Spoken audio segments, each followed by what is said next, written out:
Chapter 545. Li Mu suspected that he had fallen into Xian Jizi's trap. It wasn't the first time he wanted to be a headmaster who didn't do anything. When he saw Xian Jizi driving the spirit boat towards the Danding sect at the fastest speed, he was even more certain of this idea. He was still too inexperienced and had accidentally fallen into the trap of these old foxes. But this time, Li Mu was willing to fall into the trap. He wanted to make Fulu School the #1 sect in the world, not to be above everyone like Xuanzong, but to not be bullied by anyone or any power. The Danding sect was located in the Liang state in the south of the Zhou continent. Although the Central Plains was vast and had more believers, the Central Dynasty was also very powerful. Successive dynasties were very wary of cultivation sections. Therefore, Fulu School was in the far north, Xuanzong was in the far east, and the other 4 Daoist sects chose to establish their orthodoxy in the small southern countries. Liang State, Mount Jiuhua, Danding sect's ancestral court. On this trip to Mount Jiuhua, Li Mu and Yuzhen Zi were also accompanying sect master Xian Jizi. The flying boat passed through the Danding sect's mountain gate and landed directly on the main peak. Li Mu had just seen from the sky that there were neat medicinal fields on each peak of Mount Jiuhua. The Danding sect started out by refining pills and relied more on spiritual herbs than Fulu School. Since the establishment of the sect, they had been growing all kinds of spiritual herbs. In the square in front of the Taoist palace in the center of the main peak, many Danding sect disciples bowed to them. Li Mu followed Xian Jizi into the main peak's Taoist palace and saw several figures when he looked up. Most of the disciples of the Danding sect were female cultivators, and they were all good at maintaining their beauty. The elders didn't look much different from young women. Several female elders stood behind a woman who looked slightly older. That woman wore a crown on her head. She was the headmaster of the Danding sect, Wu Chenzi. Jade Sun stood behind Wu Chenzi. Ever since the 3 of them entered the Taoist palace, her gaze never left Xian Jizi. Xian Jizi cupped his fists at Wu Chenzi and smiled. It's been a long time since we last met. Senior sister's cultivation has become even more profound. Wu Chenzi coldly looked at him and got straight to the point. Xian Jizi, today I can clearly tell you that if you want the Pill Cauldron sect to help you, you must become Dao companions with junior sister Jade Sun. Otherwise, you should hurry back to where you came from. Jade Sun grabbed Wu Chenzi's hand and begged, Senior sister, don't do this. Wu Chenzi turned around and glared at her, saying, You're not allowed to talk. Xian Jizi smiled and said, That's why I came today. He looked at Jade Sun and slowly extended his hand, asking in a soft voice, Junior sister Jade Sun, are you willing to become my Dao companion? They didn't expect Xian Jizi to be so straightforward. Wu Chenzi and the elders of the Danding school looked at Xian Jizi in astonishment. Jade Sun Zi was stunned for a moment. Even the strongest man in Dongxian couldn't control his emotions and 2 lines of clear tears flowed down his cheeks. Xian Jizi reached out his hand and gently wiped her tears, saying, It's my fault for making you wait for so long. Seeing this scene, Li Mu, Yuzhen Zi, and the people of the Danding school tactfully withdrew from the Dao palace, leaving the space for the 2 of them. The lovers finally got married. This was something that made everyone happy and joyful. The elder of the Danding school became the wife of the headmaster of the Fulu school. The 2 schools were as close as a family. Judging from Wu Chenzi's domineering love for Jade Sun Zi, whether or not the 2 schools could unite would depend on Xian Jizi. This was something that Li Mu was very concerned about. This was because the alliance with the Danding school was the most important part of his plan for the future of the Fulu school. The greatest use of the Fulu was to defend against the enemy. Although the pills could also be used as magic treasures, the most important use was to increase one's cultivation. If the 2 schools could work together, one would be in charge of external affairs and the other would be in charge of internal affairs. The strength of the schools would be greatly improved in a short period of time. Of course, the premise of all this was that both the Fulu school and the Danding school had an endless supply of books, talismans, and alchemy materials. This would depend on the market in the fairies' capital. 3 months later, once the new market was approved by the cultivators of the Zoo continent, the two schools would no longer have to worry about materials based on the cultivators' reliance on the Fulu and pills. Limu stood outside the Dao Palace on the main peak of the Danding school. He was planning the future of the two schools in his mind.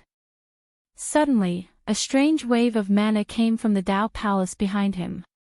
At the same time, the surrounding heaven and earth energy also began to move. Yuzhen was shocked and muttered, "So fast." Wuchenzi's face was filled with excitement. Limu still didn't know what had happened until he sensed 2 auras of the 7th level from the Dao Palace. One was Xianjizi and the other was Jade Sun Zi. Like Yuzhen, Jade Sun Zi of the Danding school had accepted the school's legacy many years ago. However, Yuzhen had already reached the Transcendence realm a few years ago. Due to the unresolved knot in her heart, her cultivation had remained at Dongxian.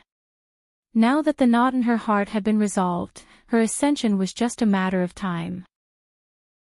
All these years, Xianjizi's greatest contribution was to bring a 7th-level cultivator to the Fulu school. Including the 2 Grand Supreme Elders, the number of 7th-level cultivators in the Fulu school had caught up to Xuanzong for the time being. Yuzhen saluted Sect Master Wuchen and smiled, "Congratulations, senior sister. The Danding school has another Transcendence Realm cultivator." Wuchen glanced at the Dao Palace and said, "I'm afraid I should be the one congratulating the Fulu school." Limu smiled and said, "The Fulu Danding school and Fulu school are as close as a family. Congratulations to you, congratulations to you." Wuchen looked at him and said, "This must be junior brother Ling Jizi who caused a ruckus in Xuanzong, right?" Xian Jizi was the main character in this trip to the Danding school. Limu didn't have the time to introduce himself. He saluted and said, "Ling Jizi greets senior sister Wuchen Zi." Wuchen said, "Junior brother Ling Jizi is extremely talented and courageous. No wonder the 2 martial uncles of the Fulu school think so highly of you." Just as she finished speaking, 2 figures walked out of the Dao Palace hand in hand. Jade Sun Zi's aura was completely different from before. She held Xianjizi's hand tightly with a shy look on her face. She was already a few decades old, but she still looked like a little girl who had just experienced her first awakening of love. Wuchen glanced at Xianjizi and went straight to the point. Yuzhen said that the Danding school should open a Danding pavilion in the Great Zhou Shindu. Xianjizi only smiled and said, "Senior sister and junior brother Ling Jizi can discuss this matter." With that, he held Jade Sun Zi's hand and the 2 disappeared into the clouds. Wuchen looked at Limu and was slightly shocked. She knew that Ling Jizi was valued in the Fulu school, but she didn't expect him to be valued to this extent. Xianjizi clearly thought of him as the next headmaster of the Fulu school, and a future headmaster who would be in charge from now on. She glanced at Limu and said, "Come with me." Limu and her walked into the Dao Palace. Wuchen walked to the center of the hall before turning around and asking, "Do you know that what you are about to do will cause the Fulu school and Xuanzong to have no room for negotiation?" Limu smiled and said, "Is there a way to turn things around now?" The 3 transcendent experts of the Fulu school caused trouble in Xuanzong. Limu made Xuanzong's Grand Elder lose face in front of countless cultivators of the Zoo continent. The Empress expelled the Fulu school's outer disciples and used their training grounds to raise livestock. There was no room for negotiation between them and Xuanzong. Wuchen didn't ask any further and said, "Xianjizi asked you to discuss with me, which means that you alone can take charge of the Fulu school. Since you have decided, I won't try to persuade you anymore. From now on, the Fulu Danding school is a family. If you need the Danding school to do anything, just tell me." Wuchen was the head of the Danding school. If she could say these words, it meant that the Danding school had chosen to stand with the Fulu school in the face of Xuanzong. Li Mu pondered for a moment and then looked at her and said, "This matter isn't urgent. Today is the day that senior brother Xian Jizi and senior sister Jade Sun become Dao companions. Junior brother has a gift for the dancing school." He extended his hand and a jade slip appeared in his palm. He handed the jade slip to Wu Chenzi with both hands. Wu Chenzi took it and inadvertently scanned it with her divine sense. Her expression completely froze. She suddenly looked at Li Mu and said in shock, "This?" Li Mu smiled and said, "This is a small gift. It's not enough to show my respect." Chapter 546. Li Mu had comprehended the heavenly book of the dancing school a long time ago. The reason why he didn't take it out before was because he was a disciple of the Fulu school. Of course, he didn't want other schools to grow stronger. But now, the dancing school and the Fulu school were like family. He didn't need to hide these things anymore. His opponent was the Xian sect, the #1 sect of Taoism, which was filled with powerful cultivators. Only when the Talisman sect and the Elixir sect were strong enough would he have more chips in his hands to fight against the Xian sect in the future. Wu Chenzi looked at the jade slip in her hand. It was as light as a feather, but also as heavy as 10,000 pounds. The dancing school's knowledge of alchemy was passed down to this day. Part of it came from the heavenly book, while the other part came from the enlightenment of the seniors of the school over thousands of years. This was the foundation of the dancing school. The jade slip wasn't big, but the information in it was extremely rich. It contained all the knowledge of alchemy that the dancing school's disciples had comprehended from the heavenly book. There were also countless prescriptions, alchemy notes, and enlightenment that she had never seen before. The dancing school had the hope of reaching the top of Taoism in a limited time if they obtained this item. Was this the small gift that Ling Jizi had mentioned? The small gift he had mentioned was the road to prosperity for the dancing school. She had thought that the Fulu school would benefit from the marriage of her junior sister and Xian Jizi. She hadn't expected that the dancing school would benefit the most. Even someone as calm as Wu Chenzi couldn't help but tremble as she held the jade slip. She pursed her lips and looked at Li Mu. "Junior brother, I'm afraid the Pill Cauldron sect won't be able to repay such a generous gift." Li Mu smiled again and interrupted her, saying, "Senior sister, you're treating me as an outsider. Our two sects are as close as a family. Senior sister, you even offended Xuanzong for us." "This is nothing, Mount Jiuhua." On the main peak of the dancing school, the sound of bells suddenly rang. The bell tolled 9 times.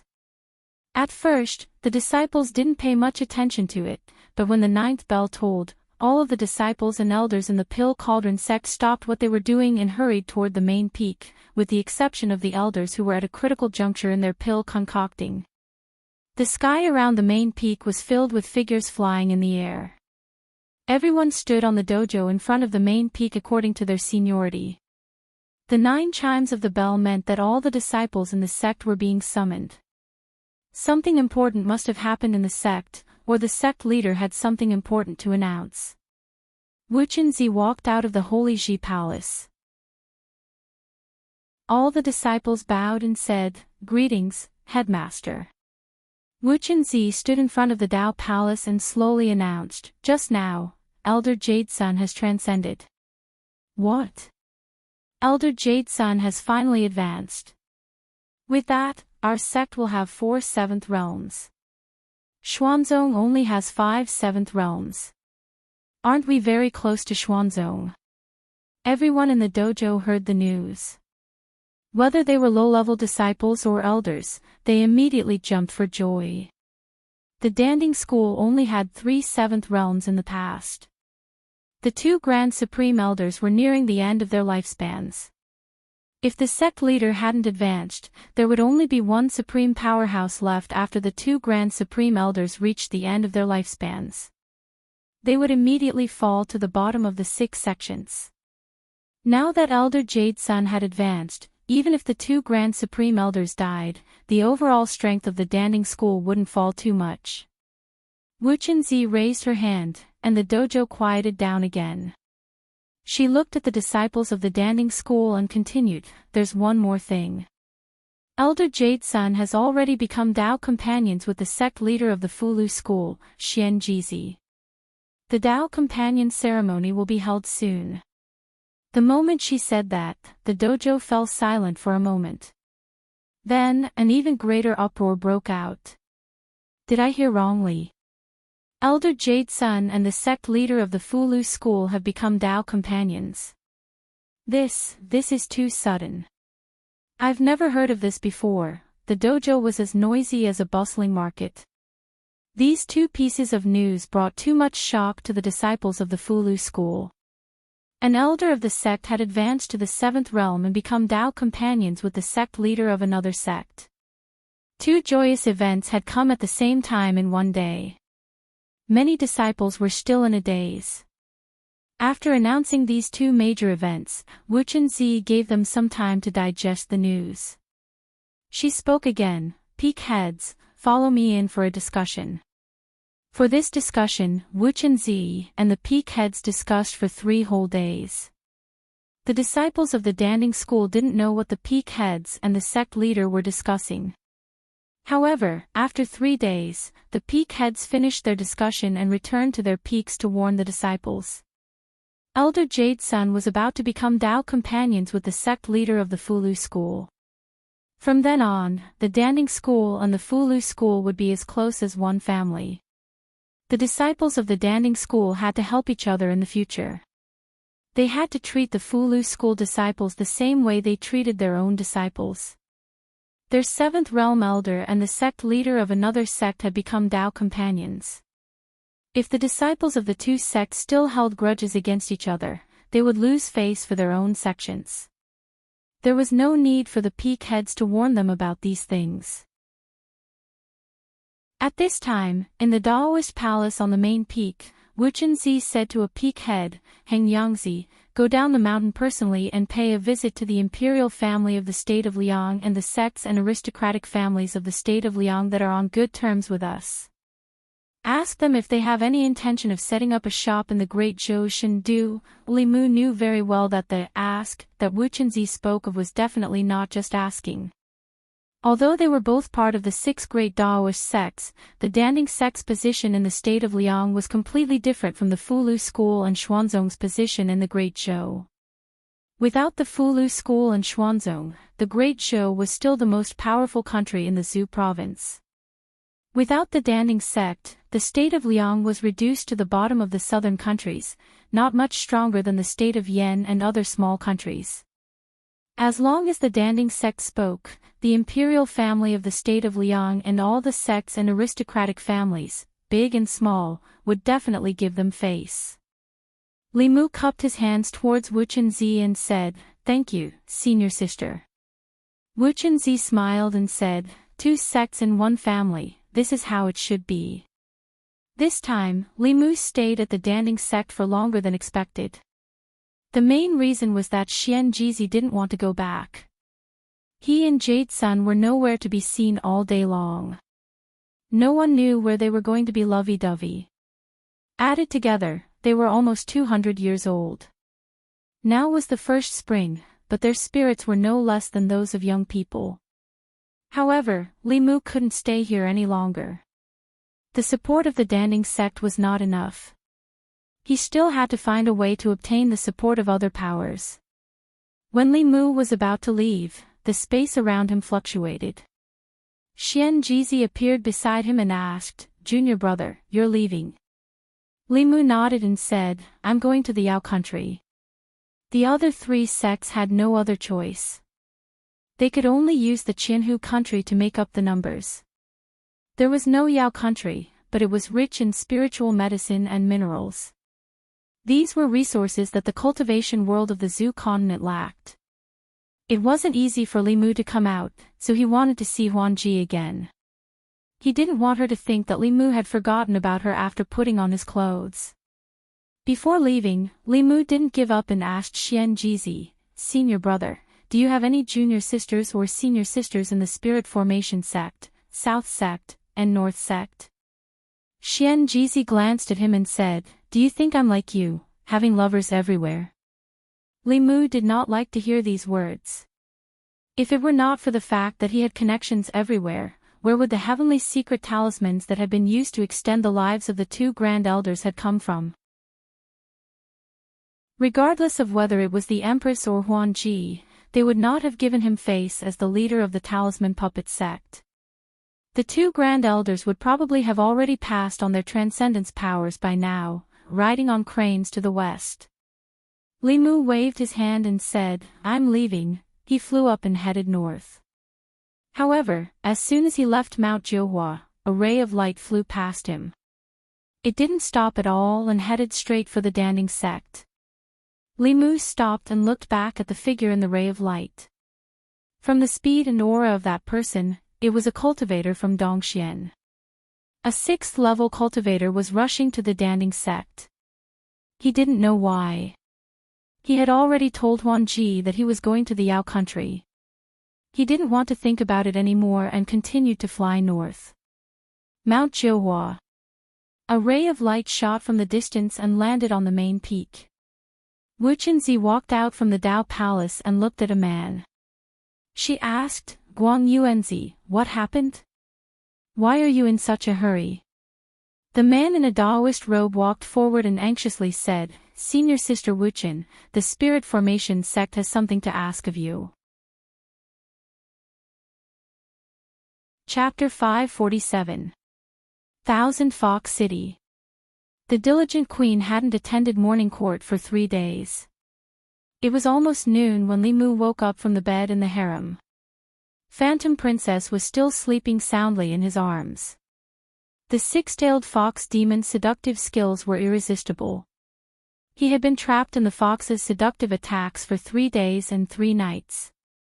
However, Li Mu didn't forget that he was here for serious business. He couldn't indulge himself like this anymore. Li Mu decided to keep a distance from this seductive body for the time being. Phantom Princess suddenly turned over and pressed her soft body tightly against his. Li Mu changed his mind at the last minute. From tomorrow onward, he would keep a distance from her. Thousand Fox City, in front of the palace. Commander Hulu just told the demon officials that the morning court was cancelled again. The queen hadn't attended morning court for 5 days. The demon officials could only return to their offices. At this time, Li Mu wasn't sleeping in the bed in the harem. Instead, he was making jade slips. He gave Phantom Princess the heavenly book of the demon race to recruit the big and small demon races. However, it was too difficult for them to comprehend it on their own. Many demons couldn't comprehend anything at all. Li Mu simply engraved the contents of the heavenly book on a jade slip like he did with the Pill Cauldron sect. He asked her to teach it according to the demon race that submitted to her. As for the heavenly book of the fox race, Li Mu had already given it to her. The lesson he learned from Xuanzong last time reminded Li Mu that he couldn't be strong alone. He also needed reliable helpers and a strong alliance behind him. In the future, he should supervise the queen's cultivation more. When she reached the 8th level, Li Mu could do whatever he wanted in the 10 continents and 3 islands.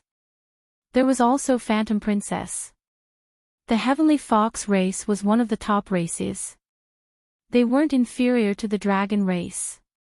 It wasn't good for her to indulge in beauty all day long. Li Mu walked to the bed and patted her smooth body. "Wake up. It's time to cultivate." Hulu had already made arrangements for the Qianhu kingdom to open a store in the divine capital. Aside from spiritual herbs, the Yao kingdom also had some specialties that human cultivators urgently needed. For example, the silk of the silkworm demon clan was a material used to make immortal garments. If sold to the imperial court or the northern faction, they could be refined into immortal garments with defensive capabilities. This kind of clothing was extremely popular in the cultivation world. Hulu had already informed the silkworm demon clan to provide some silk every once in a while. Of course, the silkworm demon clan's treatment here would also be greatly improved. When Li Mu was inscribing the jade slip, Huan Ji was lying on top of him. Li Mu wanted her to cultivate, but she said that after he left, she would have plenty of time to cultivate. Li Mu could only let her be. After all, he did not have many opportunities to come to the Yao nation. Huan Ji hugged him from behind and rested her head on Li Mu's shoulder. Sometimes she would blow on his neck and sometimes she would kiss him on the cheek. She was completely a clingy little fairy. Suddenly, there was a sound of vibration in the storage space. Feeling the soft body lying on his back, Li Mu felt an inexplicable sense of guilt. When he discovered that it was not the Empress who was transmitting her voice, but rather the Talisman Sect sound-transmitting magical tool, he was slightly relieved. Li Mu did not hide from Huan Ji. After activating the artifact, he asked, "Senior brother, what is it?" Xian Jizi's voice was serious. "Junior brother, do you have 7 heart flowers and profound heart grass that are over 500 years old?" 7 heart flowers and profound heart grass were not particularly precious spiritual herbs, but anything over 500 years old, even if it was just a stalk of green foxtail grass, was worth a lot. In Li Mu's memory, there was only one kind of pill that required both of these herbs. It was a type of pill called Demon Suppression Pill. It was used by cultivators to suppress their inner demons. Li Mu asked, "What happened?" Xian Jizi said with a heavy tone, "A Grand Elder of the Spirit Array sect failed to break through and was invaded by his inner demons. It affected his mind and almost caused a disaster. Fortunately, the sect master and another Grand Elder were at the sect at the time. Using the mountain protecting formation, they worked together to control him. However, they also suffered heavy injuries. The people of the Spirit Array sect came to the Pill Cauldron sect to ask for a demon suppression pill. The Pill Cauldron sect lacks these 2 herbs."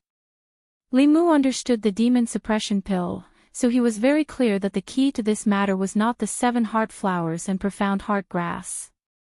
Although the demon suppression pill could be at least a mystic level pill, the demon suppression pill needed to be at least a saint level pill to be effective on a Grand Elder of the Spirit Array sect in the 7th realm. Refining a saint-level pill was as difficult as writing a saint-level Fulu. Not to mention the Pill Cauldron sect, even Li Mu himself might not be able to refine it. He could only say to Xian Jizi, "I'll try my best to find it." Li Mu and Illusion Princess searched through the treasury of the Thousand Fox Nation and Illusion Princess's personal treasury. They found many 7 heart flowers and profound heart grass, but they were far less than 500 years old. Spirit herbs that were over 100 years old would emit dense spirit chi and attract cultivators, monsters, and even wild beasts. Spirit herbs that were over 100 years old were rarely found in the wild unless they were cultivated by a family or faction with hundreds or thousands of years of history. Illusion Princess thought for a moment and said, "The Thousand Fox Nation doesn't have them, but that doesn't mean the Tian Lang Nation and the Black Snake Nation and Flying Bear Tribe don't have them. I'll have Hu Jiu go to their territory and ask." The Tian Lang Nation and the Thousand Fox Nation had great enmity. The Black Snake Nation and the Flying Bear Tribe had no relationship with the Thousand Fox Nation. Even if they had them, they might not give them to Hu Jiu. Li Mu thought for a moment and said, "Let's go ourselves." Not long after, he brought Illusion Princess, 1 level 7 monster corpse, and 10 level 6 monster corpses to the Tian Lang Nation. The Blue Wolf King and the former Monster Sect Grand Elders' corpses had been refined into monster corpses by Qin Shi and the others. The Tiger Monster was at the peak of level 6, but after it was refined, its cultivation level remained at the early stage of level 6.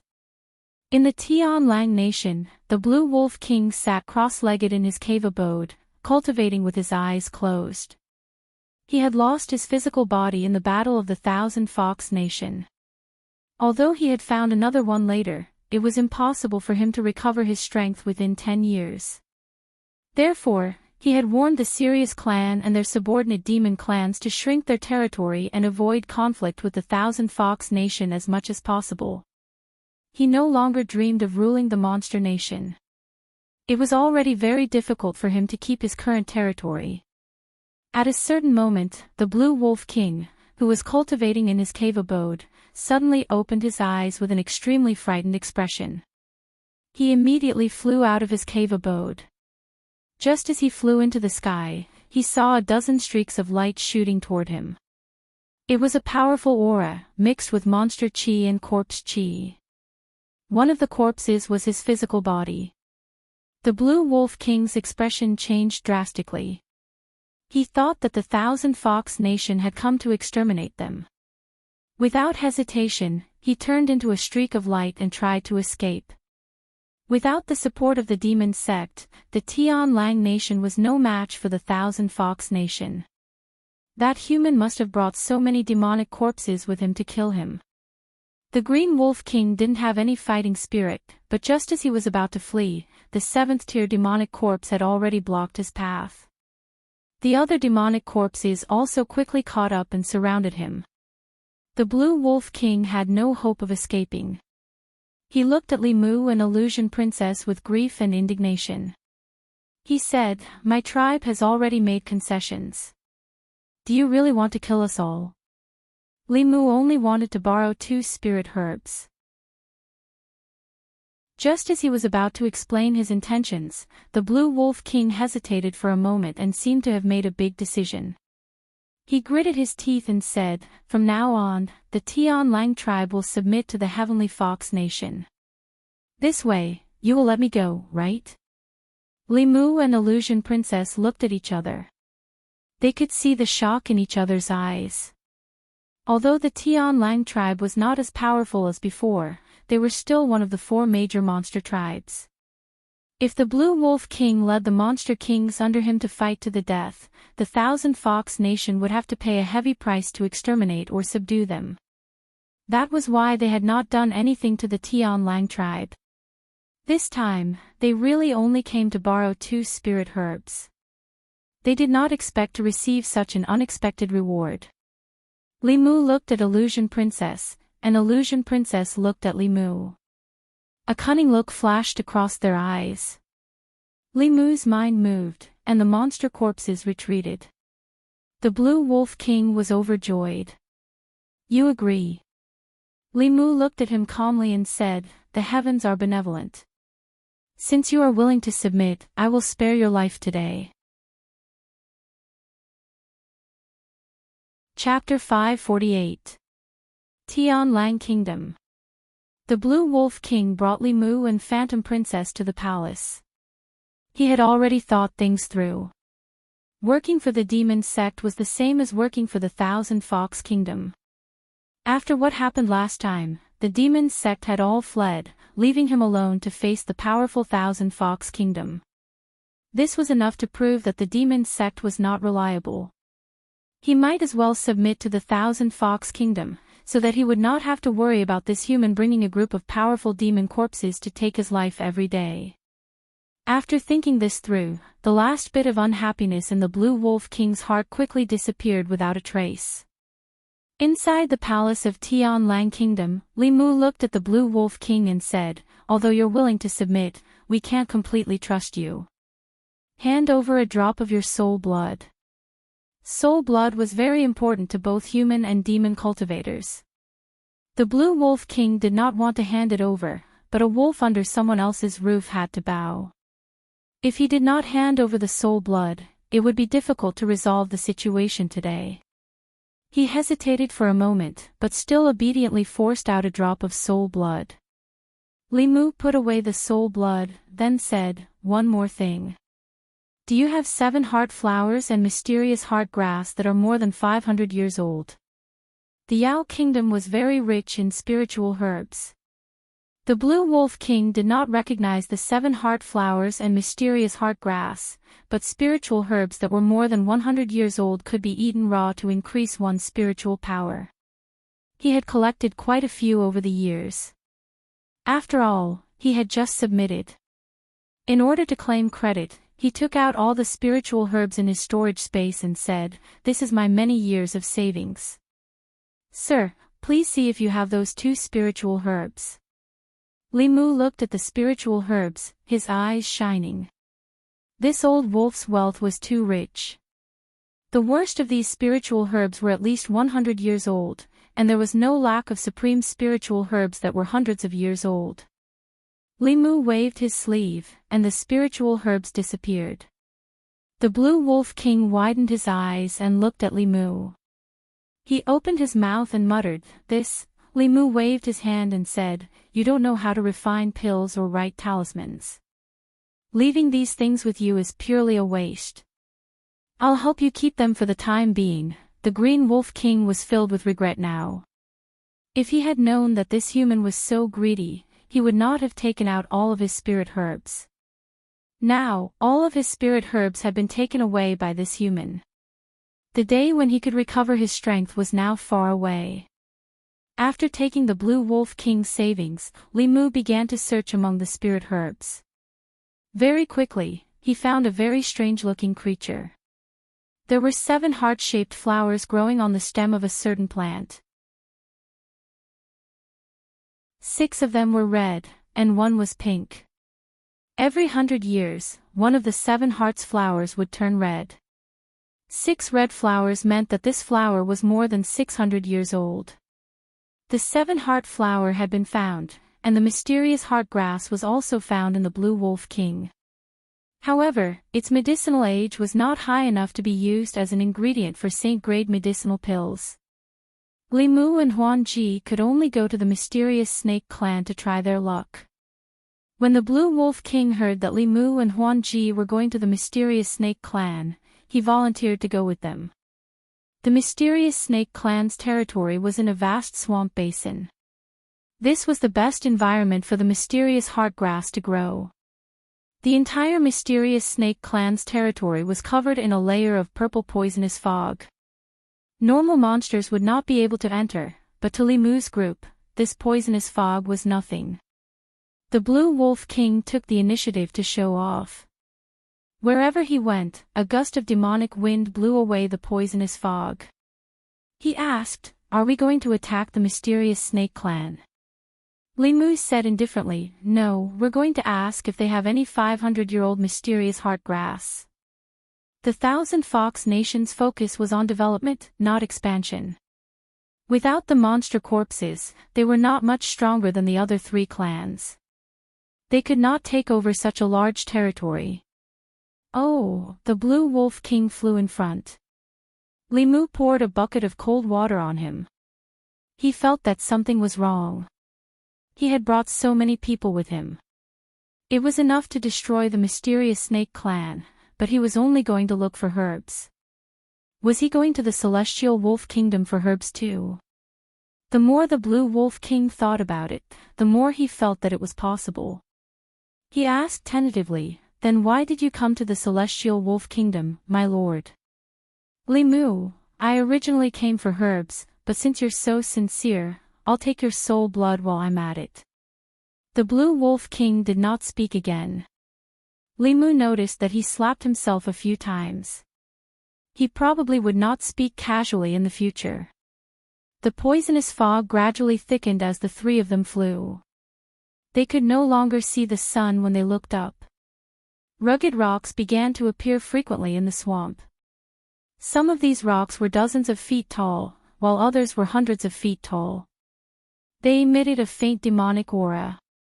The Blue Wolf King was getting impatient. After asking for instructions from Li Mu, he howled to the sky and shouted, "Jiu Tian, come out and see me." His aura spread out, and the low-level snake demons in the rocks nearby trembled. An equally powerful aura burst out from the swamp in front of them. In a dozen breaths of time, it arrived in front of the 3 of them. A thin man in white floated in the air. When he saw the Blue Wolf King opposite him, as well as Li Mu and Phantom Princess behind him, his eyes narrowed. He said warily, "Blue Wolf, what are you doing here?"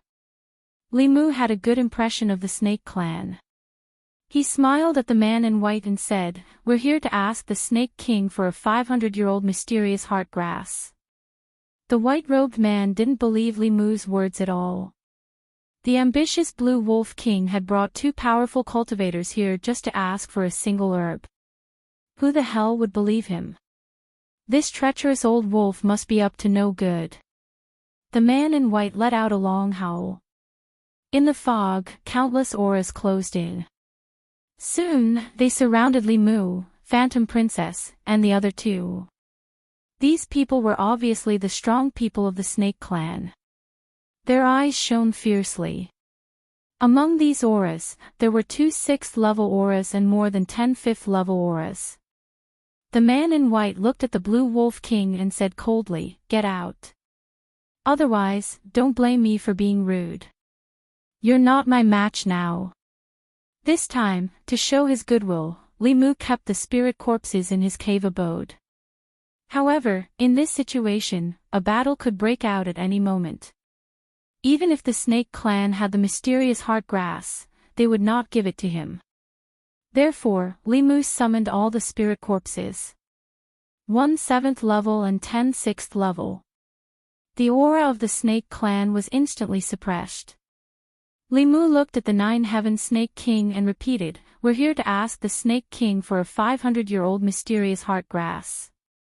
We can also exchange for it with other spirit herbs of equal value." The 9 Snake King thought for a moment and slowly reached out his hand. A white light flashed in his palm and a plant with a long leaf floated in his hand. The plant slowly flew towards Li Mu. The 9 Snake King said, "There's no need to exchange.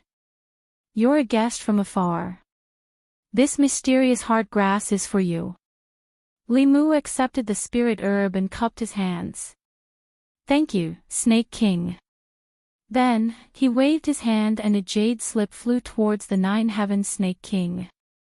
Seeing the group leave, a snake demon flew over and said in shock, "That seems to be the Queen of Thousand Fox Country, Phantom Princess, and the State Preceptor of Thousand Fox Country.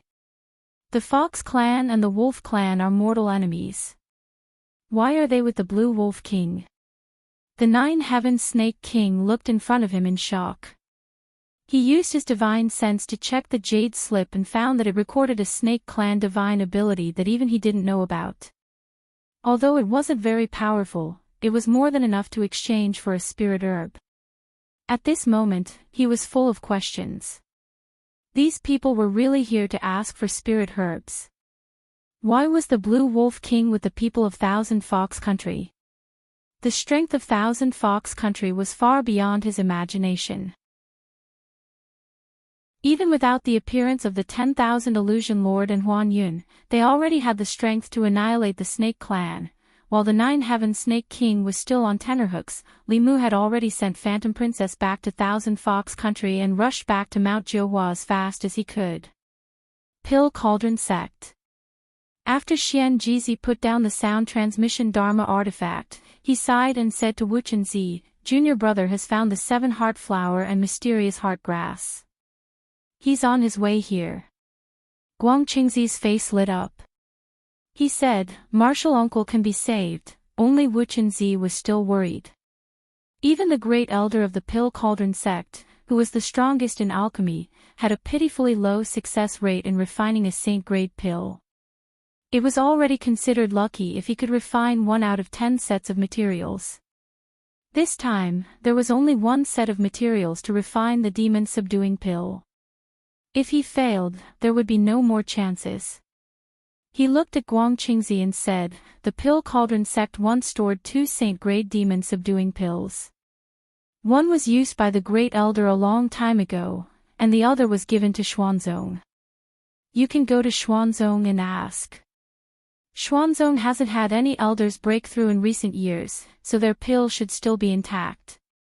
Hearing this, Guang Qingzi immediately contacted the Spirit Array sect. Not long after, he received news that Xuanzong's demon-subduing pill had been used. Wu Chenzi didn't say anything, but Guang Qingzi sensed her strangeness. He asked, "Senior sister, is there something wrong with this?" Wu Chenzi shook her head and said, "The demon-subduing pill is only used when one fails to break through, their spiritual power reverses, and their violent emotions suppress their rationality. Xuanzong hasn't had any elders break through in recent years." Guang Qingzi understood what she meant. He bowed to Wu Chenzi and said, "Please, senior sister. Xuanzong. Dao Qingzi sat cross-legged on a futon with a pill floating in his hand. If it wasn't for the Spirit Array sect's reminder, he wouldn't even know that the sect had a saint-grade demon-subduing pill. He didn't hesitate to swallow the pill. After refining it, he impatiently scanned his body with his divine sense. After a long time, he retracted his divine sense and let out a long sigh. At this moment, a voice sounded in his mind. What are you looking for? Do you need my help? Chapter 549. Mount Jiuhua. Li Mu hurried to Pill Cauldron School and handed the 7-heart flower and heavenly wool grass to Wu Qinzi. Guang Yuanzi of Spirit Formation School clasped his fist and said, "Thank you, junior brother. Spirit Formation School owes you a favor." Li Mu waved his hand and said, "It's my duty, senior brother doesn't need to be so polite." Then she looked at Wu Qinzi and asked, "How confident are you in refining this pill, senior sister?" Wu Qinzi shook his head and said, "Even a grand elder wouldn't have a 10% chance of success." A 10% chance was almost zero. Li Mu thought about it and asked again, "What will happen if the refinement fails?" His question caused everyone to fall into silence. A 7th realm cultivator who failed to break through would have their mind taken over by the negative emotions of violence and killing. This was the most terrifying heart demon a cultivator would encounter. If these negative emotions couldn't be removed, the only way was to kill the demonized cultivator to prevent them from harming the world and causing even more serious consequences. A grand elder sacrificing his entire life for the school only to end up with such a tragic ending. It was hard to accept. Li Mu thought for a moment and said, "Why don't I have a try?" Wu Qinzi was shocked. "You?"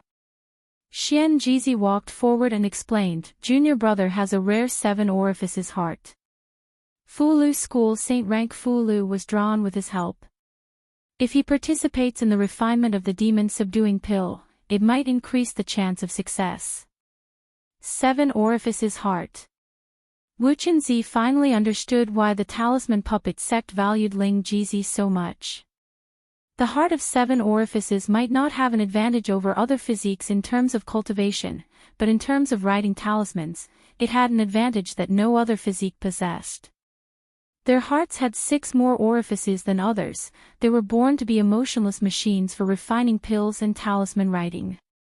Wu Qinzi quickly understood Xian Jizi's meaning and said, "You mean, during the refinement, we can use his body to borrow our Yuan Xin?" Xian Jizi nodded and said, "There's no better way than this." Not long after Wu Qinzi left the Dao Palace, he returned with 2 old women. She looked at Li Mu and said, "Junior brother, these 2 are the grand elders of my Dan Cauldron sect. Their attainments in alchemy are unparalleled in the world. You can choose one of their primordial spirits to possess you." Li Mu looked at the 2 grand elders and decisively looked away. He said, "I have a better candidate in mind, so I won't trouble the grand elders." Wu Qinzi looked at Li Mu's departing figure and suddenly said to Guang Yuanzi, "Junior brother Ling Jizi wants to open a market in the Great Zhou's divine capital. The Alchemy Cauldron faction has already agreed to settle in the Alchemy Cauldron Pavilion there. If junior brother Ling Jizi can refine the demon-subduing pill, your Spirit Array faction will owe him a big favor. I'm afraid you'll have to do something." Guang Yuanzi was silent for a moment before he said, "Senior sister, don't worry. Regardless of whether the evil-subduing pill can be refined successfully, the Danding sect will repay junior brother Ling Jizi." Half a month later, in the Great Zhou's divine capital. The clear sky above the divine capital was suddenly filled with dark clouds. Lightning flashed within the dark clouds. To the people of the divine capital, this kind of weather was no stranger. They only looked up and continued with their own business. Several figures rushed into the clouds. Soon, the dark clouds completely dissipated, revealing the clear sky once again. In the palace, Li Mu personally handed a green pill to Guang Yuanzi. Guang Yuanzi was excited and said, "Thank you, junior brother Ling Jizi." Thank you, Empress of the Great Zhou. Limu smiled and said, "You're welcome. Quickly give it to the Grand Elders." He had never refined a Saint-grade pill before, so he first used a few Heaven-grade pills to practice. After all, there was only one set of ingredients, so he couldn't afford to waste them. As a result, although it took a long time, there weren't any problems in the process of refining the evil-subduing pill. While he and the Empress were refining pills day and night, the Spirit Array sect had already set up shop in the market. Not only that, they also helped Limu rope in some sects and families of the Jing state. In addition to the sects and families of the Danding Pavilion and the state of Liang, as well as the Fulu School and the Great Zhou Court, they could already support a market. The market hadn't opened yet, but all the major shops had already started pre-sale promotions. There were all kinds of promotions and rebates. Every day, there would be free lectures from experts of the Fulu School, the Danding sect, the Spirit Array sect, and the Great Zhou Court. In a short time, it attracted countless cultivators from the central region. Xuanzong. The Great Zhou Court had completely fallen out with Xuanzong. In order to prevent the Great Zhou Court from doing anything harmful to Xuanzong, Dao Qingzi ordered his disciples to closely monitor every move of the Great Zhou Court. Naturally, the busy construction of the market outside the fairy's capital could not escape their eyes. Dao Qingzi tapped the armrest of his chair with his index finger. "Do they want to imitate me, Xuanzong?" Miao Xuanzi said, "Master, our sect's exchange meeting is about to end." The Great Zhou Court's move is obviously to attract cultivators from the Zhu continent. According to my investigation, the Fulu School, the Danding sect, the Spirit Array sect, and some other sects and families have already set up shop in the market of the Great Zhou's divine capital. When the exchange meeting ends, the cultivators of the Zhu continent will probably gather in the divine capital. Dao Qingzi frowned. The Danding sect and the Spirit Array sect are on the same side as the Fulu School, Miao Xuanzi said. The Danding sect's Jade Sun reached the 7th realm a few days ago and became the Fulu School's Dao companion. It's not strange that the Danding sect and the Fulu School are on the same side. The Spirit Array sect's request for a pill failed last time. I'm afraid they're already dissatisfied with me, Xuanzong. He looked at Dao Qingzi and said, "Master, we can't let others take advantage of the market." As the Grand Elder of Xuanzong, Dao Qingzi naturally knew the use of a cultivation market. Xuanzong's market only opened once every 5 years for a month each time. However, the spiritual jades and other cultivation resources that Xuanzong harvested during this month were enough to satisfy the cultivation needs of all the disciples in the sect for 5 years. Dao Qingzi snorted. "They're trying to steal my Xuanzong's business. They've got a good plan." Miao Xuanzi said, "We can't let the Zhou Imperial Court take advantage of us." Dao Qingzi thought for a moment and said, "Pass down my order. From today onwards, the sect's market will always be open. The spiritual jades that the sect takes from the shops will be reduced by 10%. Xuanzong's month-long exchange meeting was about to end. According to past practice, the market would be closed until it reopened 5 years later. Most of the stalls and shop owners had already started packing up and were preparing to leave. However, very soon, the Xianzong announced that even though the social gathering had ended, the market within the sect would continue to be open. Furthermore, from today onwards, the Xianzong would deduct 10% of the profits from all the shops and stalls. As soon as these two pieces of news spread out, it caused a huge commotion. The cultivators who were ready to leave were in no hurry to go back. They planned to stay in Xuanzong for a long time. Not only could they exchange for cultivation resources, but they could also listen to Xuanzong's lectures. How could there be such a good deal in the past? Of course, there were also some rumors that spread among the cultivators. Have you heard? A market has also opened in Shendu of Great Zhou. I've heard that the Great Zhou Court treats all the shops and independent cultivators equally. They only take 10% of the spiritual jades. Moreover, the shops there have already been built. Merchants can stay in them for free, only 10% and stay in them for free. Isn't that more generous than Xuanzong? Xuanzong takes 30 to 40% of our profits, and we still have to charge them for using their shops. Why don't we go to Chengdu of Great Zhou? The commission is lower there, and the location is excellent. I'm sure there will be more customers.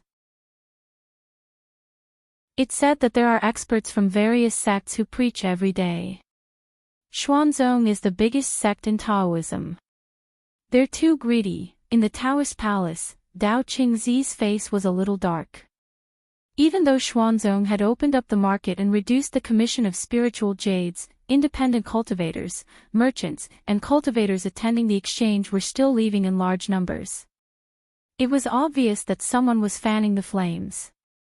However, when Xuanzong wanted to investigate, the market in Zhou Chengdu had already been discussed by everyone. Within 2 days, 30% of the shops and stalls in the market had been emptied. When it came to the market, Xuanzong was already at a disadvantage compared to Zhou Chengdu. Xuanzong was far away in the East Sea. Its geographical location was not good, but Chengdu was in the center of the Zhou continent. It had a unique advantage. Once the market in Chengdu was established, who would be willing to come to Xuanzong? Dao Qingzi thought for a moment and gritted his teeth. Reduce the spiritual jades taken by the sect by another 10%. Chengdu, Chang'an Palace. Under Li Mu's supervision, the Empress was practicing her art Dao to increase her strength. Li Mu was holding a simple and unadorned book that had mysterious runes written on it. In fact, as long as a market was established in Chengdu, Xuanzong would not be able to do business. The geographical disadvantage could not be remedied by reducing the commission. Even if Xuanzong reduced the commission to the same level as the imperial court, or even provided a place for free, their business would still not be good if there were no customers. Without the market, Xuanzong would be able to obtain at least 70% of the cultivation resources. Since Xuanzong wanted to save face, he would make them lose face as well. After learning dragon language from Qing Xian for a long time, Li Mu could now somewhat understand the Dragon King's diary. The contents of the diary were more exciting than he had imagined. This lustful dragon had slept with hundreds of races in the 10 continents. Li Mu was engrossed in the diary. Mr. Mei walked in from outside and said that someone was looking for him in the worship department. Li Mu put away the diary and went to the worship department.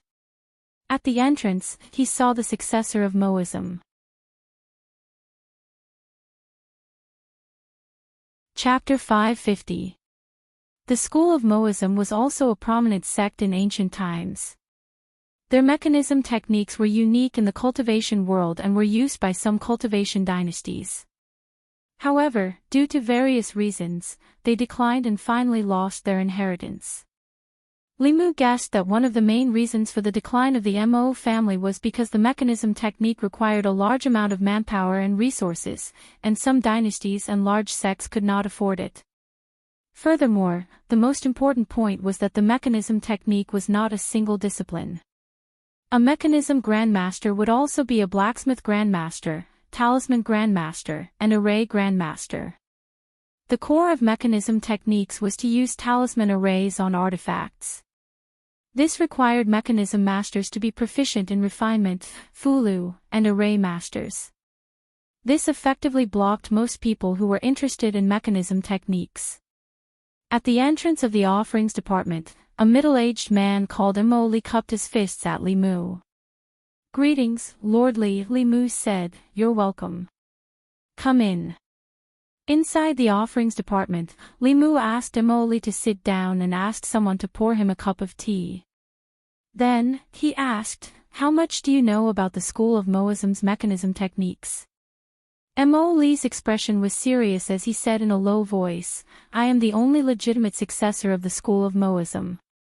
Although the school of Moism has declined, its inheritance is complete.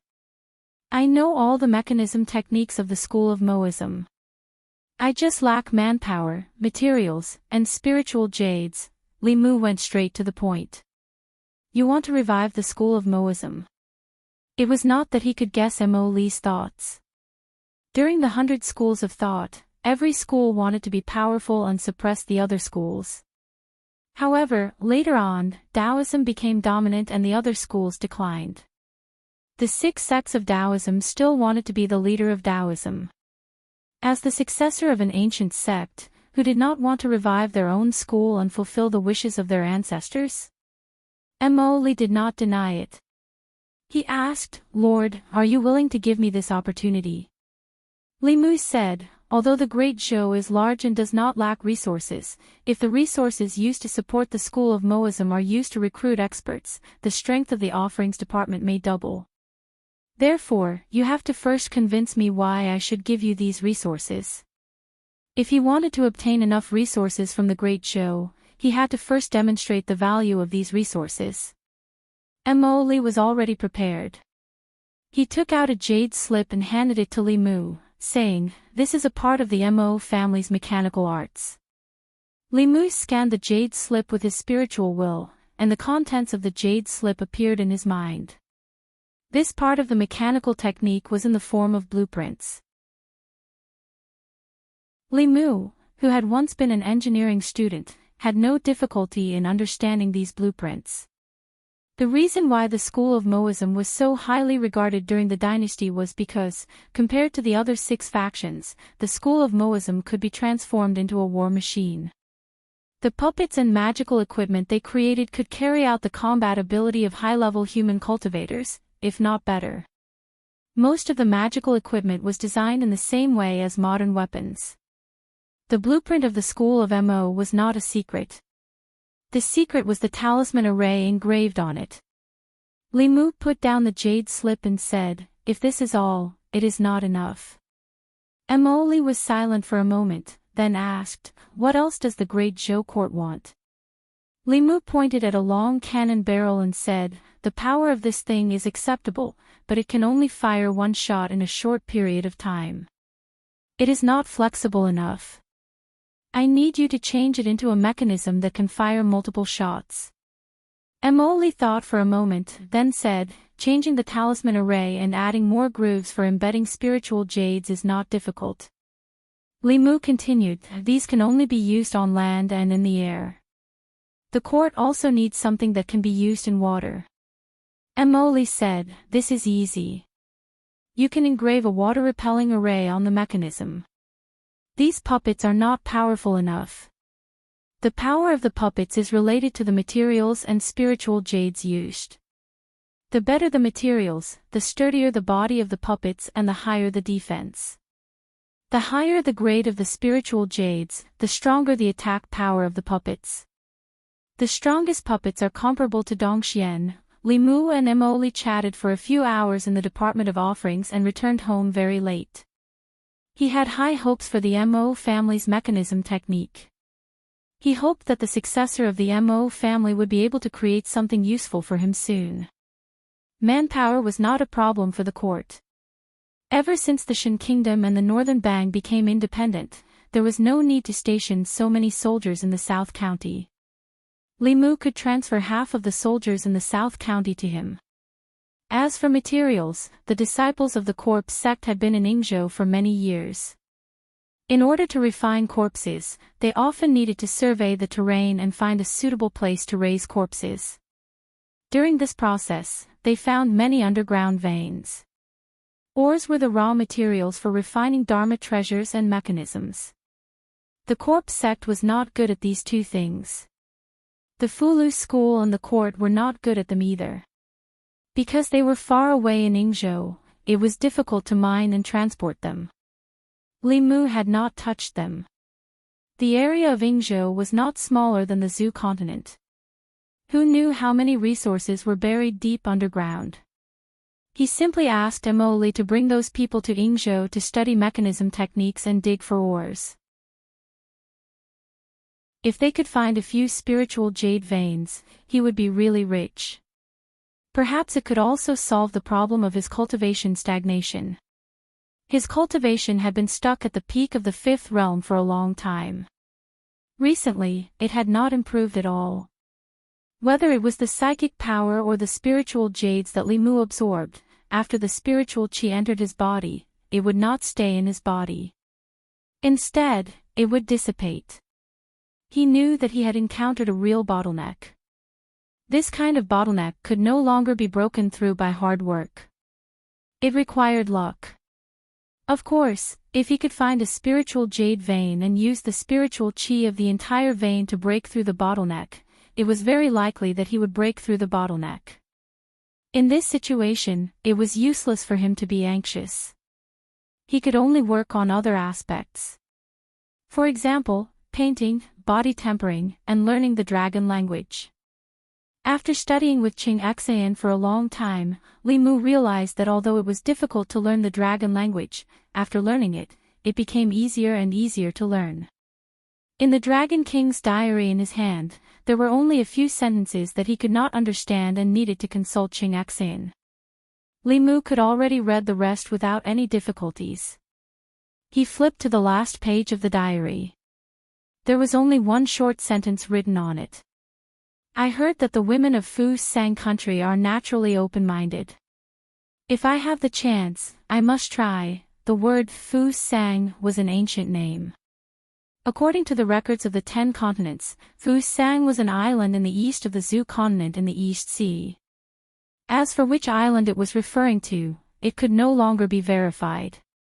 Today, there were many small island countries outside the East Sea of the Zhu continent. They lacked resources but were rich in resources.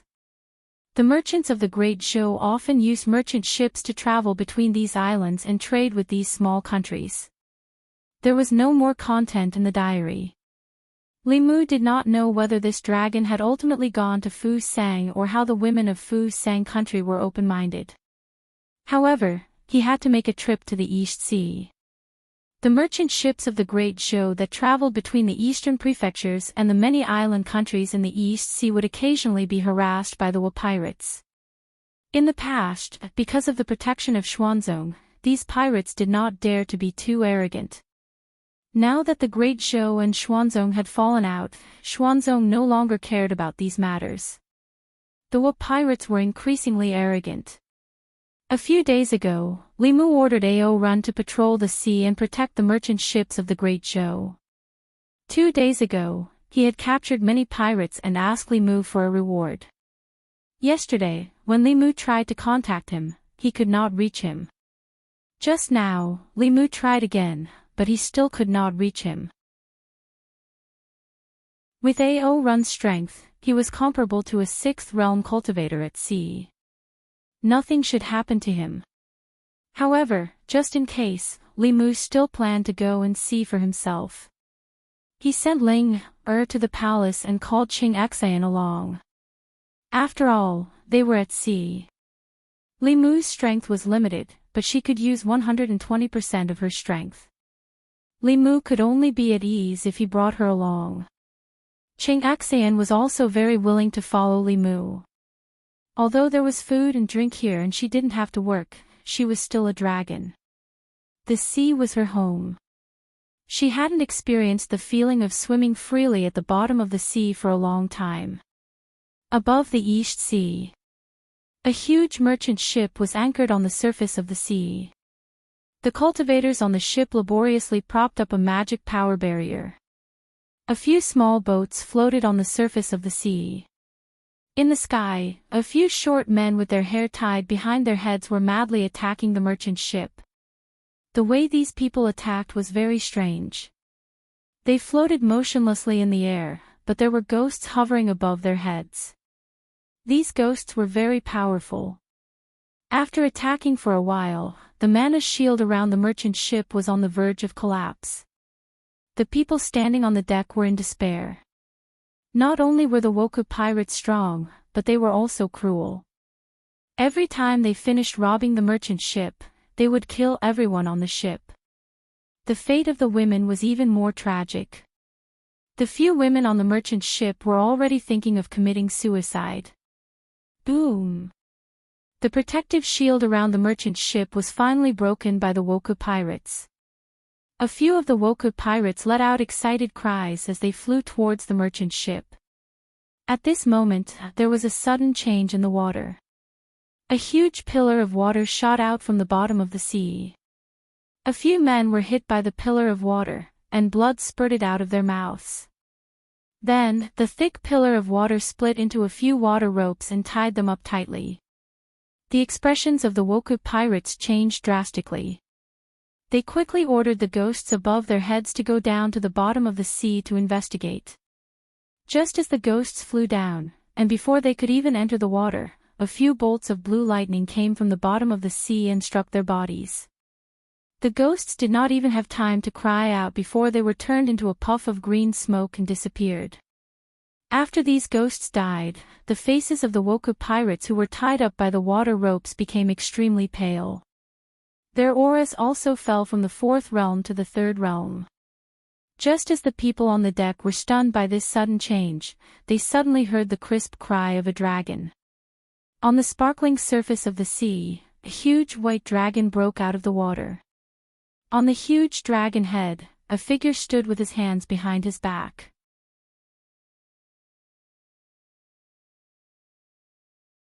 Chapter 551. Thank you, Senior, for saving us. The cultivators on the merchant ship came to their senses and bowed to the young man standing on the dragon's head. Some of them even recognized him. After all, there was only one senior in the cultivation world who rode a dragon as a mount. Any cultivator who had participated in the Xuanzong exchange gathering would never forget this cultivator who dared to challenge the Xuanzong sect's transcendental great elder with his creation realm cultivation. Li Mu waved his hand, and the water rope disappeared. A few Woku pirates whose cultivation had been crippled were thrown onto the deck of the merchant ship. He said to the few cultivators on the merchant ship, "After we reach the shore, hand them over to the East County government." A cultivator immediately cupped his hands. "Yes, sir." Li Mu did not say anything else. He quickly disappeared into the vast sea with satisfaction. He had Ao Run's blood essence in his hand. With this drop of blood essence, Li Mu could sense that there was a weak aura in the far east of the sea that was resonating with this drop of blood essence. On the deck, the people who had luckily escaped the disaster were still in a daze. "Are we saved?" A senior riding a dragon saved us. He defeated the Woku pirates in an instant. "Is that senior's cultivation already at Dongxian?" Hearing the discussions of the crowd, the cultivator who responded to Li Mu said, "It's not Dongxian. It's creation." Someone questioned, "How is that possible? Even if he's at the peak of the creation realm, it's impossible for him to defeat these Woku pirates in an instant. Moreover, he's riding a dragon. What kind of powerful cultivator is qualified to ride a dragon?" The only cultivator who knew the truth snorted coldly. "What's so great about riding a dragon? You didn't see him fight against a transcendent cultivator with the creation realm. The transcendent cultivator was injured, but he escaped unscathed. What kind of joke is this? He injured a transcendent cultivator and escaped unscathed. Is this something a creation realm cultivator can do? Even if you want to make up a story, you wouldn't dare to make it up like this." The cultivator twitched the corner of his mouth and said, "A bunch of ignorant people who haven't even been to the Daoist conference. When you get ashore, you can ask around. Anyone who has been to the Xuanzong conference knows about this big event." Li Mu and Qing Exan were running on the sea. They didn't know what the people on the merchant ship were saying about him. Great Zhou and Xuanzong were completely at odds with each other. Xuanzong no longer protected Great Zhou's eastern sea. This made the Woku pirates even more savage. Li Mu and Qing Exan had already dealt with 3 cases of Woku pirates attacking merchant ships. There was no such thing as guarding against thieves for 1,000 days. Li Mu couldn't stay here forever. The sea was vast and boundless. Even if he sent consecrators, they wouldn't be able to cover the entire area. As a result, it was difficult to eradicate the Woku pirates in recent years. Li Mu's target this time was Wanation. Firstly, he wanted to deal a heavy blow to the Woku pirates. Secondly, Ao Run's blood essence sensed that he was in Wenation. Although this flood dragon didn't know how to talk, he was still his subordinate. He couldn't leave him to fend for himself. Flying above the Eastern Sea, Limu thought of the Eastern Sea dragon race. He thought of the sisters Enrich and Ting-Exian. Since the sisters returned to the Eastern Sea and were forced to cultivate in seclusion, they hadn't contacted Limu. Limu asked Ting-Exian, "Do you know where the Eastern Sea dragon race is?" Ting-Exian shook her head and said, "The dragon race of the four seas has their own territories. They don't usually contact each other. Even if they're in the same sea, the dragon race won't gather together. Humans were social animals, but the dragon race wasn't. Every dragon had a strong sense of territory. Other than their family members, they would not allow other dragons to encroach on their territory. Fortunately, the number of dragons was very small, and the sea was big enough. The vast and boundless seabed was enough for every dragon to have a large enough territory. He didn't know where Ting-Exian's grandmother's house was. He could only wait for them to finish their seclusion before contacting her. Limu and Ting-Exian flew east along the sea and soon saw a piece of land. Wenation was an island country in the Eastern Sea. It didn't border the Zoo continent. For thousands of years, the Zoo continent had been changing constantly. Because of its location, Wenation hadn't been involved. They had always been fighting among themselves on a small island. They had never been noticed by the central dynasty of the continent. The map showed that the island country in front of them was Wenation. Limu asked Ting-Exian to change back to her human form. The two of them flew to the territory of Wenation. Wenation was far away from the Zoo continent. Their customs were very different from the people of the Zoo continent.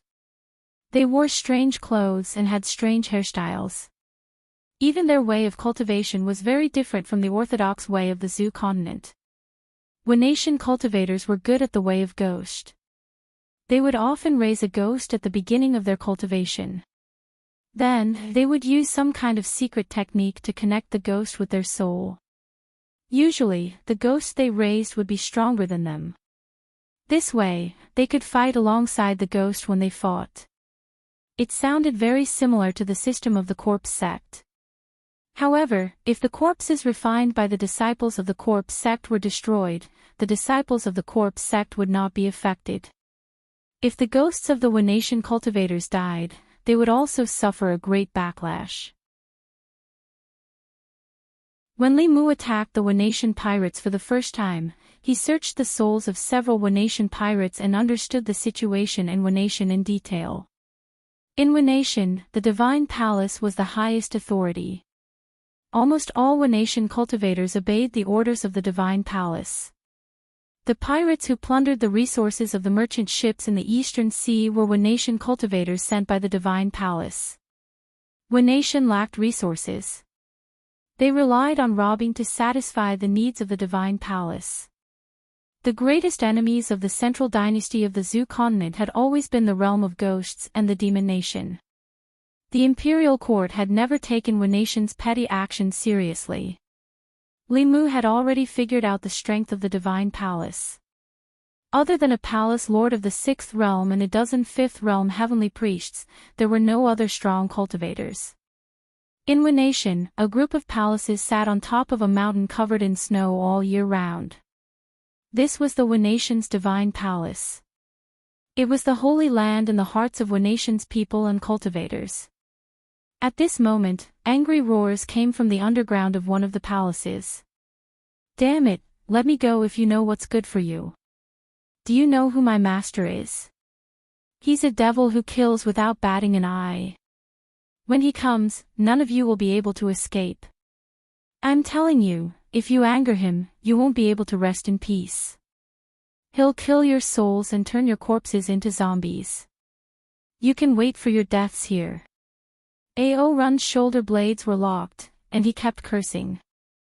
However, the Wenation cultivators guarding the dungeon couldn't understand him at all. They drank and ate raw fish and didn't even bother to look at him. Ao Run's cultivation had been sealed. At this moment, there was only regret in his heart. He regretted that he had broken into a nation alone for merit. If he hadn't been so arrogant, he wouldn't have become a prisoner. Footsteps came from the entrance of the dungeon. Several Venetian cultivators immediately stood up and bowed. "Greetings, Palace Lord." A man with his hair tied back and a small mustache walked up to Ao Run and spoke to him in the language of the great Zhou Empire. "Have you made up your mind? Become my mount and I will not kill you." Ao Run said coldly, "A dragon doesn't serve two masters. I already have a master. My master will come to save me soon. You'd better let me go now. When my master comes, it will be too late." The man smiled disdainfully. "Fine, I'll give you a chance to send a message to your master. When your master comes, I'll kill him. Then I'll be your only master." He took out a sound-transmitting magical instrument from Ao Run's arms and injected his spiritual power. Buzz! Suddenly, the sound of something vibrating came into his ears. The man turned around and saw a man and a woman standing at the entrance of the dungeon.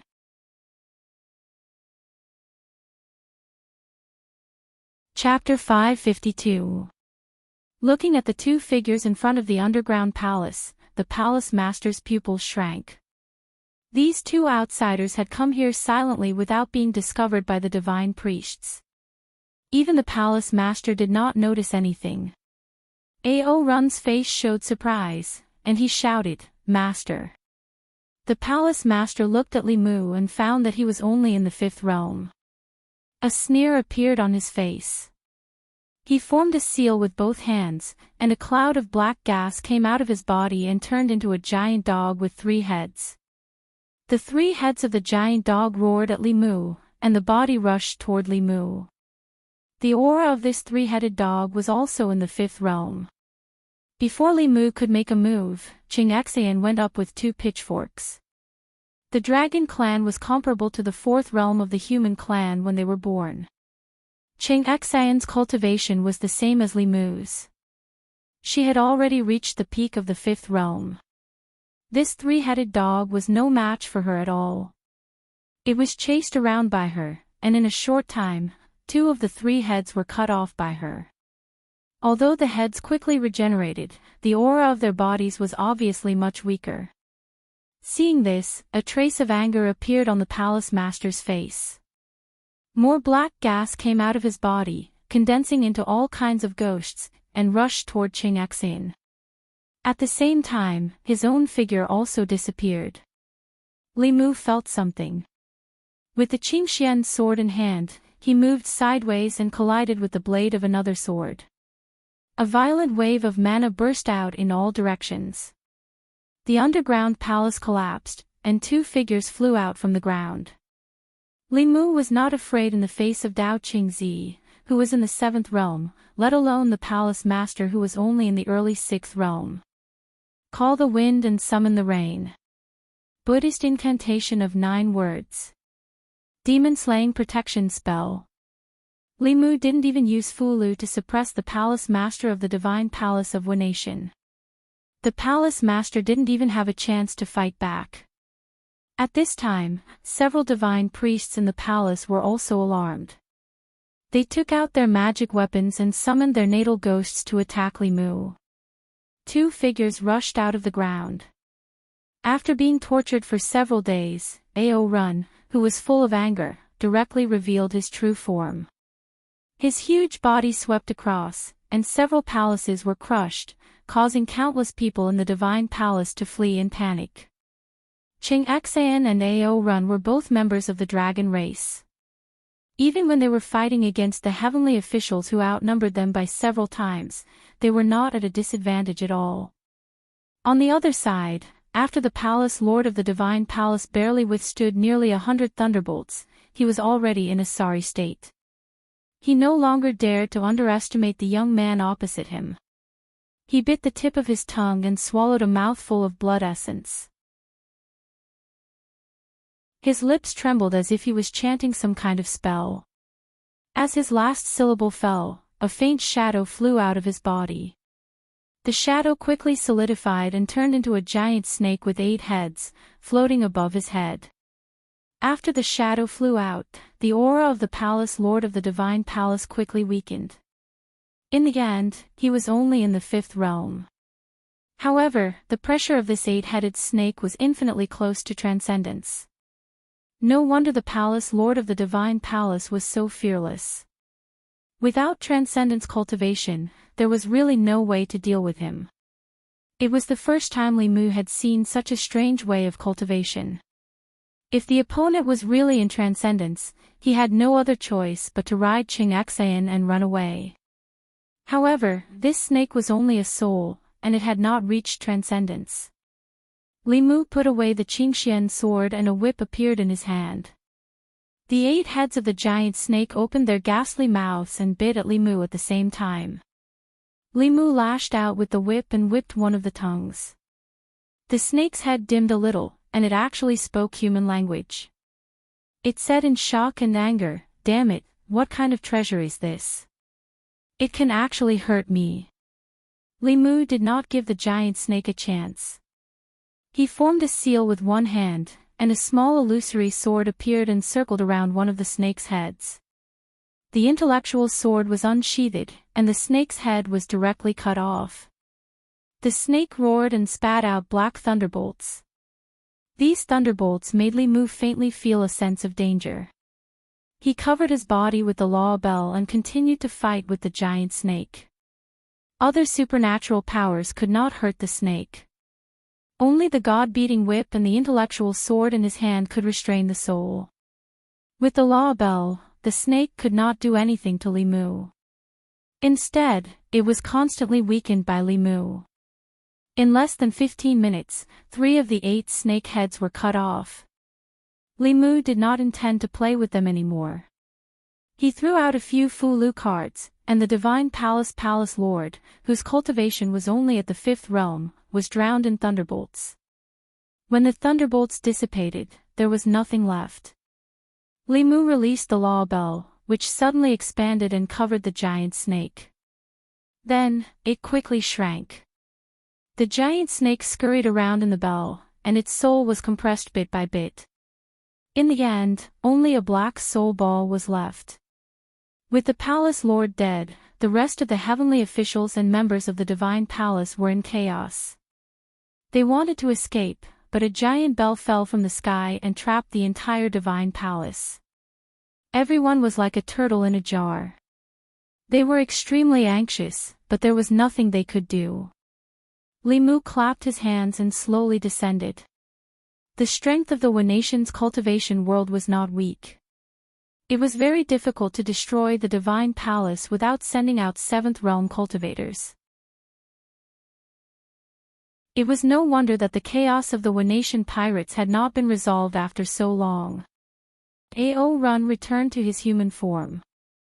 He looked at Li Mu with snot and tears. He cried, "Master, you finally came to save me. You don't know how they tortured me." Li Mu threw him a bottle of healing elixir and said, "That's enough. Who told you to come here on your own? First, take control of the people in the divine palace." Although the palace lord of the divine palace was dead, the divine palace was still there. If Li Mu left like this, there would still be pirates causing trouble at sea. Before he left, he had to completely solve this problem. However, to Li Mu's surprise, after seeing that the palace lord had been killed, the cultivators in the divine palace had no intention of avenging him. After a while of chaos, they all knelt down and begged for mercy, willing to serve Li Mu as their new master. Li Mu was not interested in being the master of the Nation. He let Ao Run take full charge of these people. He took Qingxian and searched here. The result of the search disappointed Li Mu. The palace lord of the divine palace, who was in charge of a country, was very poor. Not only did he not have a decent magic weapon, but Li Mu also searched the entire divine palace and only found a few spiritual jades, which were not enough to make up for his Fulu loss. After searching the last palace, Li Mu walked out and saw Qingxian standing in the yard, looking at the ground in confusion. Li Mu stepped forward and asked, "What's wrong?" Ching Xian stared at the ground and said, "There seems to be something underground." Li Mu released his divine thoughts and felt it, but he didn't find anything strange. However, Ching Xian was a dragon, so she wouldn't have strange feelings for no reason. Perhaps the palace lord of the divine palace had hidden the treasure underground. Li Mu had an idea and said, "Why don't we go down and have a look?" The two of them dived into the ground with the earth escape skill and sank down thousands of feet. There were only rocks around them. Just as Li Mu was about to give up, Ching Xian said firmly, "I feel it. There must be something down there." Since she was so sure, Li Mu continued to sink down thousands of feet. When he sank down to more than 10,000 feet, the pressure around him suddenly decreased greatly. The surrounding rocks were gone. This seemed to be an underground cave. It was dark underground, and nothing could be seen. Li Mu's divine thoughts swept through, and everything in the cave appeared in his mind. This was a very large underground cave. The stones under their feet were blood red. In the middle of the cave, there was a huge skeleton. The skeleton looked like a snake, but it wasn't a snake. It stretched for about 1,000 feet. Li Mu looked at the front and saw a huge dragon skull. No wonder Ching Xian had sensed it. This was the tomb of a dragon. Li Mu walked to the side of the dragon skull and saw a stone tablet that was about 10 feet high on the ground. There were a few lines of words written in the dragon language on the stone tablet. The first line read, "Ao Ching of the Azure Dragon Tribe sleeps here." This name sounded familiar to Li Mu. He quickly recalled that the owner of the diary that he had read as a pornographic book was none other than the Dragon King, Ao Ching. It was very likely that the Wanation was ancient Fusang. In that case, this perverted dragon had actually come to Fusang and died here. There were a few more lines. Li Mu continued to read in the dragon language, "I have roamed the world for 300 years and have never met a match. In the end, I was defeated by my lifespan. Before I died, I left an opportunity here to give to the descendants of my tribe. Recite this secret incantation and you will receive my inheritance."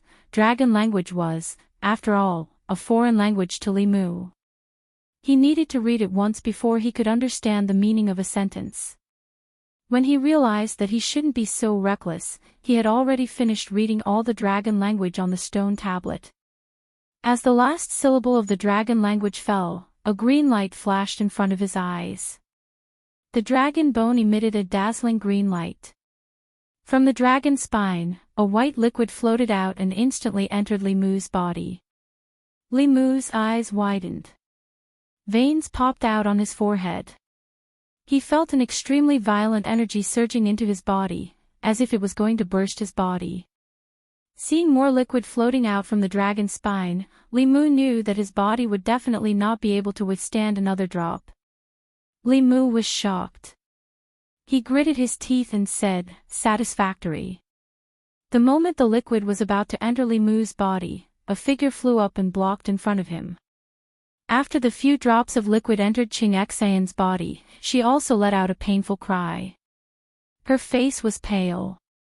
It was obvious that she was suffering a great deal of torture. However, she was much better than Li Mu. Blood had already seeped out of Li Mu's skin. The meridians in his body were broken and reconstructed. Broken and reconstructed, Li Mu sat down cross-legged with great difficulty, keeping his mind clear as he allowed this strength to wreak havoc in his body. Although the few drops of liquid were extremely violent and brought him endless pain, the extremely compressed spiritual energy contained within them was also something Li Mu had never seen before. The cultivation barrier that had been stagnant in his body for a long time was already showing signs of loosening. And his body was also becoming stronger through the repeated destruction and repair. Even after thousands of years, the legacy of a ninth realm cultivator still had incredible effects. Li Mu quickly realized that this was a rare opportunity for him. One man and one dragon sat cross-legged in the underground cave. Their auras were growing bit by bit.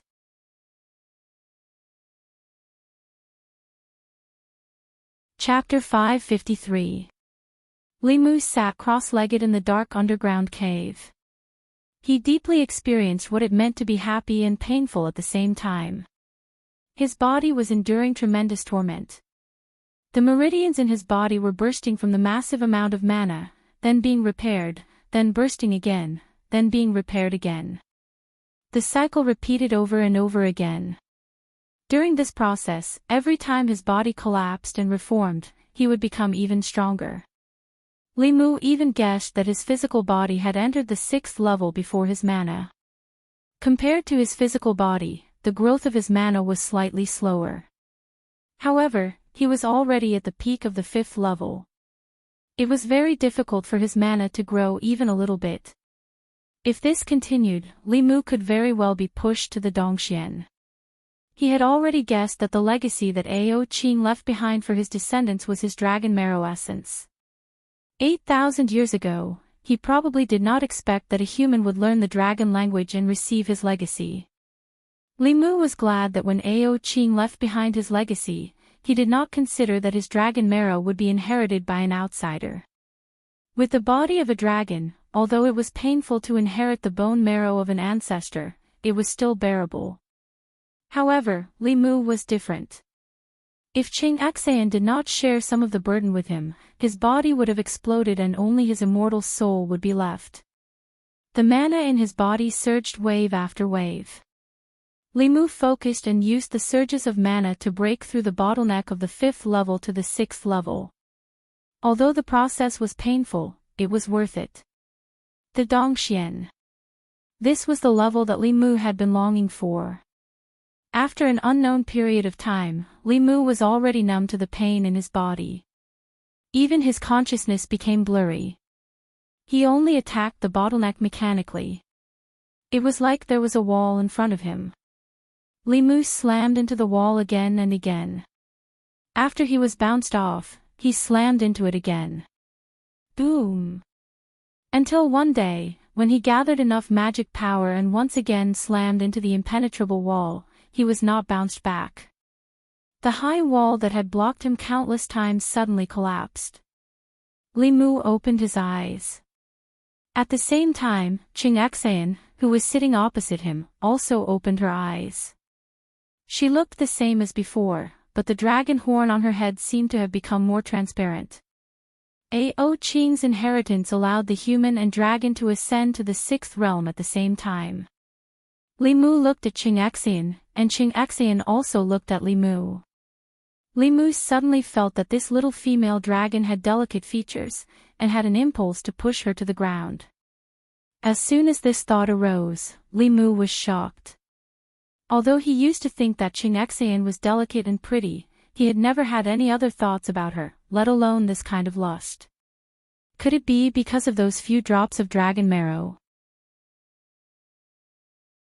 After absorbing a few drops of dragon marrow, his body had naturally acquired some of the dragon's habits. Dragons were lustful by nature, and Dragon King Ao Qing was even more lustful throughout his life. Even Li Mu had to admit defeat in front of him. Li Mu did not want to become a creature that only thought with the lower half of his body. He forcefully suppressed the evil thoughts in his heart. However, at this moment, Qing Xian, who was staring straight at Li Mu, stuck out her tongue and licked her lips. Then, she swallowed. She was a dragon to begin with. When she was inexperienced, she naturally did not have any other thoughts. However, those few drops of Dragon King Ao Qing's bone marrow not only raised her cultivation by a large realm, but also stimulated her dragon's nature. Li Mu looked at her and said seriously, "Qing Xian, calm down, calm down." Qing Xian came back to her senses. Her face reddened, and she immediately looked away, not daring to look at Li Mu again. Li Mu stood up with his back bent, and used a few pearls to illuminate the entire underground cave. After the bone marrow left the skeleton, the Dragon King's huge skeleton turned to dust. Li Mu collected these ashes without wasting a single one. These were essential materials for writing high-level Fulu. The ashes of a 9th realm cultivator contained spiritual qi that did not dissipate. They could be used to write Saint-level Fulu directly. Then, Li Mu looked at the stones on the ground. The stones around the cave were all gray. Only the stones under their feet were red, and they were as red as blood. These ordinary stones had been soaked in dragon blood for nearly 10,000 years. They had long become indestructible treasures, and were perfect for refining artifacts. Li Mu cut the area soaked in dragon blood with his flying sword, and moved the entire area into the Fey Emperor's space.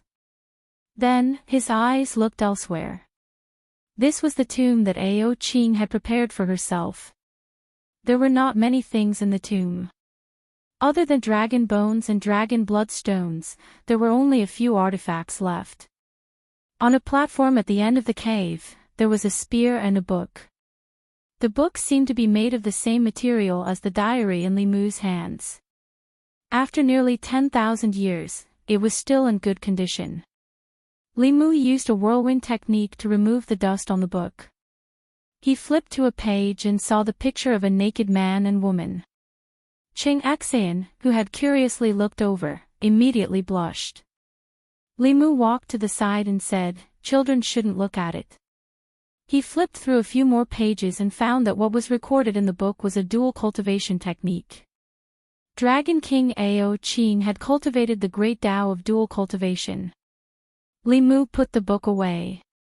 A top-grade dual cultivation technique would be useful to him in the future. Then, he looked at the spear.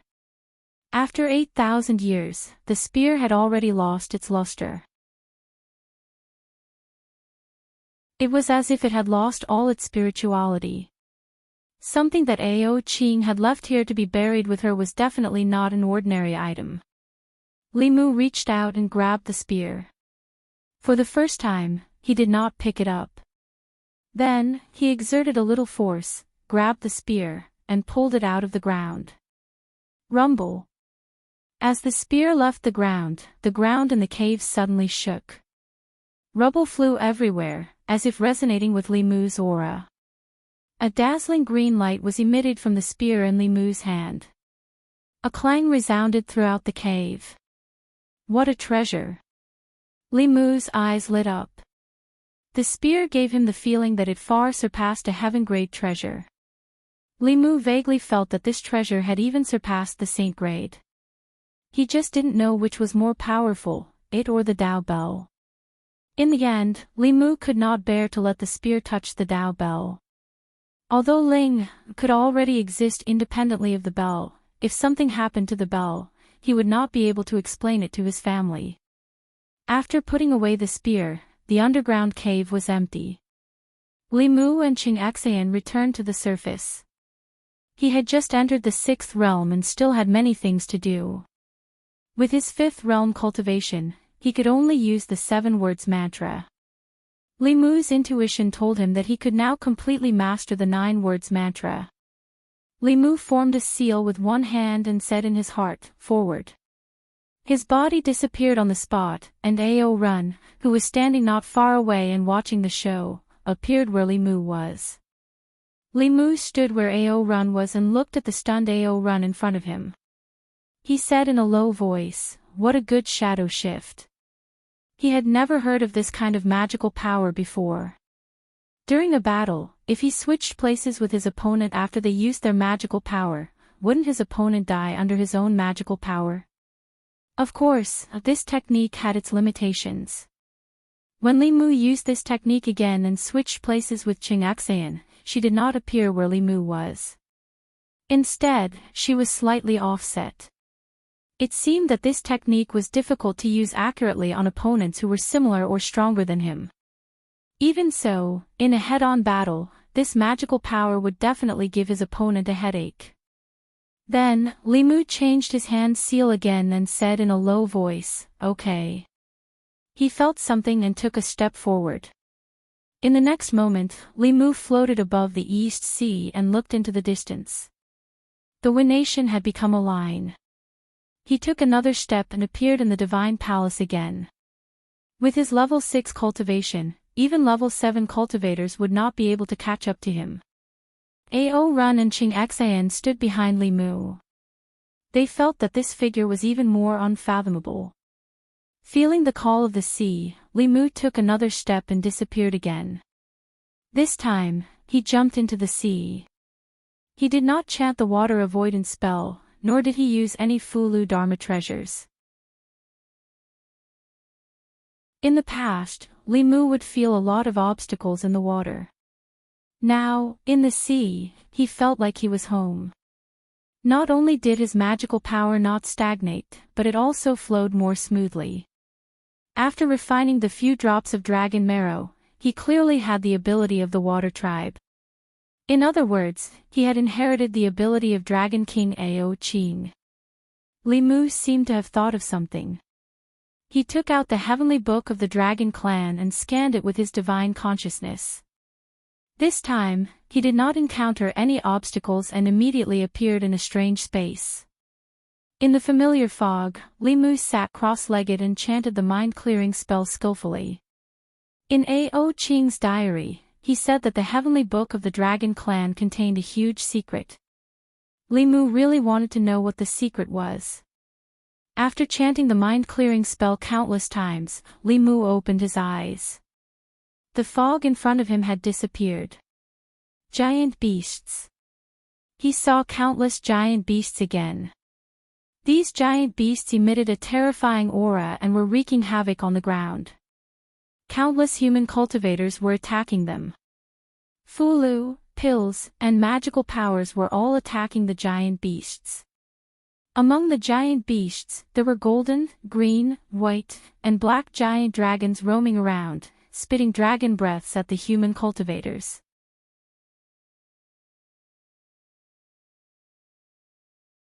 Chapter 554. Li Mu had read many pages of the Tomes of Arcane. In the other Tomes of Arcane, most of them were about humans fighting against the giant beasts that wreaked havoc in the world. From the perspective of humans, the giant beasts were undoubtedly the villains. However, in the Tomes of the Dragon Clan and the giant beasts were obviously on the same side.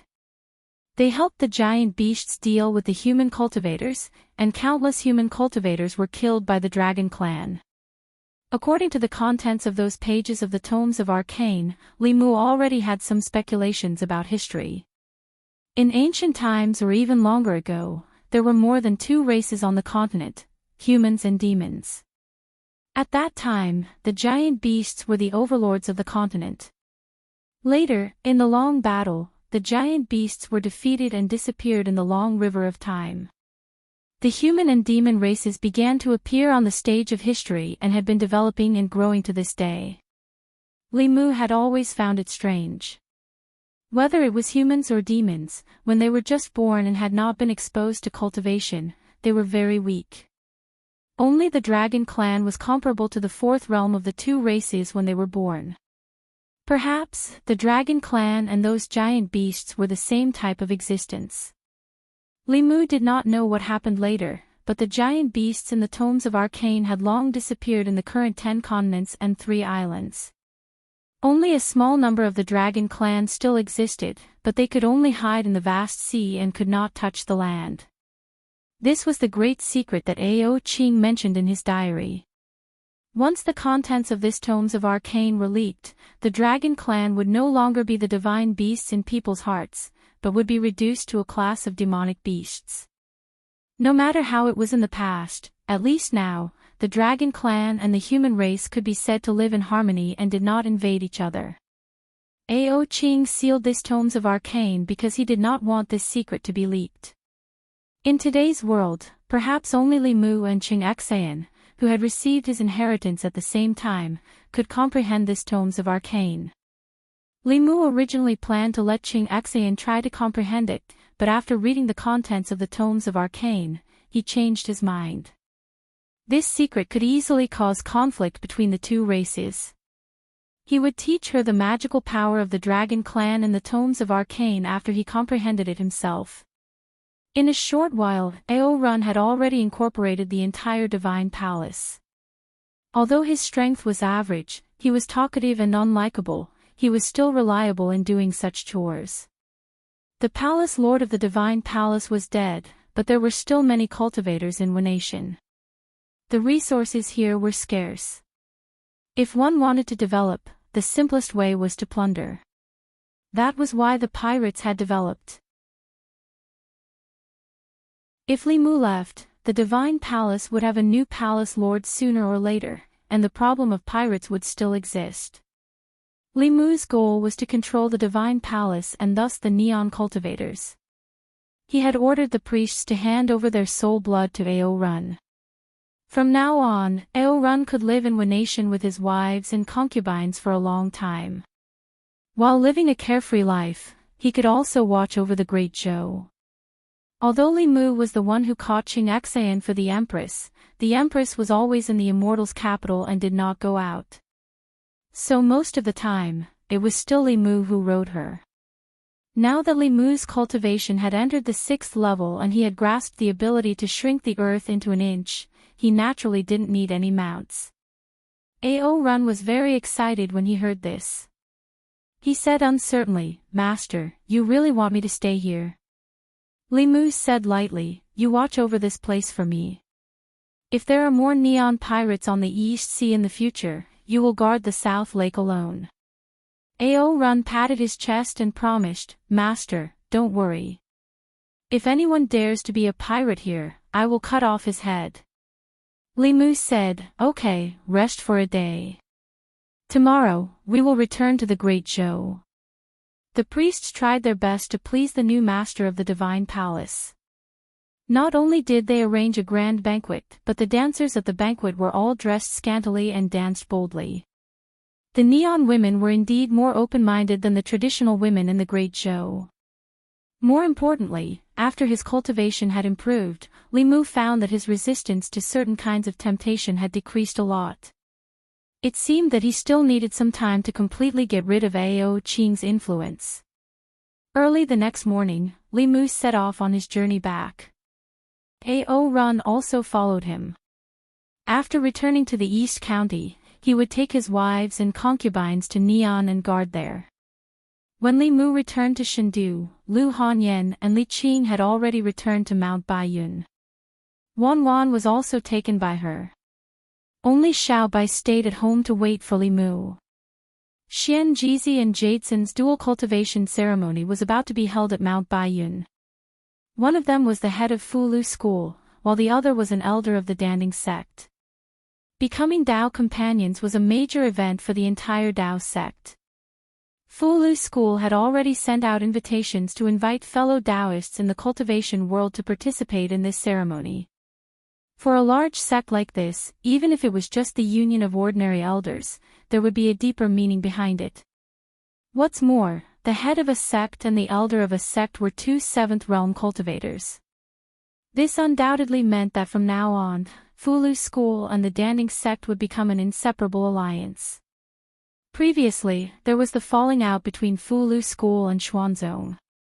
Later, there was the marriage alliance between Fulu School and the Danding sect. This might be the first great change in the Dao sect in the past 100 years. The imperial court and Fulu School worked closely together. Therefore, Mr. Mei would represent the Empress at this ceremony. Li Mu would go back with her. The market outside Chengdu had been opened one after another. Li Mu named it Wishing Lane. He hoped that the cultivators who came here would be able to choose treasures that they liked. As soon as the exchange meeting in Xuanzong ended, the cultivators of Zhu province all rushed to Chengdu for one thing. Xuanzong was located in the Eastern Sea. It was an extremely remote location. Many cultivators happened to pass by Chengdu on their way back. For another, some individual cultivators and aristocratic families earned spiritual jades in Xuanzong so that it would be easier for them to buy the cultivation resources they needed. The Great Zhou court only took 10% of the spiritual jades from the merchants in the market. This directly lowered the price of the goods. Moreover, Wishing Lane had just opened. Almost every shop had a discount. It attracted not only the cultivators of Xuanzong's exchange meeting, but also many cultivators of the Great Zhou from other prefectures. For the prefectures that were too far away from Chengdu, such as the 4 prefectures in the east, west, south, north, and Zhejiang Prefecture. If they needed anything, they only needed to register with the local government and pay spiritual jades. Then, they would wait at home and have the goods delivered free of charge. The imperial court was an official business and guaranteed the quality. In addition, the Department of Offerings also opened shops in the market to answer questions for cultivators. They would answer questions for cultivators and solve all kinds of problems they encountered in the process of cultivation. At the same time, cultivators who wanted to break through to the next realm could also join the Department of Offerings breakthrough class. After paying the spiritual jades, the Department of Offerings would have high-ranking offerings give the customers one-on-one guidance. The Department of Offerings would bear all the costs of the customer's cultivation. If the breakthrough failed, the full amount of spiritual jades paid would be refunded. At present, the Department of Offerings could help cultivators in the divinity realm break through to the creation realm. Of course, the price for high-level cultivators to break through was also astronomical. Ordinary individual cultivators, small aristocratic families, and small sects could not afford it. This business was specially prepared for the wealthy small countries in the south, as well as the medium-sized aristocratic families and sects with strong foundations. With the imperial court's strong support, Fulu School, Spirit Array Sect, Pill Cauldron Sect, as well as the royal families of the Great Zhou and a few small countries in the south, everything in the market was on the right track. In the first 3 days of opening, sales reached new highs. Late at night, Li Mu lay alone in bed, unable to sleep. The plan to deal with Xuanzong was progressing according to his expectations. Now that he had advanced to the Dongxian realm, even if he faced Dao Qingzi directly, he could contend with him for a while. The number of 7th realm cultivators he could mobilize far surpassed Xuanzong's. The only obstacle was Xuanzong's 8th realm elder. The higher one's cultivation, the more impossible it was to fight enemies above their realm. Before Li Mu had full confidence, he would not clash with Xuanzong directly. Creak, the window was pushed open from the outside, and a figure slipped in. She took off her shoes and clothes, skillfully crawled under the blankets, and curled up in Li Mu's arms. Li Mu's body stiffened, and then he whispered, "Xiao Bai, be good. Go back to your room and sleep tonight." He still could not shake off the influence of the dragon's nature on his body. With such a little vixen in his arms, he had to recite the clear heart mantra for the entire night. There was no need for him to sleep at all. Xiao Bai's body trembled, and she silently left Li Mu's arms. She whispered, "Is it because big sister Huan Ji doesn't like other little vixens by benefactor's side? I will be obedient in the future. Benefactor, don't chase me away. Without you, I have nothing." Li Mu hugged her again and said, "Who said that? You must remember that you came first. You will always be benefactor's little vixen." Xiao Bai said pitifully, "But benefactor has never chased me away before." Li Mu explained helplessly, "I'm not chasing you away. It's just that, Xiao Bai, you've already grown up. I'm afraid that one day, I won't be able to resist." Xiao Bai buried her head in Li Mu's chest and said, "Xiao Bai has already grown up. Benefactor, benefactor, you don't have to endure it. I will be benefactor's woman sooner or later."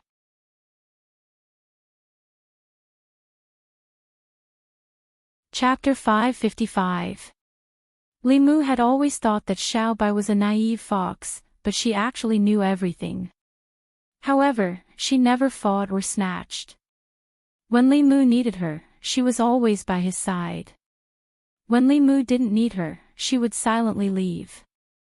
Li Mu never knew that she had such an insecure heart. Just because Li Mu had another fox by his side, she was worried that she would be chased away one day. From the North County to Chengdu, Li Mu, Lu Hanyan, and Li Qing were often separated. They were always by his side. Wherever he went, she would follow. Only Xiao Bai followed. Lu Hanyan and the others returned to Mount Baiyun first. She also stubbornly wanted to wait for him here. In the days that he wasn't around, he didn't know what she was thinking. Li Mu's heart ached. He held her in his arms. He didn't have any desire in his heart. He only kissed her forehead and said, "Don't worry, I will never chase you away. When I take revenge for Grandma, I will make you my real little fox." Xiaobai hugged Li Mu tightly. It was as if she wanted to merge into his body. In the morning, Li Mu was lying on the bed.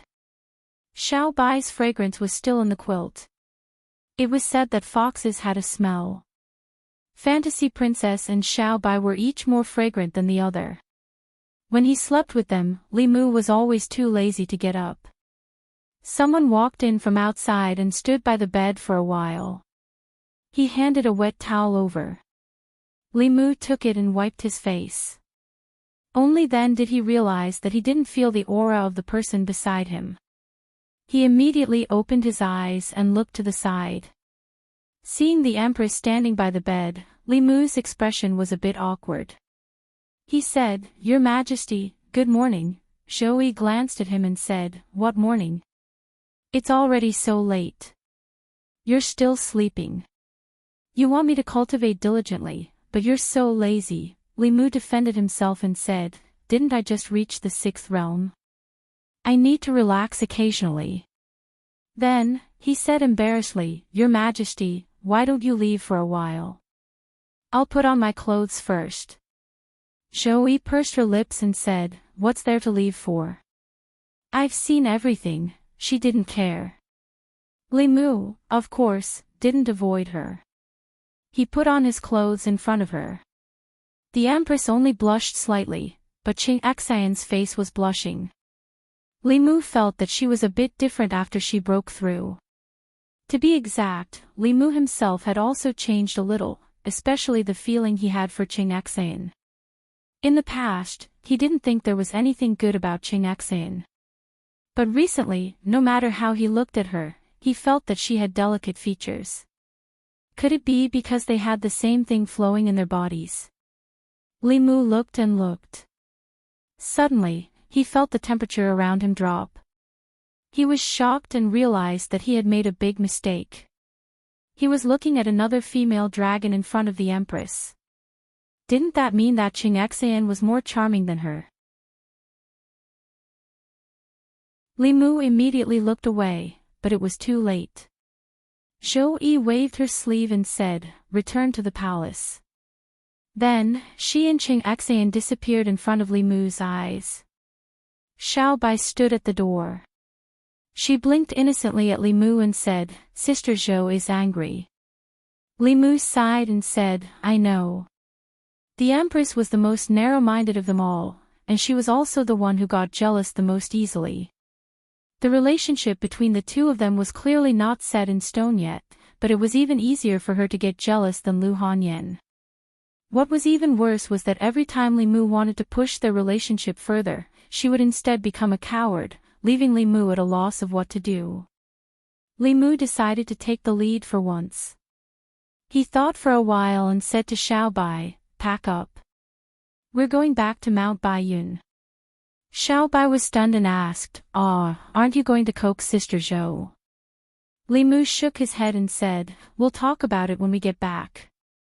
Chang'an Palace. Zhou waited for a long time, but Li Mu didn't enter the palace. In the end, she couldn't help but release her spiritual sense. However, she didn't sense his presence in the Li mansion. Not only the Li mansion, but also the entire Luoyang.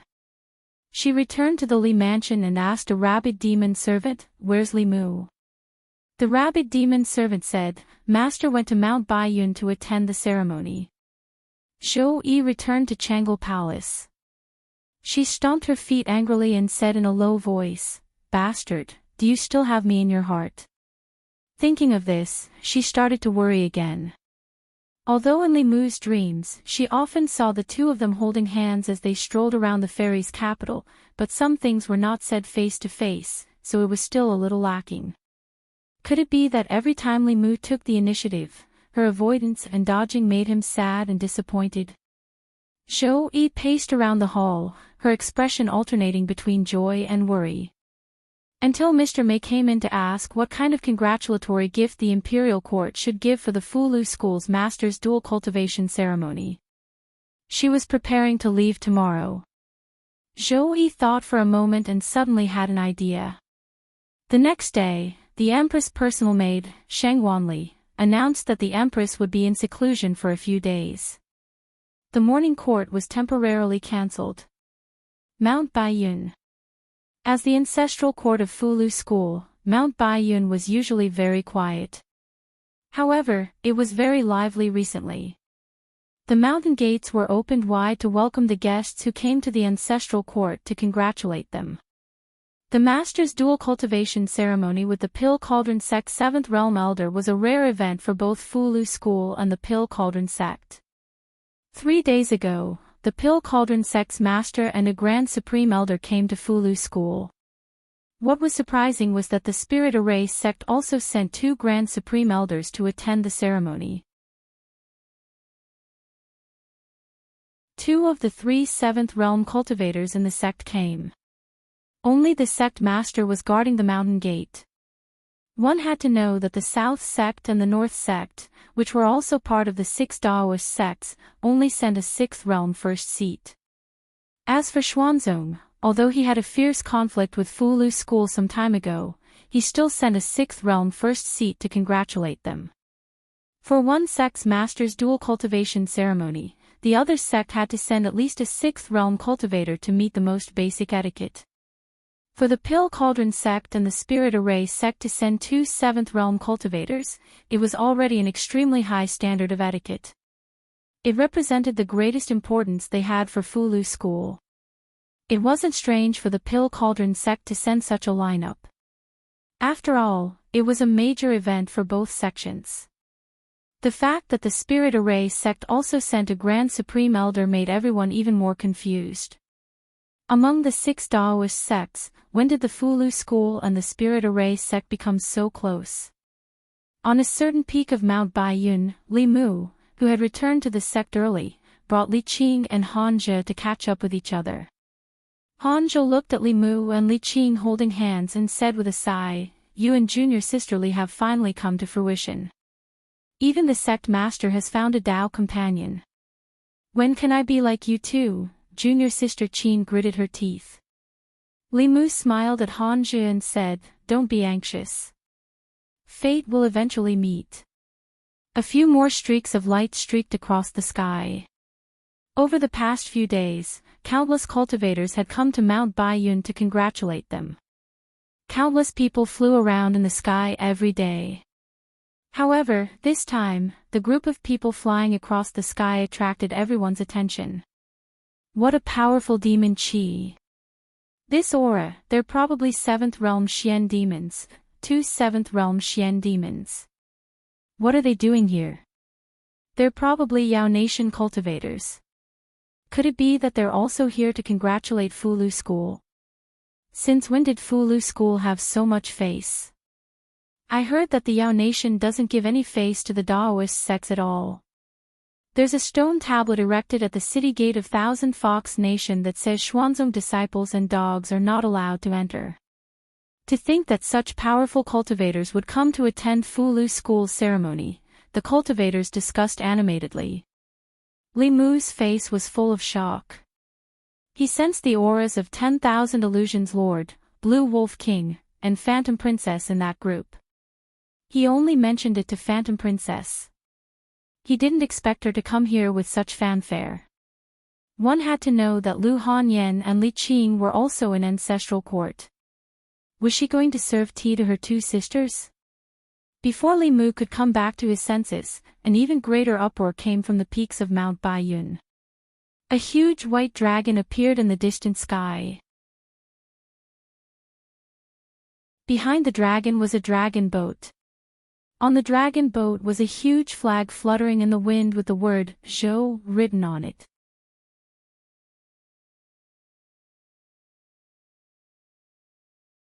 Chapter 556.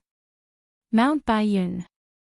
What they saw and heard at the ancestral court of Fu Lu's school raised questions in the hearts of the cultivators from the various sects and clans. Between the Fu Lu school and Xuanzong, who was the leader of the 6 Daoist sects? In terms of strength, Xuanzong was without a doubt. However, in terms of connections and relationships, Xuanzong did not seem to be worthy of the title of number 1. The Yao nation did not like Xuanzong's disciples, and the great Zhou court expelled Xuanzong's Daoist sect from its borders. They did not give any face to the number 1 Daoist sect. However, when it came to Fu Lu school, the two sides placed great importance on it. During the Fu Lu school's dual cultivation ceremony, the Empress of the Thousand Fox Nation personally came to congratulate them. The arrival of the two Seventh Realm Demon Kings, Lord of Illusions and Blue Wolf King, gave Fu Lu school plenty of face. As for the Empress of the Great Zhou, she also sent a female official to Mount Baiyun on a dragon to deliver a generous gift. Which of the 6 Daoist sects, including Xuanzong, could have such extravagance? If Fu Lu school could have an 8th realm elder, then Xuanzong would lose its position as the number 1 Daoist sect in terms of strength and influence. In the main Peak's Daoist palace, Xian Jizi personally welcomed the guests from the Yao nation and the great Zhou court. The Lord of Illusions smiled at him and said, "We came uninvited. Please forgive us, sect master." Xian Jizi cupped his hands and said, "You are our guests from afar. Please forgive us if we have not received you well." The Lord of Illusion said, "The Thousand Fox Nation and Fu Lu school do not distinguish between you and me. Sect master, please do not be so polite." These words stunned the Fu Lu school's elders. It was understandable that the Fu Lu school and the Danding sect did not distinguish between you and me, but since when did their sect and the Yao nation not distinguish between you and me? However, the arrival of the Empress of the Yao nation and 2 7th realm cultivators was a great show of respect for the Fu Lu school. After some polite greetings, Hyun Jinko personally led them to a Taoist palace to rest. Li Mu walked to the Holy Ji Palace on the main peak. Xian Jizi looked at him meaningfully and said, "I'll have to trouble you to entertain our friends from the Yao nation." Thinking about this matter, Li Mu felt a headache. It was fine if Huan Ji stayed in Thousand Fox Nation, but she had to come here to join in the fun. Li Qing was by his side, and Lu Hanyan was also watching him from behind Yuzhenzi. He didn't know whether to go see Huan Ji or not. Fortunately, the Empress had not come in person. Otherwise, it would really be lively. On behalf of the Empress, Mr. Mei and Qing Xian came to congratulate them. Li Mu took them to another Taoist palace to rest. The dual cultivation ceremony was actually a cultivator's wedding. It would begin in 3 days. Those who came to Fu Lu school early were all sects and clans with status. On the day of the ceremony, even more cultivators would come. After sending them to the Taoist palace where they were staying, Li Mu said, "You two rest first. I still have to entertain other guests." Mr. Mei asked, "Before you left, did you make Her Majesty angry again?" Li Mu said, "Her Majesty just likes to get angry. Don't mind her. She'll be fine in a while." Mr. Mei said, "When I left, Her Majesty was still angry. Don't you know how to appease Her Majesty before leaving?" Li Mu looked at her and asked suspiciously, "You're not Her Majesty in disguise, are you?" Mr. Mei glanced at him indifferently and said, "Do you think Her Majesty is that bored?" She didn't understand how bored the Empress could be. It wasn't the first time that she had turned into Lord Mei to test Li Mu. If she were to act on a whim again this time, with Li Mu's cultivation, he wouldn't be able to tell the difference. To prevent him from saying or doing something he should not say or do, Li Mu took out the spiritual snail. After injecting his spiritual power, the Empress's voice came from the other side. "What are you doing?" Li Mu confirmed that it was Mr. Mei in front of him. He said, "Nothing. I just forgot to tell Her Majesty that I went back to the North County to attend the dual cultivation ceremony. I'll go back in a few days." "Got it." After saying that, the Empress cut off the snail. Li Mu put it away and said to Mr. May, I really have a lot of things to do. You've been on the road for so long. Take a rest. I'll come back later. Mr. May did not say anything. After Li Mu left, he said, let's go out for a walk too. She walked out of the Taoist palace. Qing Axian followed her step by step. Li Mu went back to the Taoist palace on the main peak alone. It was not that he deliberately neglected Huan Ji and Mr. May, but that he had more important things to do. The people from the South Clan and the North Clan had come to congratulate him. Like Xuanzong, they each sent a sixth realm chief. This was to maintain the basic etiquette between the major clans. Fulu School did not have much of a relationship with the South Clan and the North Clan. In the market of Shindu, these two clans did not have shops. If they wanted to, they would have sent people to contact the imperial court already. Obviously, the South Clan and the North Clan did not want to offend Xuanzong for benefits. To be more precise, the benefits that Li Mu could offer were not enough to move them. The North Clan was good at making ritual implements, while the South Clan was good at refining bodies. The ritual implements and body tempering liquid produced by these two clans were very popular in the cultivation world. If he could win over these two clans, Luoyang's wishing square could completely replace Xuanzong's market. The two Taishang elders of the Spirit Array sect were already waiting for Li Mu in the side hall. Li Mu walked in and saluted the two elders. Greetings, Uncle Masters, he said. No need to be so polite.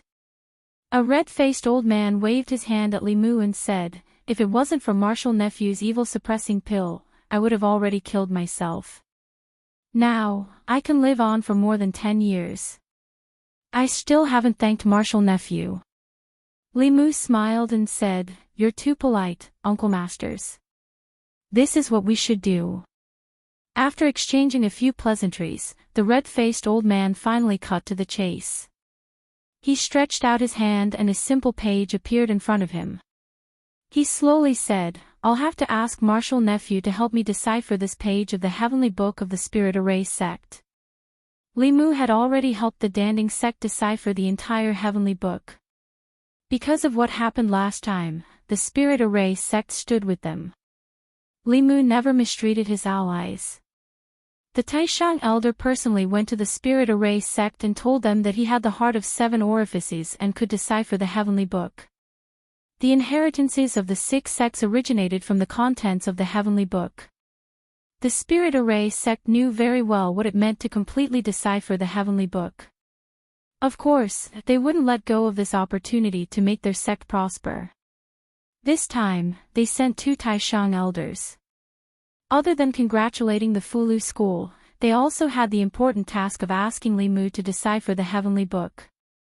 He accepted the Heavenly Book and nodded, rest assured, Uncle Masters. Within a month, I will engrave the contents of this page of the Heavenly Book into a jade slip.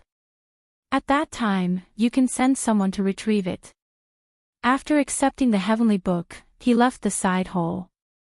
In another part of the Dao Palace, several figures gathered together with puzzled expressions. One of them looked at Guang Yuanzi of the Spirit Array sect and asked, since when did your Spirit Array sect have such a close relationship with the Fulu school? This time, you actually sent 2 Taishang elders. Guang Yuanzi smiled and said, not long ago, Uncle Master entered the demonic path. If it weren't for the help of the Fulu school, our Spirit Array sect would have lost a Taishang elder. Naturally, we have to repay the kindness. Everyone had heard about the Spirit Array sect. If the Fulu school had done such a great favor for the Spirit Array sect, the Spirit Array sect's actions wouldn't be so surprising. Only Xuanzong's Miao Xuanzi looked unhappy. After hearing Guang Yuanzi's words, he didn't say a word and left. After Miao Xuanzi left, the person who spoke just now said to Guang Yuanzi, is the Spirit Array sect going to stand on the Fulu school's side and oppose Xuanzong because of this? Guang Yuanzi revealed a mysterious expression and said lightly, of course, it's not just because of this. The North sect's first seat was even more puzzled. Is there some other secret behind this? Guang Yuanzi smiled and said, this is the sect's secret. Please forgive me for not saying more. After saying this, he also turned and left, leaving behind the North and South sect's first seats who were full of doubts. One of them stroked the short beard on his chin and said in a deep voice, that's not right. Guang Yuanzi must be hiding something from us. If there weren't enough benefits, why would the Spirit Array sect stand on the Fulu school's side? The other person thought for a while and shook his head. But I still don't understand. How many benefits could the Fulu school give the Spirit Array sect to make them not hesitate to oppose Xuanzong? What is the secret that Guang Yuanzi spoke of? He was puzzled. He quickly caught up with Guang Yuanzi and asked, don't keep us in suspense. With the relationship between our two sects, what kind of secret is there that can't be said? The Spirit Array sect and the North sect did have a close relationship. This was because many of the Spirit Array sect's high-level formation flags were refined by the North sect. The magic treasures refined by the North sect also had to be inscribed with formation patterns by the Spirit Array sect to increase their power. Guang Yuanzi looked at this person and shook his head. Senior brother Dong Yunzi, it's not that I don't want to tell you, but the sect master has told me that this matter is of great importance and cannot be spread. If I tell you, wouldn't I be violating the sect's rules? Senior brother, please don't make things difficult for me. Dong Yunzi was full of doubts, but Guang Yuanzi was unwilling to say more. Just as he was about to give up, Guang Yuanzi changed his tone and said, forget it. We have been brothers for decades. Although junior brother can't reveal the sect's secret, I can remind senior brother, so that you don't ruin the sect's future because of a momentary mistake. Guang Yuanzi said it as if it was true. He even used the words ruin the sect's future. Looking at his appearance, it didn't seem like he was exaggerating. Dong Yunzi's expression immediately became serious. At this time, Guang Yuanzi moved closer to his ear and whispered, junior brother Ling Jizi of the Fulu school has the heart of 7 orifices. He looked at Dong Yunzi and said, junior brother can only tell senior brother this much. If I say more, I'm afraid the sect master will blame me. After saying that, he flew up and left completely. Ling Wuzi of the South sect walked forward and frowned. What kind of reminder is this? Ling Jizi has the heart of 7 orifices. It's good for the Fulu school. What does it have to do with our sect? Dong Yunzi also didn't understand the mystery. He only knew that the heart of 7 orifices was an extremely rare constitution. Cultivators with this kind of constitution, although it didn't help their cultivation, had extraordinary talent in writing talismans and alchemy. Even so, what did this have to do with the future of the North sect? However, he believed that Guang Yuanzi wouldn't tell him this for no reason.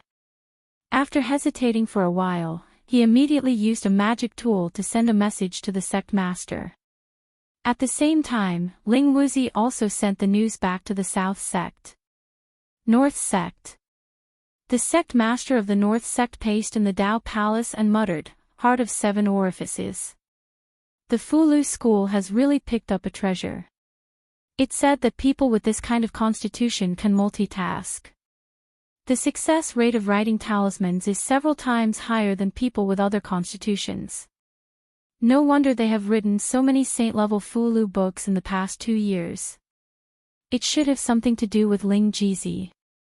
A grand elder of the North sect thought for a moment and said indifferently, what does this have to do with the Spirit Array sect? Is the heart of 7 orifices of the Fulu school worth offending Xuanzong? The two of them looked at each other and thought of the same thing at the same time. Their expressions changed and they blurted out, Heavenly Book. 15 minutes later, a stream of light flew out of the North sect's mountain gate and headed straight for Baiyun Mountain.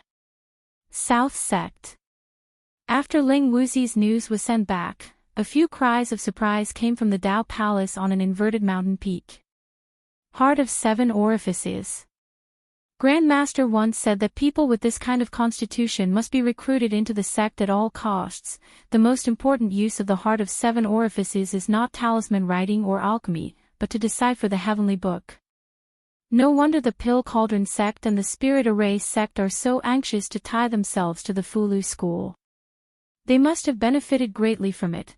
Not long after, an extremely powerful aura flew out of the South sect's ancestral court and streaked across the sky, disappearing into the northern horizon. Bayun Mountain.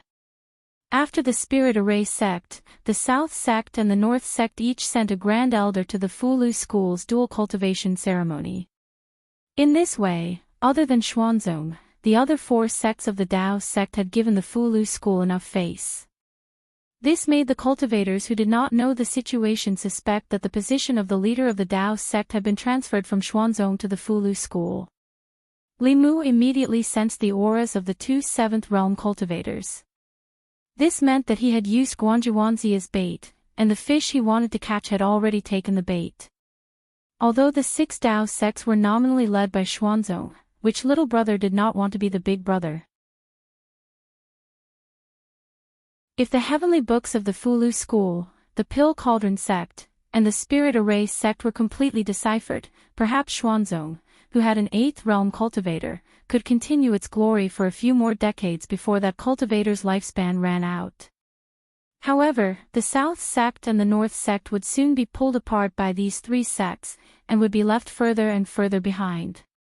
The cultivators of these 2 sects would not fail to see the pros and cons of this. Continuing to be Xuanzong's little brother or developing their own sects was a choice that did not need to be considered at all. Li Mu did not need to do anything now. The South sect and the North sect would come to him and beg him to do it. He stood at the peak of the main peak, and an aura quickly approached him from behind. Huan Ji flew to his side and snorted coldly, saying, "If I don't come to you, you won't come to me, right?" Li Mu turned around and looked around. He asked softly, "Why are you here? Why can't I be here?"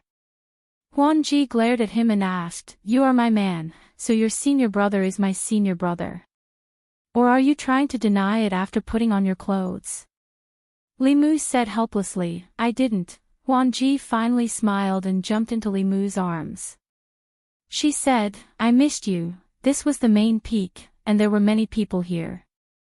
Li Mu used a concealment technique and flew to a nameless peak in the Bayun mountain range with her.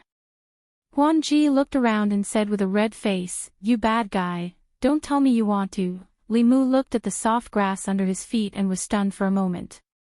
Just as he was about to speak, he saw 2 figures walking out from the mountain path in front of him. Li Mu and Mr. May looked at each other, and the atmosphere suddenly became very awkward. Mr. May looked at Li Mu and then at Huan Ji, who was beside Li Mu. A layer of frost suddenly formed on the ground within 1,000 feet radius.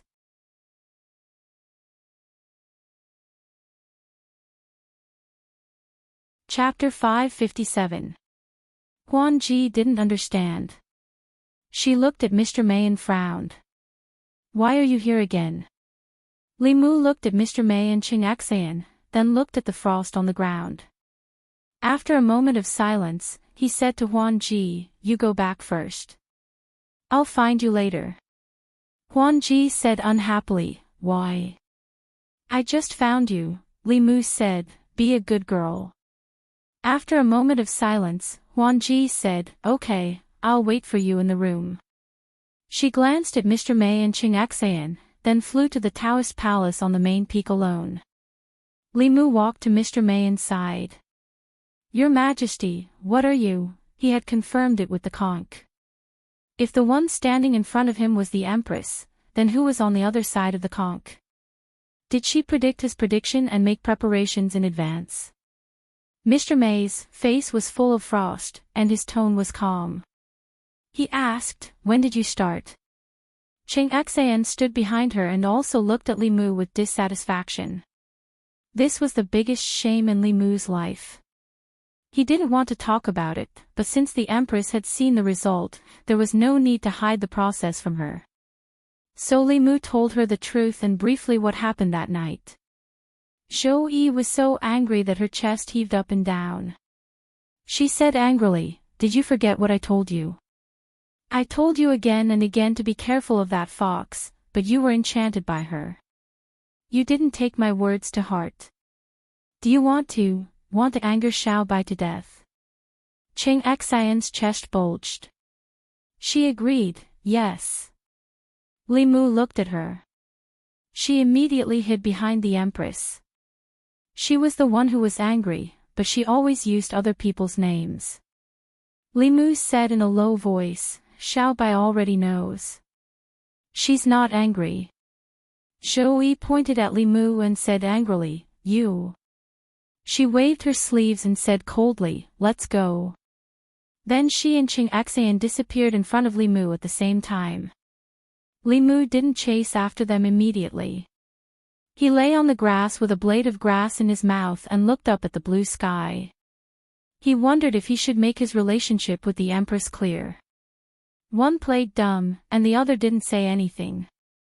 He didn't know how long they would drag it out. He might as well take this opportunity to confess his feelings to the Empress. Since she was unwilling to take the initiative to take that step, Li Mu could only force her. Li Mu flew back to the main peak and came to the Taoist palace where they lived. Cheng Xian stretched out her hands and stood in front of Li Mu, saying, "Master said she didn't want to see you." Li Mu glanced at her indifferently. She immediately covered her head and hid to the side. She would never forget Li Mu's methods of killing the people of the Shan Kingdom. Even now, she was still a little afraid of him. Li Mu walked to the front of the Taoist palace and pushed open the door. Zhou Yi, who had changed back to her original appearance, was sitting on the table. She turned her head away from Li Mu and said coldly, "Why are you still looking for me? Go find your fox spirit." "Yes, Your Majesty." Li Mu had already walked to her side and turned to walk outside. Zhou Yi smashed the white jade table with a palm and said angrily, "Come back here." Li Mu walked back and said, "Didn't Your Majesty tell me to go?" Zhou Yi said angrily, "Now you know to listen to me. What were you doing before? I told you to be careful of that fox. Were you careful?" Li Mu took a deep breath and said, "This is my private matter. I am a public official, and I am worthy of the great Zhou dynasty and Your Majesty. Your Majesty is not my wife, so you can't meddle in my private affairs." Zhou Yi's lips trembled and her face revealed a shocked expression. She found it hard to imagine that such words would come from Li Mu, her most trusted official, the person she liked the most. Didn't he like her? In the dream, they were already like that. How could he say such words? Zhou Yi was extremely sad. When she was betrayed by her family and became the crown princess, she wasn't this sad. When she was used as a pawn by her father and was cursed by the world to ascend the throne, she wasn't this sad either. A sorrowful feeling emerged in her heart and she couldn't control it. Zhou Yi turned her head away, not wanting Li Mu to see her tears.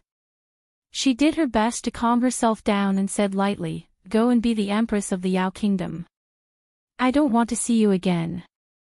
Li Mu slowly looked at her and said, "But I want to see Your Majesty. I want to see Your Majesty every day. I want to see the sunrise and sunset with Your Majesty. I want to grow flowers and vegetables and plow the fields with Your Majesty. If this is all my wishful thinking, then I will disappear from Your Majesty's sight and never appear again." Zhou Yi's tears were still in her eyes and her lips were slightly parted. She had gone from great sorrow to great joy in such a short period of time. Even she found it hard to come back to her senses. Was this Li Mu's declaration of his feelings to her? Watching the sunrise and sunset together. In any case, this wasn't something that a ruler and his official would do together. Zhou Yi looked into Li Mu's eyes. Li Mu met her gaze with sincerity. Zhou Yi looked away and a faint blush appeared on her face. She said in a low voice, It depends on your performance." Li Mu looked at the Empress, who had suddenly become shy, and his heart was already blooming with joy. Huan Ji had taught him that when it came to love, he had to take the initiative. The Empress was an inexperienced Xiao Bai. By the time she opened her mouth, Huan Ji had already given birth to a nest of foxes. Li Mu knew that the reason why she was angry was not because Li Mu had hidden the matter between him and Huan Ji from her. Rather, it was because Huan Ji had surpassed her and her competitive nature did not allow her to lose to another empress. Since he had taken the initiative and the two of them had already made their relationship clear, what happened next was just a matter of time. Li Mu tentatively sat down beside her and gently held her hand. The Empress's hand was a bit cold. She subconsciously dodged and then allowed Li Mu to hold her hand.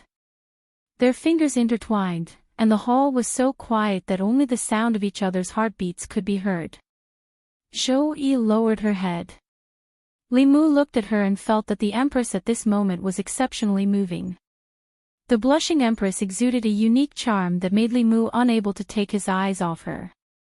Even his body inexplicably moved towards her. In the next moment, Li Mu realized that it was not just charm. There was really a suction force on the Empress. Not only his body, but also his magic power and primordial spirit were being sucked towards the Empress by this suction force. Zhou Yi also realized something. Her expression changed slightly. She lightly pushed Li Mu's shoulder, and Li Mu's body flew out of the hole. Li Mu and Qing Xian stood together and looked up at the sky. In the sky, a strange phenomenon suddenly appeared. All the white clouds in the sky within 100 miles seemed to be attracted by something and gathered above the Dao Palace. In the end, a huge funnel shape appeared, and it was spinning non-stop. In the eyes of high-level cultivators, this was not just a white cloud vortex, but a spirit chi vortex. There seemed to be a huge spirit gathering formation here. With the main peak of Baiyun Mountain as the origin, all the spirit chi within 100 miles was rapidly gathering here and being sucked in by this spirit chi vortex. It was Fulu School's grand ceremony today. The powerful cultivators of the Zhu continent gathered at Baiyun Mountain. Such a strange phenomenon immediately attracted the attention of countless people. Figures flew into the sky one after another and looked towards the Dao Palace. What pure spirit chi this is! Someone is breaking through the Transcendence Realm. This must be a Transcendence Realm cultivator's spirit chi fluctuation. Which 7th Realm cultivator's magic power has broken through again? This phenomenon. It's probably the peak of the 7th Realm. Fulu School is really on the verge of replacing Xuanzong. There isn't a single cultivator at the peak of the 7th Realm in the entire Dao sect. If he takes another step forward, Fulu School will really replace Xuanzong. While everyone was discussing softly, Miao Xuanzi's expression turned ugly in another Dao palace. He did not know that Fulu School was already so powerful that it could even threaten Xuanzong's position. From the main hall at the front of the main peak, a few people quickly walked out. An old man asked Xian Jizi, "The aura is so strong that even we can't compare to it. I wonder which senior brother's cultivation has improved again." Xian Jizi was also confused. As the headmaster of Fulu School, he knew better than anyone that there was no cultivator of such a level in the sect.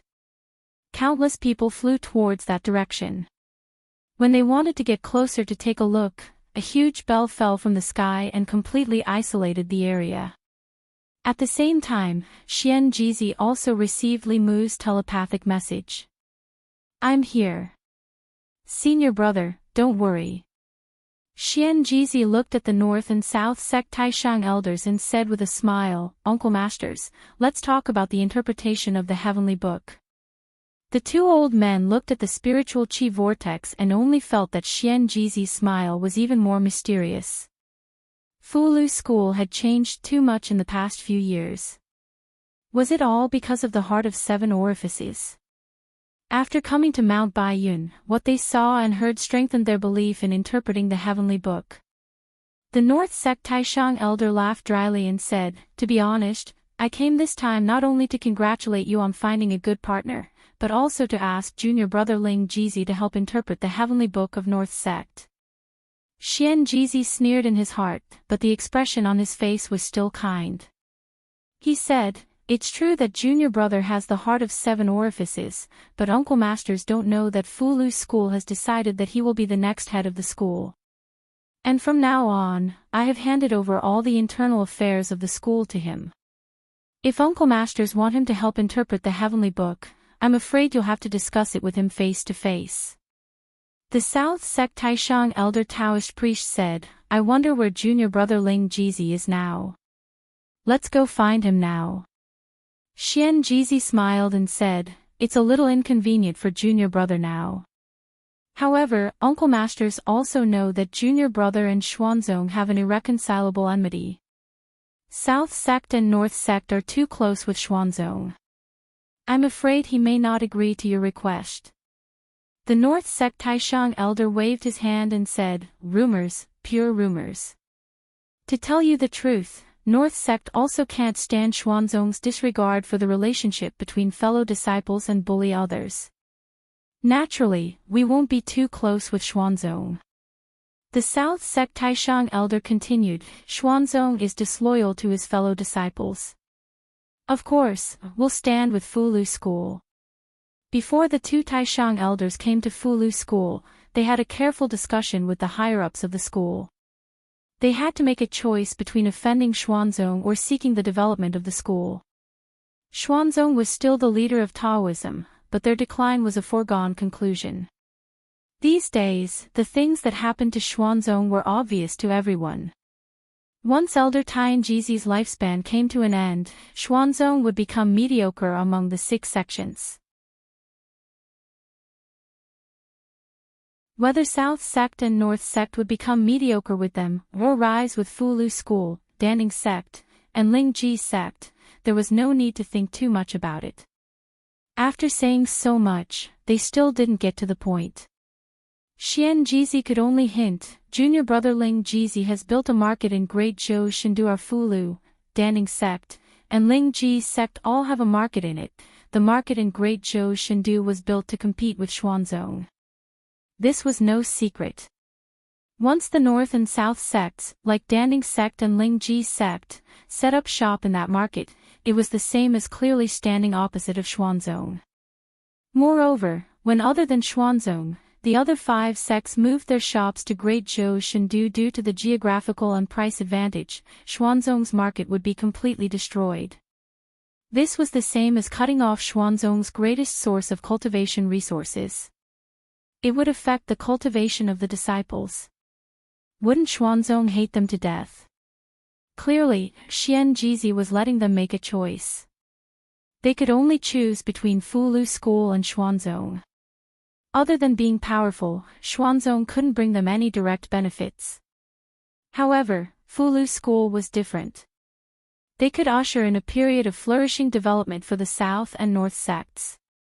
The North sect's first elder thought for a long time, then said, "From now on, our 4 sects will have to provide more support." The South sect's first elder immediately said, "It's our 5 sects." Xian Jizi smiled and said to the 2, "Uncle Masters, you can give the Heavenly Book to me temporarily. I will persuade junior brother to help you decipher it." The 2 stretched out their hands, and a page appeared in each of their palms. They sighed in their hearts. From now on, they were completely tied to Fulu School. Inside the Law Bell. In the Law Palace where the Empress was, there was a very powerful fluctuation of magic power, and her aura was still growing little by little. Just from the aura alone, this was already the most powerful aura Li Mu had ever felt, except for that elder Xuanzong. Although Li Mu hoped that the Empress could advance to the 8th realm in one go, it was impossible. The Great Zhou had the power of a nation, and decades of accumulation allowed her to have strength stronger than ordinary transcendence when she just stepped into transcendence. This time, her strength had increased slightly, and she should be able to stabilize at the late stage of transcendence. If he knew that the Empress's heart knot was here, Li Mu would have made it clear to her earlier. Like Jade Sun, the Empress also had a heart demon. Jade Sun's heart demon was Xianjizi, and the Empress's heart demon was Li Mu. Once the heart demon was eliminated, their cultivation would also have a small leap. The heart demon was a disaster, but it was also an opportunity. The process of defeating the heart demon and eliminating it was a process of fighting with oneself. If one lost, their cultivation would stagnate, and if it was serious, they would lose their rationality. If they won, it would be a vast sea and sky. After reaching the transcendent realm, any breakthrough was very difficult. The Empress shouldn't be able to finish it in a short time. Li Mu let Qing Xan watch over here. He just received Xianjizi's voice transmission, and the South Sect and North Sect's heavenly books had been obtained. Main Peak's Law Palace. The South Sect and North Sect Supreme Elders looked at Li Mu with hopeful eyes. An old man asked, "How long will it take to decipher the heavenly book?" Li Mu, 10 years. The two's expression changed, and they blurted out, "So long." Li Mu sighed and said, 10 years is already very short. The disciples of the 6 sects have been deciphering the heavenly book for thousands of years. Until now, there are still many mysteries. Our sect's heavenly book has not been fully deciphered. In these 10 years, I can't just decipher the heavenly book of each sect and neglect my cultivation.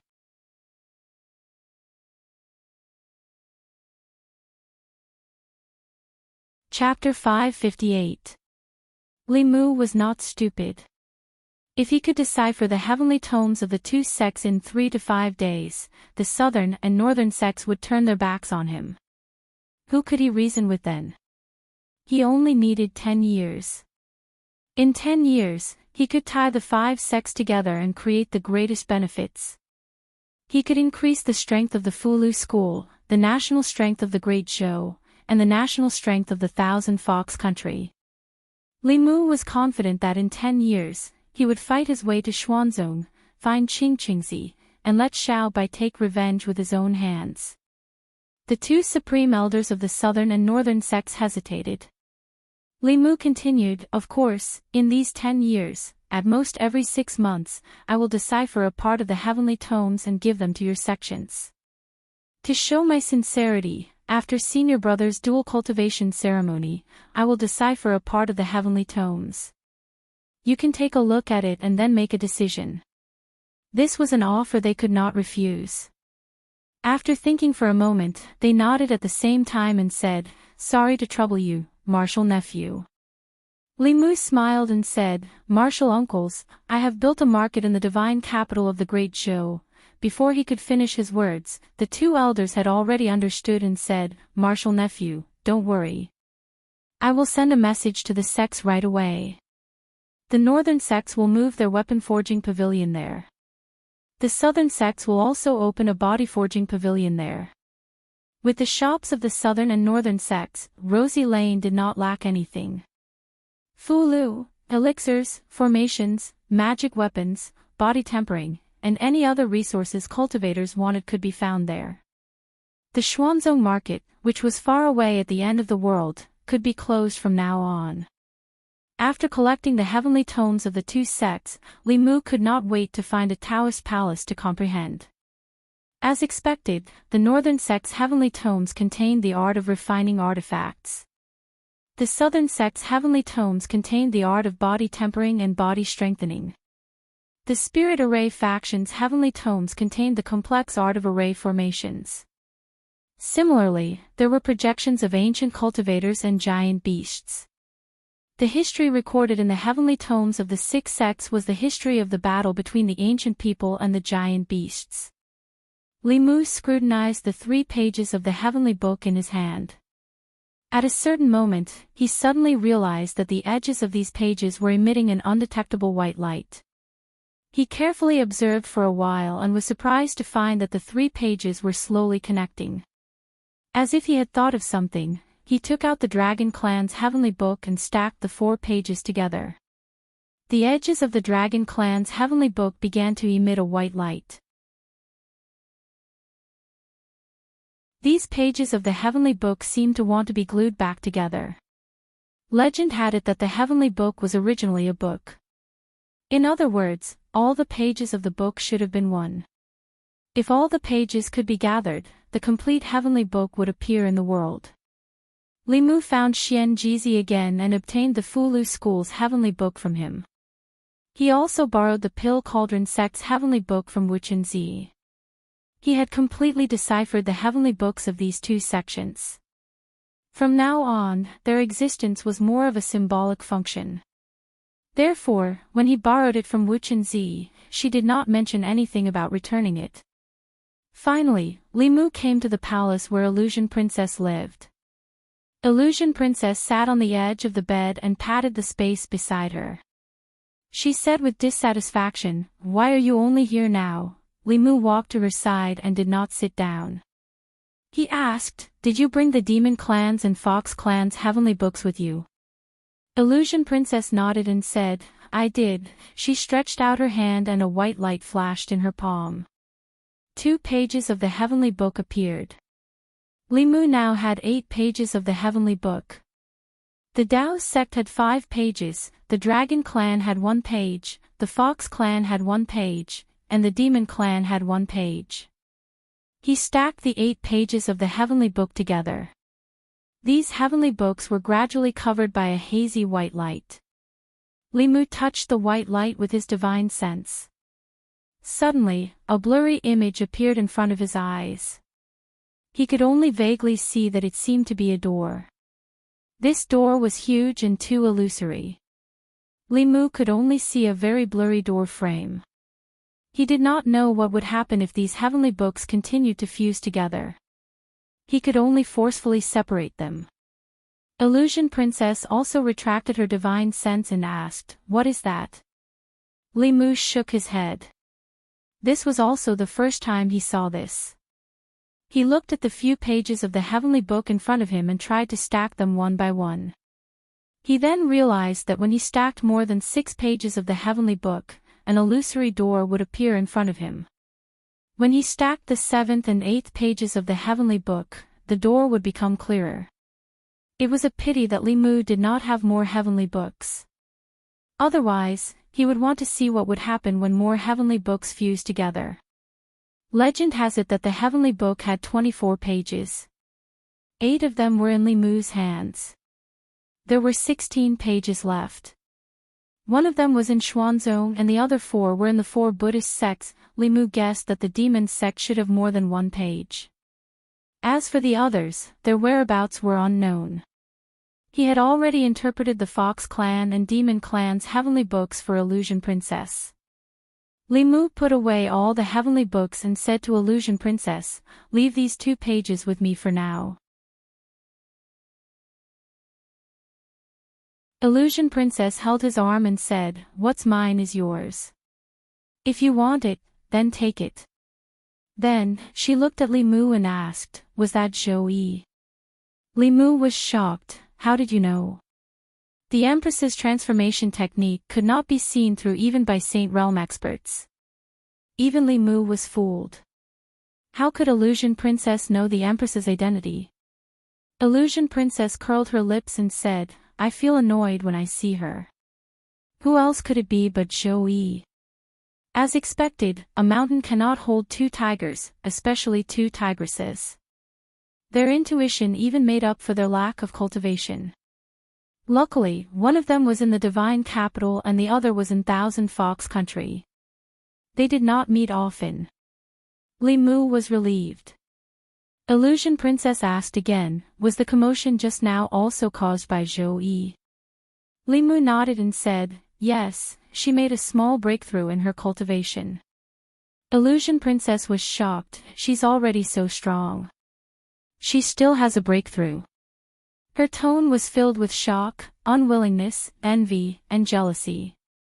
Even if she was ahead of Zhou Yi in other aspects, the difference in cultivation would always be an insurmountable gap between them. Li Mu comforted her, "You're already very strong. You don't have to compete with her everywhere." Illusion Princess snorted, "You also think I'm not as good as her." This was the truth. Not to mention people of the same age, even in the 10 continents, the Empress was probably the strongest among all the females. This was the case in the past, and it was even more so after she had a small breakthrough. The phenomenon in the sky had disappeared. Limu said to Illusion Princess, "Stay here obediently. I'll go take a look." After Limu left, Illusion Lord walked in from outside. Illusion Princess snorted, "Isn't it just the 7th realm? What's so great about it?" Illusion Lord walked in from outside and said, "Don't worry. The Heavenly Fox bloodline in your body is very strong. Your cultivation will not be below hers in the future." Illusion Princess pursed her lips and said helplessly, "If I'm not as good as her now, I'll be even worse in the future." Illusion Lord pondered for a moment and said softly, "Although the Demon Nation is small, its foundation is not weaker than the Zhou Nation. Otherwise, it wouldn't have fought with them for so many years. If she could transcend with her psychokinesis, my daughter can too. However, just our clan alone is not enough. We have to unite the other 4 clans." Limu returned to the palace where the Empress was and kept the Dao Bell. The puzzled crowd gathered here. Zhou Yi waved her sleeves, and Limu and her disappeared from the palace. Dozens of miles away, the 2 of them appeared on the peak of another mountain. Limu made some calculations. The Empress' teleportation mystical power was not even as far as his shrinking Earth into inches. This meant that even if he couldn't defeat a transcendent realm opponent, if he wanted to escape, the opponent wouldn't be able to catch up to him. The prerequisite was that the opponent didn't confine the space in advance. Zhou Yi lowered her head and looked at her feet. She asked softly, "Is what you said just now true?" Limu asked, "What?" Zhou Yi glared at him and said angrily, "You said you wanted to watch the sunrise and sunset with me." Limu held her hand and placed it on his chest. He said, "If you don't believe me, you can feel it for yourself." Zhou Yi placed her hand on Limu's chest and felt his heartbeat. After a moment of silence, she suddenly let out a long sigh and said, "If only you came to Fairy's capital a few years earlier." Limu thought for a moment. With her personality, if he came to Fairy's capital first and met her first, there wouldn't be Lu Hanyan, Li Qing, or Phantom Princess. Limu might have become the true Empress of the Great Zhou. In this world, there were always gains and losses. He lost the position of Empress and gained an entire forest. Zhou Yi suddenly looked at Limu and said, "You can't tell anyone about this, including them and that fox." Limu knew that the Empress was different from Phantom Princess. She had the dignity of being the Empress of the Great Zhou. Although the people of the Great Zhou had a lot of support, she couldn't really come to the Li family and live under another woman. Although this gave him the feeling that he was having a secret relationship with the Empress's words were an imperial edict. Limu still nodded and said, "As you wish."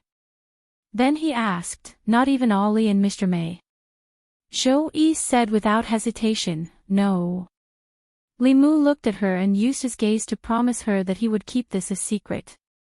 He even had to hide it from the people closest to her. This was a secret relationship. Although it felt a bit strange, thinking about it carefully, it was quite exciting. He let out a long sigh of relief in his heart.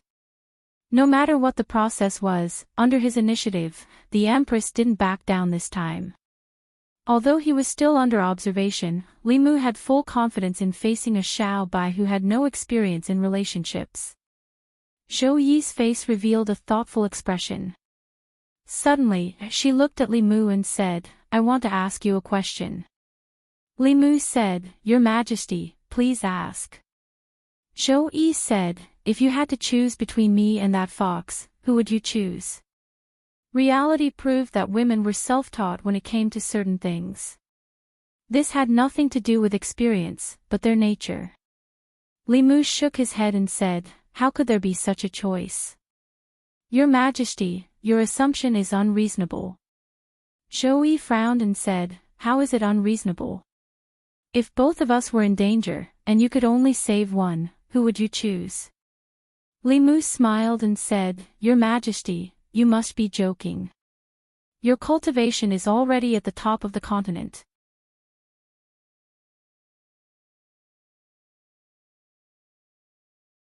If people saw him holding hands with Ali, at least they would not suspect that his taste had changed.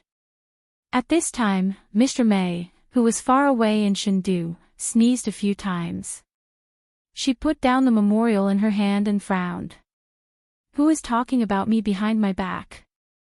As soon as she finished speaking, Sheng Wanli, who was sitting opposite her, also started sneezing.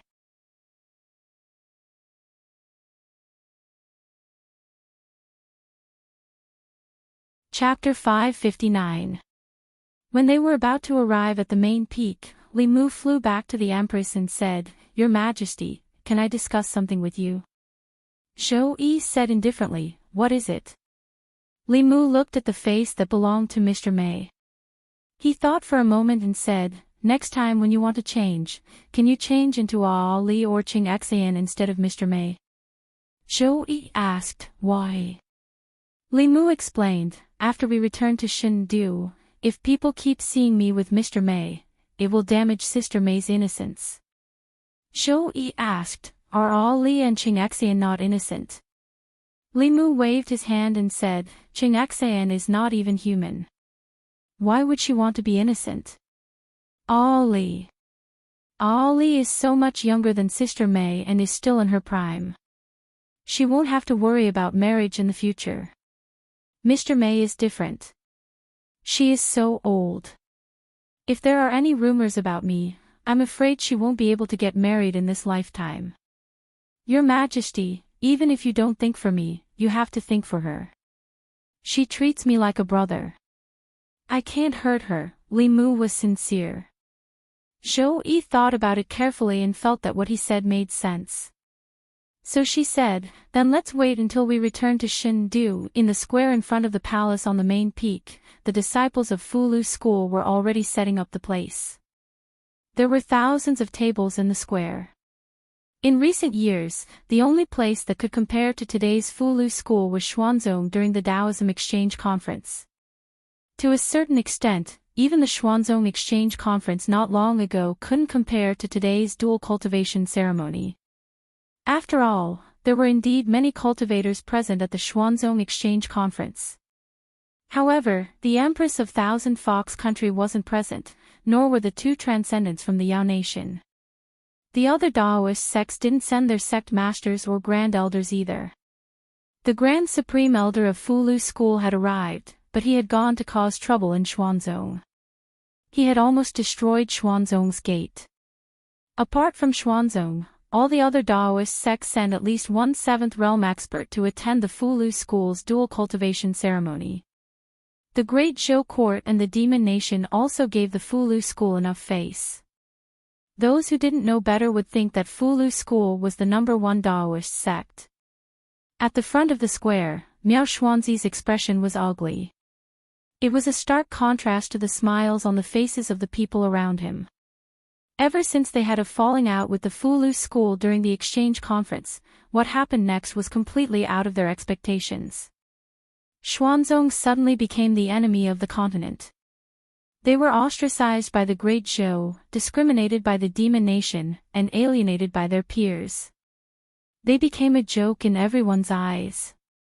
The Grand Supreme Elders of the Fulu School and the other 4 sects sat at the front, facing the crowd. To their left and right were the sect masters, the Demon Nation experts, and the Demon Nation's queen. Although Phantom Princess's cultivation wasn't high, her status was revered. It could be said that apart from the Empress who had hidden her identity, no one present could compare to her status.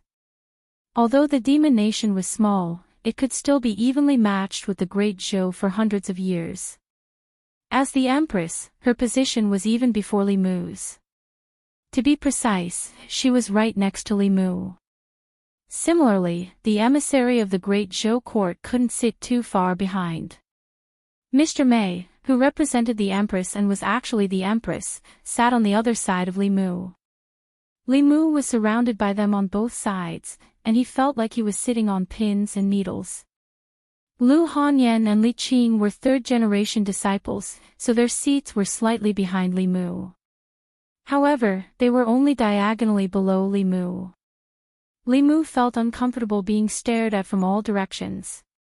Therefore, he didn't look at anyone and focused on drinking the spiritual wine on the table in front of him. On her left, Phantom Princess was restless. She stretched out a hand and drew circles on Li Mu's waist. Although her small movements were hidden, they couldn't escape the eyes of the transcending state experts present. The Grand Supreme Elders from other sects finally understood why the Fulu school and the Demon Nation were so close. It turned out that Ling Jizi had somehow hooked up with the Demon Nation's queen. The Demon Nation was a land of treasures. It was rich in spiritual herbs, whether it was refining pills or writing talismans. The various sects also needed the Demon Nation's resources. It seemed that the Fulu school wouldn't lack talisman liquid in the future. Phantom Princess's movements didn't escape the Empress's notice. Li Mu's waist was gently stroked, but the other side was in pain. Li Mu didn't get to enjoy the blessings of two lovers, but he got to experience the taste of ice and fire. He was in pain but happy at the same time. He endured until the end of the ceremony and could move freely. He immediately left his seat and went to Zhou Zhong's seat. He asked, "What happened in the northern state?" Zhou Zhong put down his wine cup and said, "Recently, people from the demonic path have been frequently active in the northern state. They have clashed with Sangu's subordinates many times. I don't know what they are planning." The demonic path again, Li Mu frowned slightly. Ever since he started cultivating, the demonic path had never stopped. Qian Huan, Chu Jiang of Gojoseon, and later Cui Ming, as well as the 10,000 illusions Lord of Heaven, and the 3 elders of the Netherworld who almost overturned the Demon Nation. The demonic path was known as the *T stirrer of the Zhu continent. They first stirred up trouble in the Great Zhou, then meddled with the Demon Nation, and now set their sights on the Xin Nation. With Li Mu's hard work, he finally made the northern state a buffer zone between the Xin Nation and the Great Zhou. Once the northern state fell, the situation on the southern border would return to how it was before. All his hard work for this would go down the drain. The enemy was in the dark, while they were in the light. Li Mu couldn't transfer more people over for the time being. The Demon Nation's current strength was just enough to protect itself. If he borrowed the Demon Nation's strength to stabilize the northern state, the demonic path might take advantage of the weakness to invade the Demon Nation. Moreover, the Demon Nation and the northern state were in the north and the south. It was difficult to provide support from a geographical point of view. Li Mu pondered for a long time and could only say, "Be vigilant for now. If you feel that something is wrong, immediately send a message to me." Zhou Zhong didn't say anything else. He suddenly asked, "Does Qing know about the matter between you and Mr. Mei?" Li Mu's face darkened. He said, "There's nothing between me and Mr. Mei."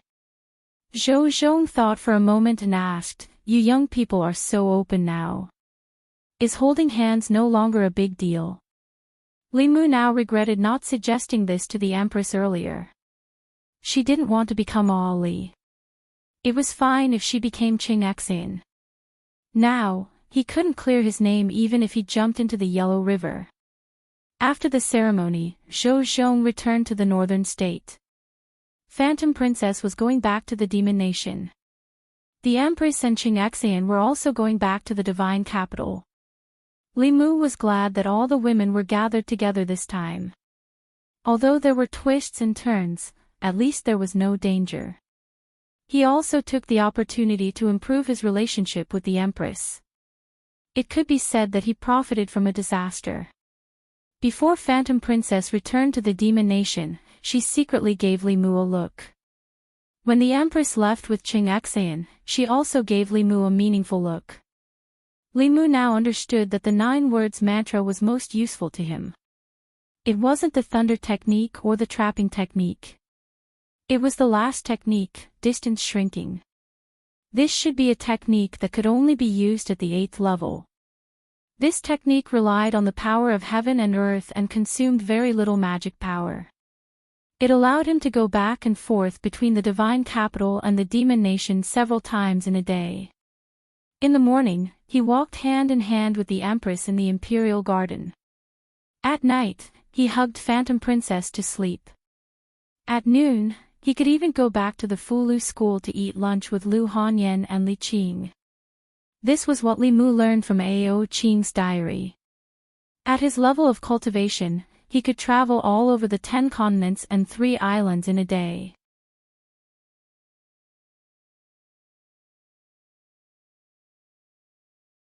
Do you have the heart to disappoint them?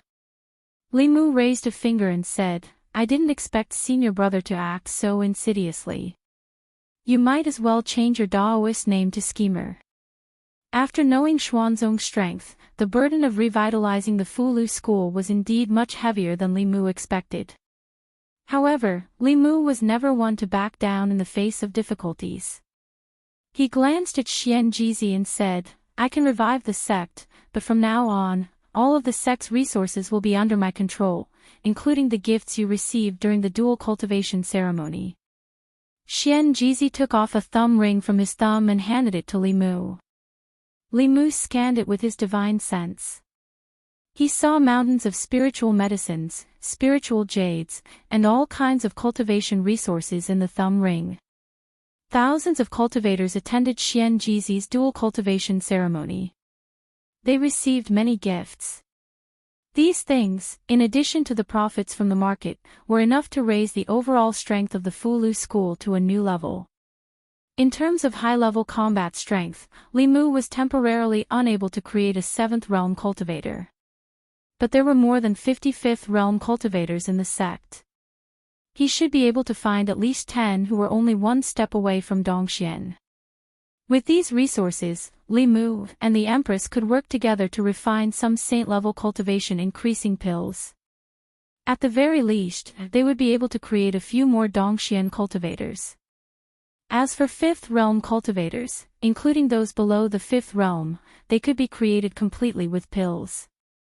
As long as they worked closely with the Danding sect, they would be able to produce a steady stream of pills for low-level disciples to increase their cultivation.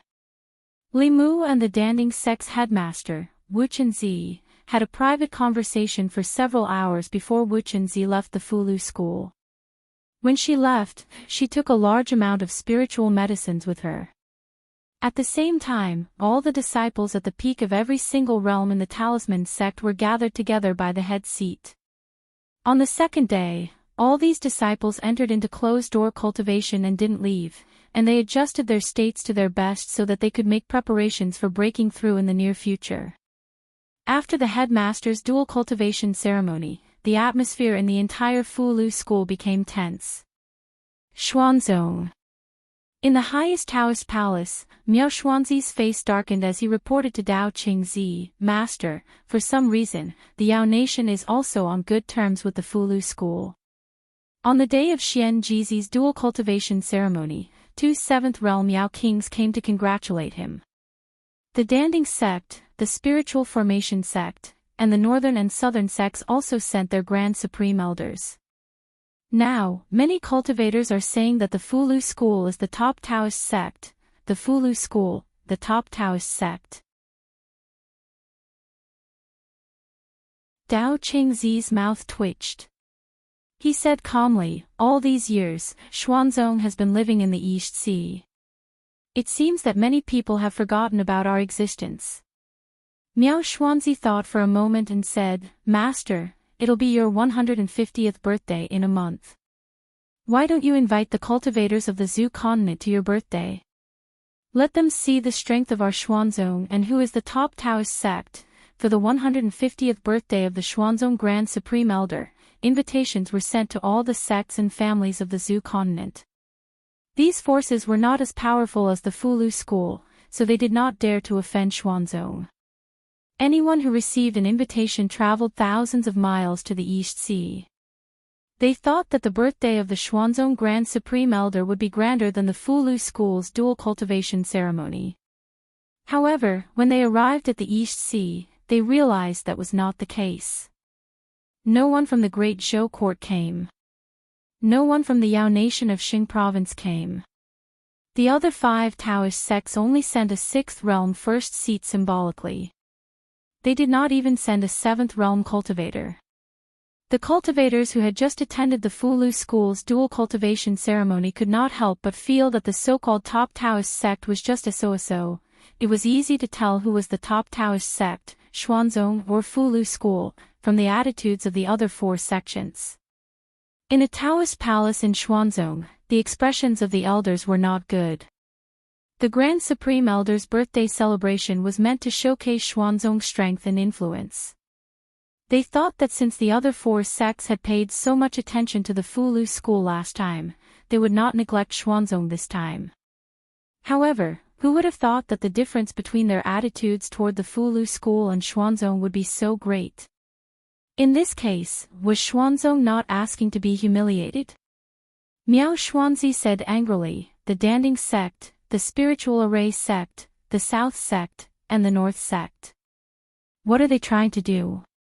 How dare they humiliate our Xuanzong? On the main seat, Dao Qingzi's face showed deep fear. He said in a low voice, there must be a reason for the North and South sects to do this. What benefits did the Fulu School give them to make them break off their relationship with Xuanzong?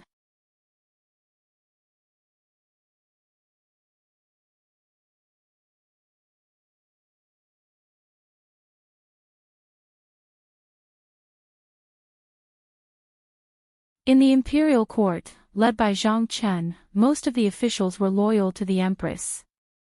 The original supporters of the 2 parties had all cut ties with them.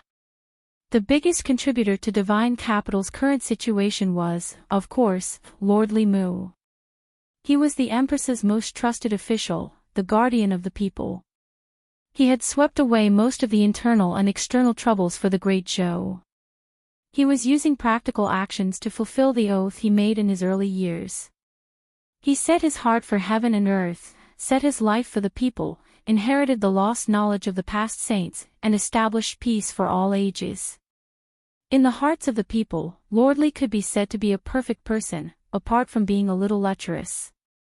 In recent days, there were rumors in Divine Capital that someone had seen Lord Li and Her Majesty's personal female official, Sheng Wanli, having a private meeting by the river. Their behavior was very intimate. These rumors had even spread to the palace, and even the palace maids were talking about it. Lord Li is an important official of the imperial court, and Commander Shengwan is also one of Her Majesty's most trusted guards. Isn't it normal for them to discuss national affairs together? Forget it. I would believe it if it were someone else discussing national affairs, but Lord Li and Lord Shengwan are together all day long. Maybe they'll fall in love with each other over time.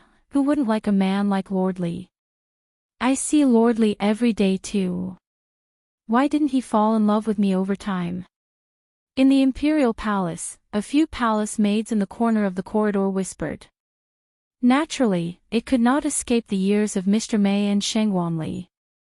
In Changle Palace, Mr. Mei stood beside Sheng Wanli and asked nosily, "Ali, when did you get together with Li Mu? You didn't even tell me." "That's so mean." Sheng Wanli's face was livid. She gritted her teeth and said, "What are they looking at? When did I get together with Li Mu by the river?" Mr. Mei murmured, "If it's not you, then it must look like you. Li Mu is really too much. The real Ali is right next to him, but he has to find an imposter." The palace maids outside had no idea what was going on. They continued to talk. It's not strange that Lord Li is with Commander Shengwan. If he's with Mr. Mei, please don't. This will ruin Lord Li's image in my eyes. Why don't you think Mr. Mei is so old? Why isn't he married yet? Besides Sheng Wanli, Mr. Mei's face was also livid. Several palace maids on duty near Changle Palace were punished to do laundry in the laundry department because they were negligent in their duties. Mr. Mei was still angry. He said angrily, "Why should I be a good match for you? My image will be ruined." She couldn't calm down. The sky above Fairy's capital changed again. It wasn't the first time this phenomenon had happened. Even the people of Fairy's capital were used to it. Naturally, the two of them didn't make a fuss. The shadow of a bell flew into the dark clouds. The dark clouds quickly dissipated. Soon, Li Mu and the Empress walked out from the back of the palace. With Li Mu's current cultivation base, he had no problem writing and refining low-grade heaven-level talismans and pills.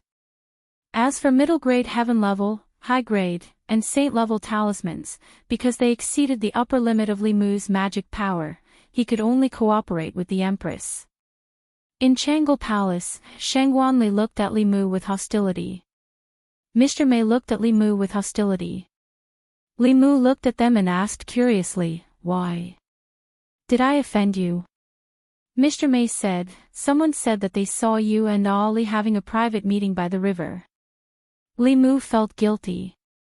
He said, "That's just a rumor. You can ask Ali if you don't believe me. We've never been alone." Mr. Mei asked, "Then why would there be such a rumor?" Li Mu shook his head. "How would I know?" "Oh right, His Majesty and I have something for you."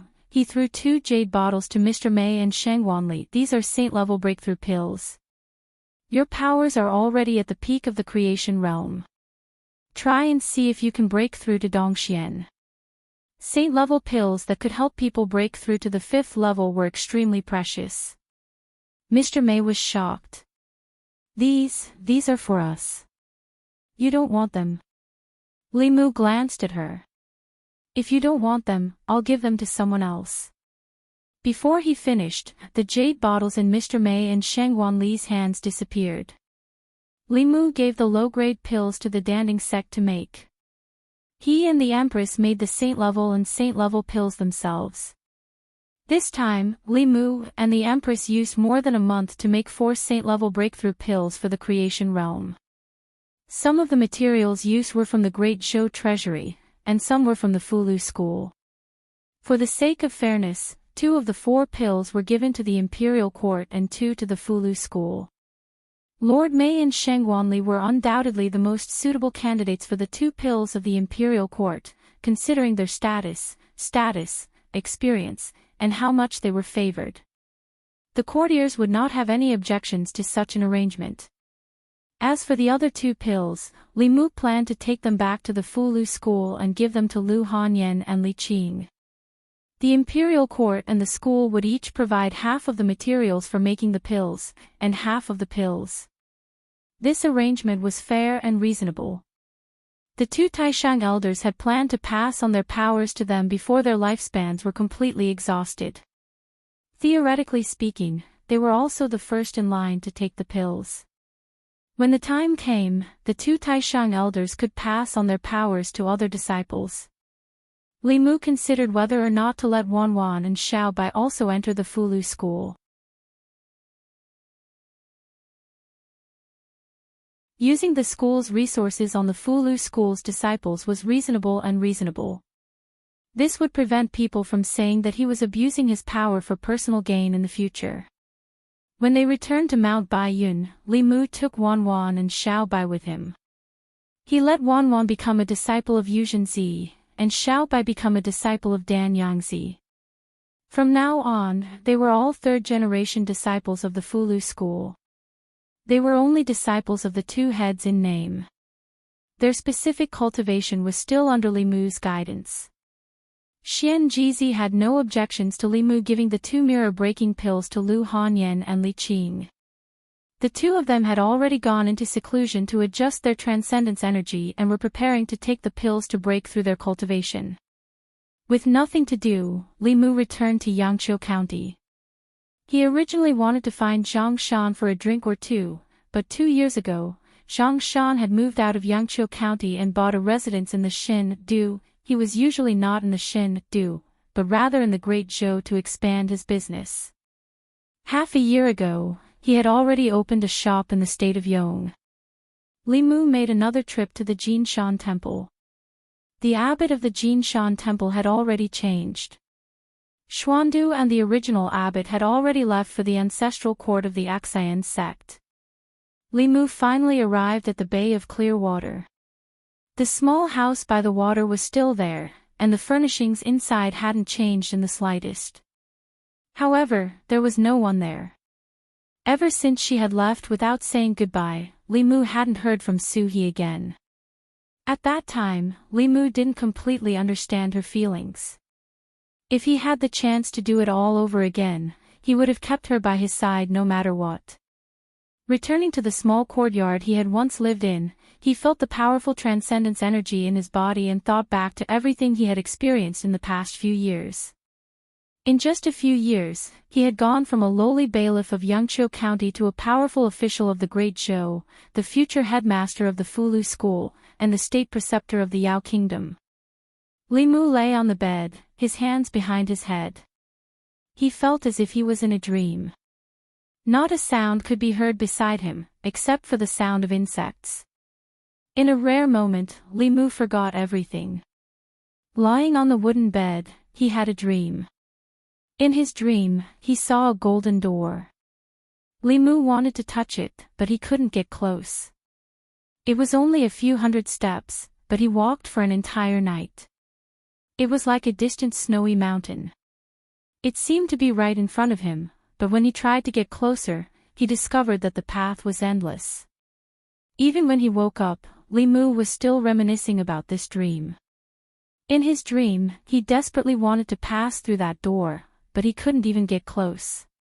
That feeling of helplessness made him feel incomparable despair. Li Mu took out the heavenly book in his hand and stacked it on top of each other. Using his divine sense, he saw a door that was exactly the same as the one in his dream. Seeing this door in reality, Li Mu also wanted to go through it to find out what was inside. However, this door wasn't real. If he wanted to understand its mysteries, he would probably have to gather more heavenly tomes. Speaking of the other heavenly tomes, the first one that Li Mu thought of was naturally Xuanzong. Unfortunately, he and Xuanzong had already become enemies. Xuanzong wouldn't give the heavenly tomes to Li Mu for free, and Li Mu wouldn't help them decipher the heavenly tomes. This was no different from helping their enemy. Other than Xuanzong's page, only the 4 Buddhist sects were confirmed to have the heavenly tomes. Among the 4 Buddhist sects, 3 of them were in the Shin nation. Li Mu didn't have any relationship with them. It could even be said that there was some friction between them. He probably couldn't borrow the heavenly tomes, nor could he use them to decipher the heavenly tomes in exchange. After all, the 3 sects belonged to the enemy nation. In Li Mu's heart, their position wasn't much higher than Xuanzong's. The only heavenly tomes he could come into contact with were in the Heart sect.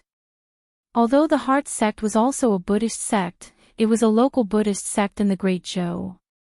It also cooperated with the imperial court. Moreover, Xuandu was in the Heart sect.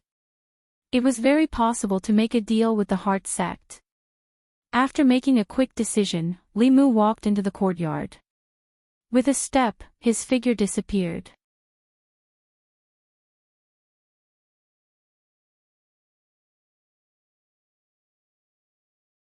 Chapter 561. Great Zhou, Nanyang County.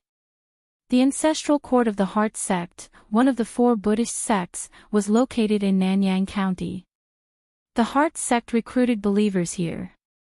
After hundreds of years, almost everyone in Nanyang County worshipped Buddha. There were more than 100 temples in Nanyang County alone.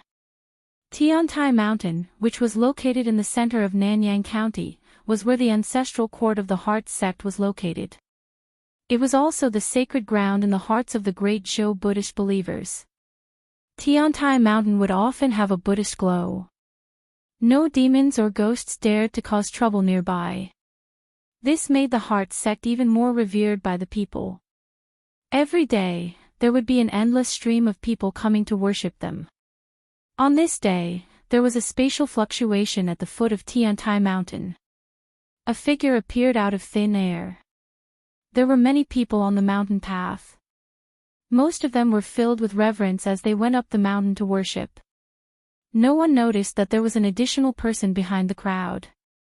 Limu followed behind these Buddhist believers and slowly walked up the mountain.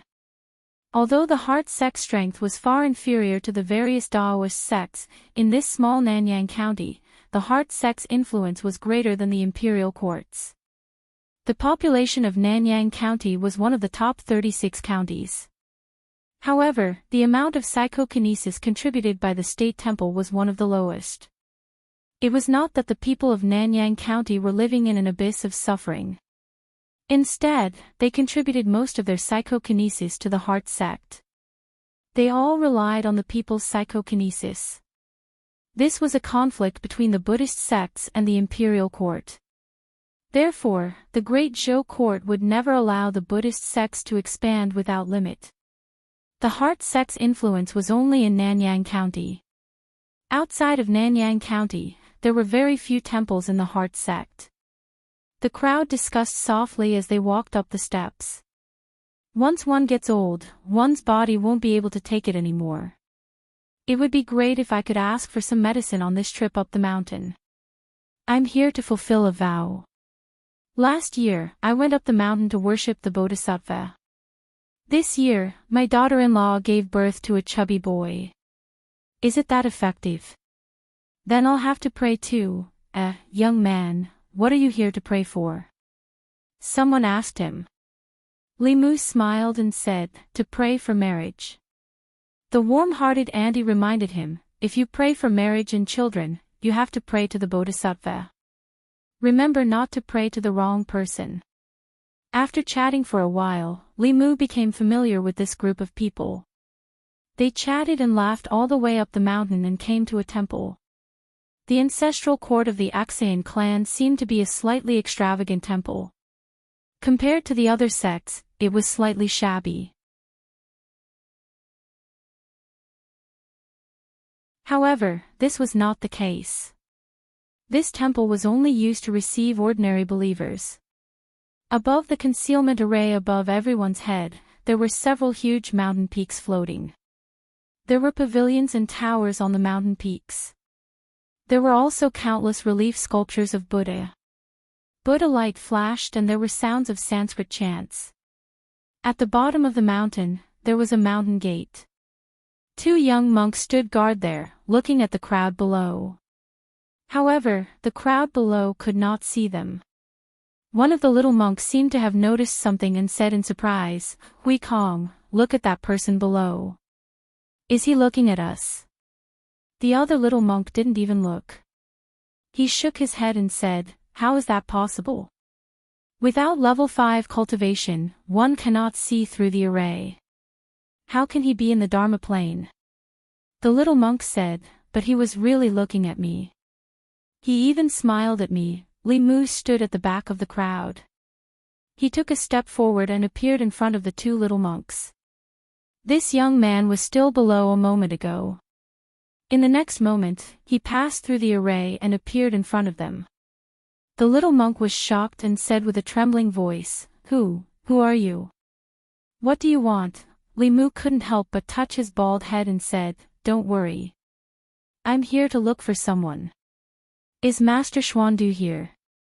Uncle Xuandu." Hearing that he was here to look for Uncle Xuandu, the little monk was relieved. He said, "Sir, please wait here for a while. I'll help you pass on the message." The little monk with level 3 cultivation flew to the mountain peak above.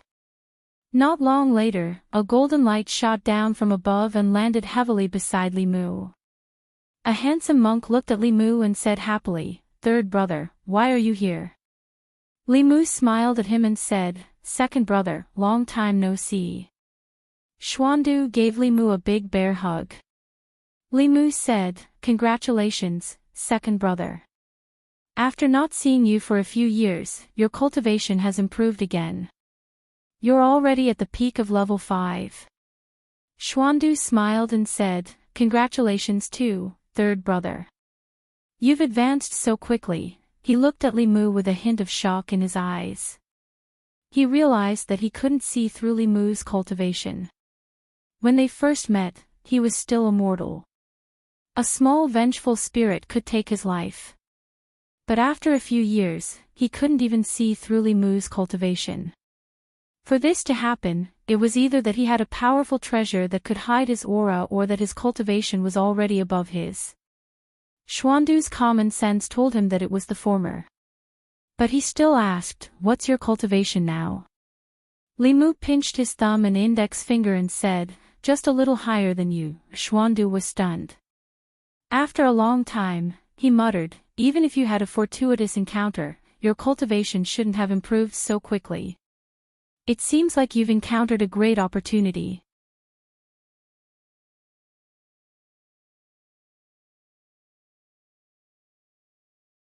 When the Xuanzong elders heard this, they did not say anything else. The one who spoke was Elder Puxiang. His cultivation had reached the peak of Dongxian. When the Venerable One was in seclusion, Elder Puxiang was in charge of all matters of the Heart sect. Even the heavenly book of the sect was under his control. When everyone was silent, only Elder Puji stood out and said slowly, "I think that this is an opportunity that our Heart sect cannot miss.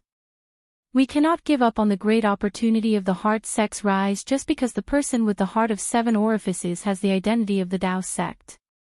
He walked to the front of the crowd and analyzed, as everyone knows, ever since the Xuanzong exchange, the Tao sect that was originally one has begun to split. Fulu's school has roped in the other 4 sects, most likely through the heavenly book. Xuanzong's strength is too strong. Even if the other 5 sects join forces, they would not be able to shake him. At this time, Fulu's school must be anxious to find allies. If not, he would not have come to the Heart sect. He came here to gain new allies and has no other intentions. If the Heart sect is suspicious and fearful of him, we will miss this great opportunity.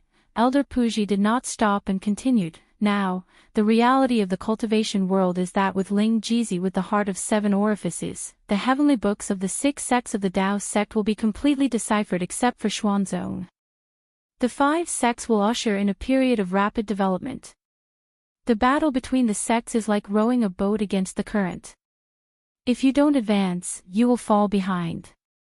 If the Heart sect continues to stick to the old ways, I'm afraid there will be no chance for a comeback." Elder Puji's words made the elders fall into deep thought. He knew the situation of the cultivation world like the back of his hand. His analysis was also reasonable. The Heart sect's rejection of the Fulu school's Ling Jizi suggestion would not be wrong in the short term. However, in the long term, it would be destroying the sect's future. Since ancient times, the decline of many sects in the world of cultivation was not because they did something wrong, but because they did nothing. In the cultivation world, there were hundreds of schools of thought contending. When Tao sect and Buddhism flourished, those schools did nothing wrong and gradually disappeared in the long river of history. Once Tao sect flourished again, the space left for Buddhism to develop would become smaller and smaller. Elder Puxiang, who was in charge of the Heart sect, was obviously moved by Elder Puji's words. After thinking for a long time, he said, "Xuandu, invite Ling Jizi over." Under Xuandu's lead, Li Mu came to a large hole.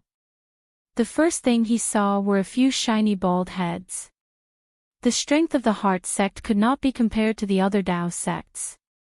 They only had one person in the 7th realm.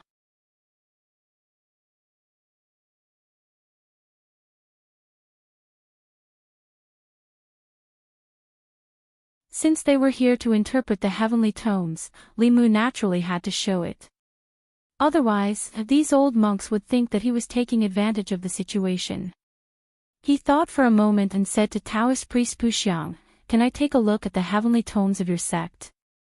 Elder Puxiang stretched out his hand and a page appeared in his palm. If Ling Jizi really had the heart of 7 orifices, then the heavenly tones were meant for him to comprehend. There was no harm in letting him take a look. If Ling Jizi did not have the heart of 7 orifices and came here to find an excuse to comprehend the heavenly tones, he would not be able to comprehend anything in a short period of time. Moreover, the heart sect would not suffer any losses. Li Mu closed his eyes and scanned the heavenly tomes with his spiritual sense. After a long time, he opened his eyes. After forming a seal, he slowly extended his finger. In the void, a golden finger condensed. An elder exclaimed, "Great Nirvana finger." This great Nirvana finger was a divine ability from the heart sect's heavenly tomes. Li Mu changed his hand seal and pressed down with his palm. Another golden palm appeared in the main hole. Prajna palm. They watched as Li Mu executed the second Buddhist divine ability. This level of divine ability was only passed down to the core disciples of the heart sect. Normally, outsiders would not be able to understand it. However, this did not exclude the possibility of an accident. However, the divine abilities that Li Mu used afterward were things that even they had never seen before. These divine abilities were very powerful. When executed, there was a Buddhist light that appeared. It was definitely from the heavenly tomes. However, they had never seen it before. If it was not him comprehending it on the spot, then what was it? After executing a few divine abilities consecutively, Li Mu's face turned pale. His body swayed and he shook his head. "No, comprehending the heavenly tomes is too taxing on the mind. I can only comprehend this much this time.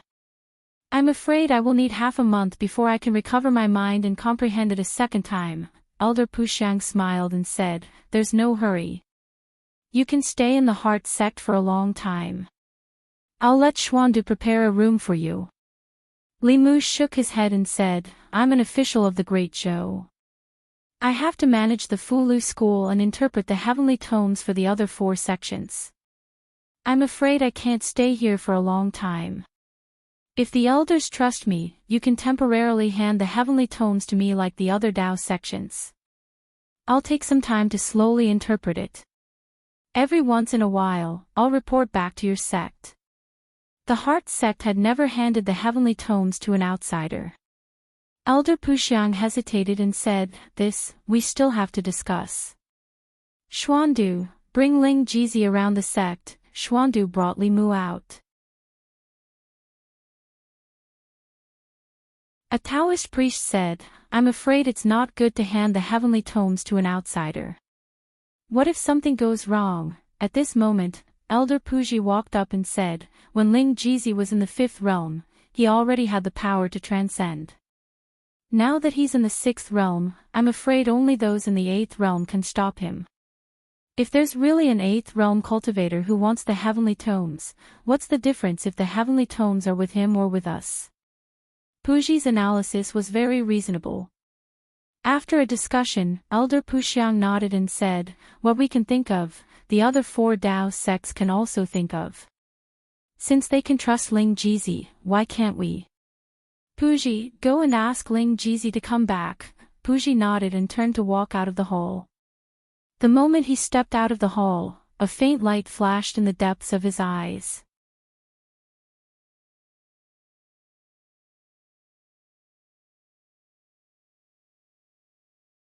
Chapter 562. In terms of deciphering the heavenly book, Li Mu had already formed a monopoly.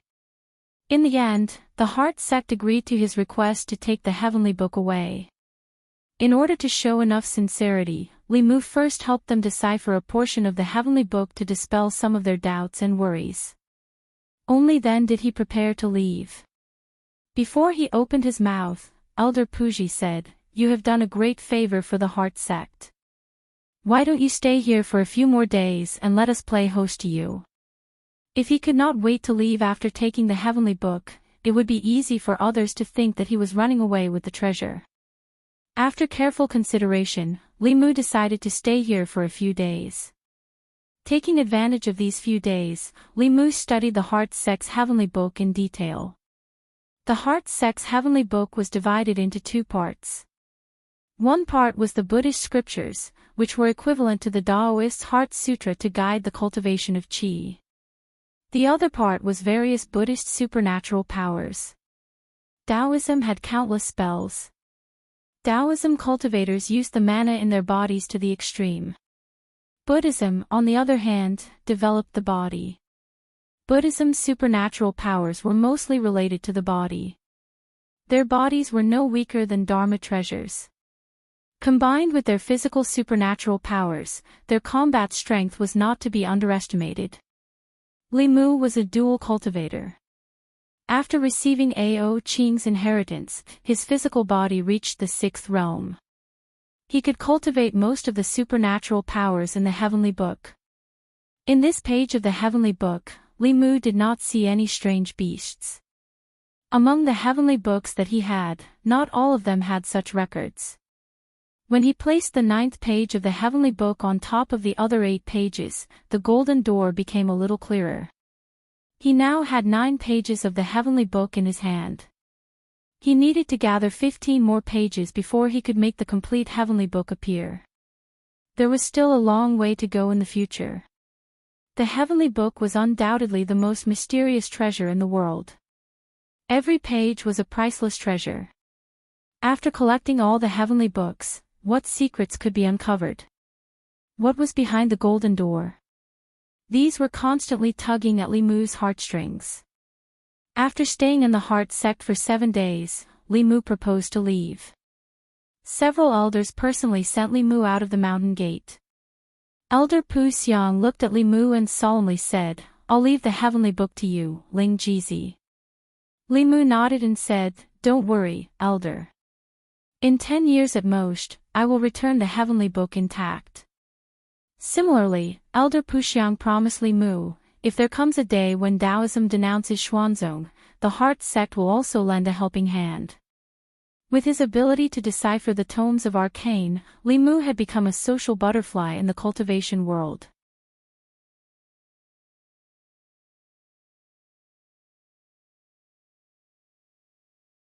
The last time they appeared together was when they besieged the Lord of Illusions. Could it be that they came for him this time? Li Mu did not have time to think. He could deal with one Transcendence Realm elite, but there was no way he could win against 3 at the same time.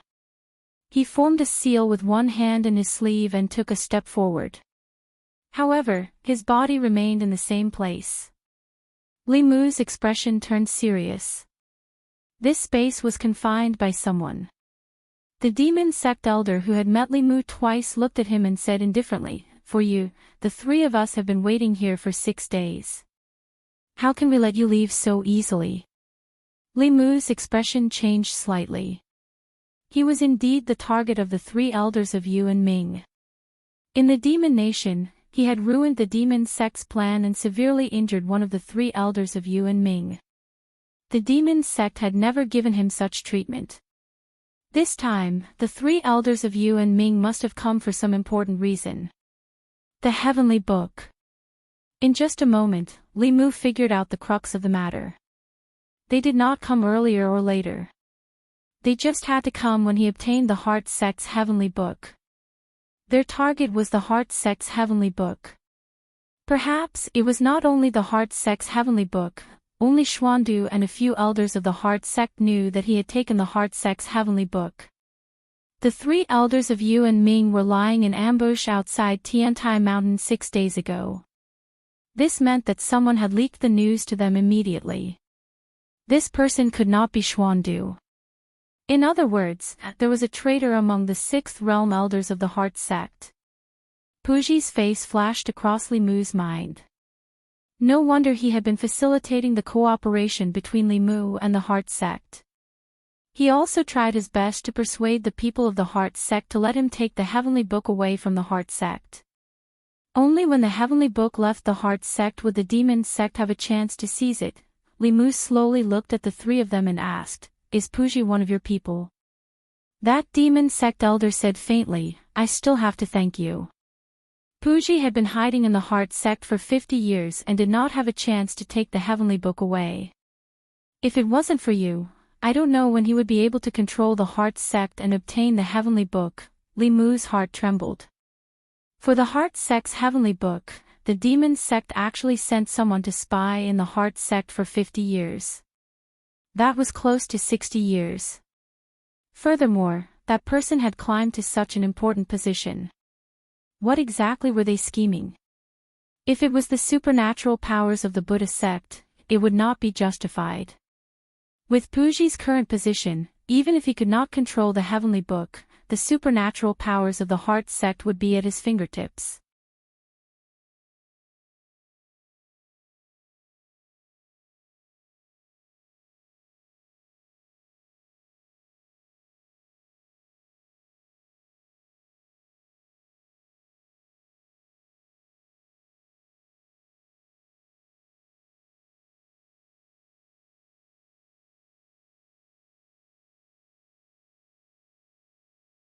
They're no longer in Zhuzhou. We can't catch up with them. Although Li Mu felt it was a pity, capturing a 7th level alive was already an extremely difficult task. Moreover, there were 3 of them. He didn't delay and immediately said, I need to go to Axianzong immediately. At the same time, on Tiantai Mountain. In the concealment formation, a golden light suddenly flew out from one of the meditation rooms. It quickly flew towards Axianzong's ancestral court. A few elders noticed this and couldn't help but wonder, Junior Puji is in such a hurry. Where are you going? Just as the golden light was about to disappear into the horizon, a green light suddenly appeared. The green light and the golden light collided and exploded with a violent wave of mana. Not long after, a figure flew over from afar. Li Mu carried Puji, who was tied up by the immortal binding rope, and landed on a mountain peak of Axianzong. A few elders flew over. Elder Pu Xiang looked at Li Mu and then looked at Puji, who was in his hands. He said in shock, Ling Jizi, this is. Li Mu casually threw Puji on the ground and said, Elder Pu Xiang, you should ask him properly. After a while, the few elders of Axianzong were all shocked and exclaimed. What? Senior Puji is a spy from the demon sect. How is this possible? Did Ling Jizi make a mistake somewhere? Li Mu said indifferently, this is what the elders of the demon sect admitted personally. If you don't believe it, then there must be other traitors in Axianzong. Otherwise, how could I be attacked by 3 7th realm elders of the demon sect when I just left Axianzong? One of the elders said in disbelief, 3 7th realm elders of the demon sect can already fight Axianzong. How did Ling Jizi escape from their hands? Li Mu looked at them and said, if I didn't have some ability, how would I dare to carry the heavenly tones of the various sects and walk around? Pu Xiang looked at Puji and asked in a low voice, Puji, is what Ling Jizi said true? Puji raised his head and looked at Li Mu indifferently.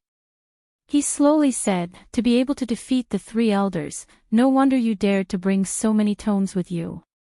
This poor monk has underestimated you. This poor monk has nothing to say. After Puji finished speaking, the few elders of Axianzong were shocked.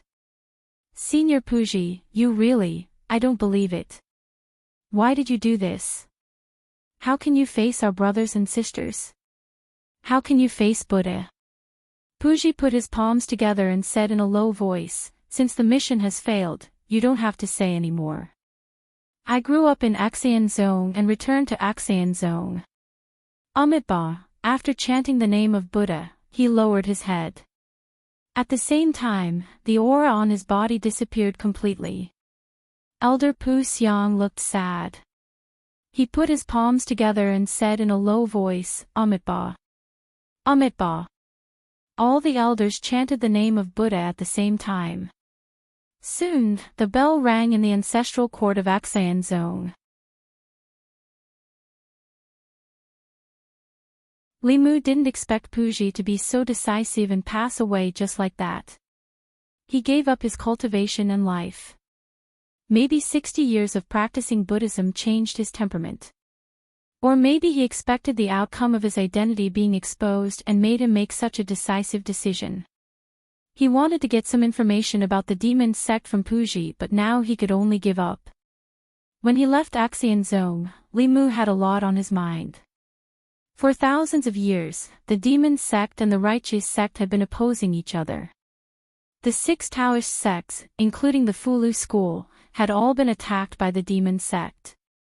Even Xuanzong was no exception. Li Mu used to think that this was just a battle between the righteous and the evil sect. Now it seemed that the demon sect's ultimate goal might be the heavenly book. There were so many sects in the Zhu continent. They didn't pick on the small ones but went against the 6 Taoist sects. To a certain extent, it also confirmed Li Mu's guess. There was no doubt that from now on, he would officially enter the demon sect's sight and become their #1 target.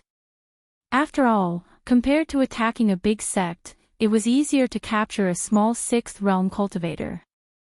To a certain extent, the demon sect was also Li Mu's #1 target. The demon sect's method of prolonging life and the secret of longevity also deeply attracted him. After leaving Tiantai Mountain, the space around him fluctuated and the Empress appeared. Li Mu pondered for a moment and took out all the heavenly books. He said, "Your Majesty, you can keep these heavenly books." Shou-Yi said lightly, "I don't need these things." Li Mu explained, "The demon sect now knows that I have several pages of the heavenly book. They will probably send experts to find me in the future. You can keep the heavenly books. Even if I fall into the hands of the demon sect in the future, they won't get the heavenly books." Shou-Yi said without thinking, "I don't want them." Li Mu was stunned and asked, "Why?" Shou-Yi glanced at him and said, "Since you know that if you fall into the hands of the demon sect, they will get the heavenly books. Then don't get caught by them. Think before you do anything." Li Mu felt warmth in his heart and didn't insist. The two flew side by side and the back of their hands accidentally touched. Li Mu took the opportunity to hold her hand. Shou-Yi resisted a few times and let him hold her hand. At the same time, above the South Sea, the sea and the sky were connected and boundless. At a certain moment, a black whirlpool suddenly appeared above the sea.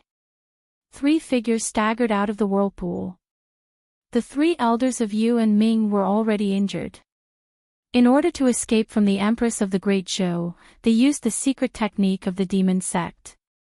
They were teleported thousands of miles away and their magic power was almost exhausted. They floated in the void and panted heavily.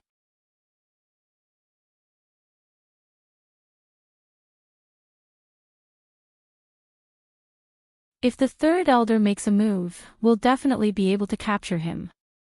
At that time, we'll at least get the 6 pages of the heavenly tomes. 2 gloomy flames appeared in the eyes of the old man, who was so old that only his skin was left sticking to his bones. He said calmly, "As long as Tian Jizi is alive, I can't set foot on the Zhu continent." "Who is this person you're talking about?" Ming Yi formed a seal with his hands. An image appeared in the void before him. In the image was the scene where the 3 of them intercepted Li Mu. The old man looked at the young man in the image with gloomy flames in his eyes. When he saw Ming Yi reach out to grab Li Mu, but his palm was pierced by the latter's spear, the gloomy flames in his eyes suddenly extinguished. He blurted out, "Ao Qing."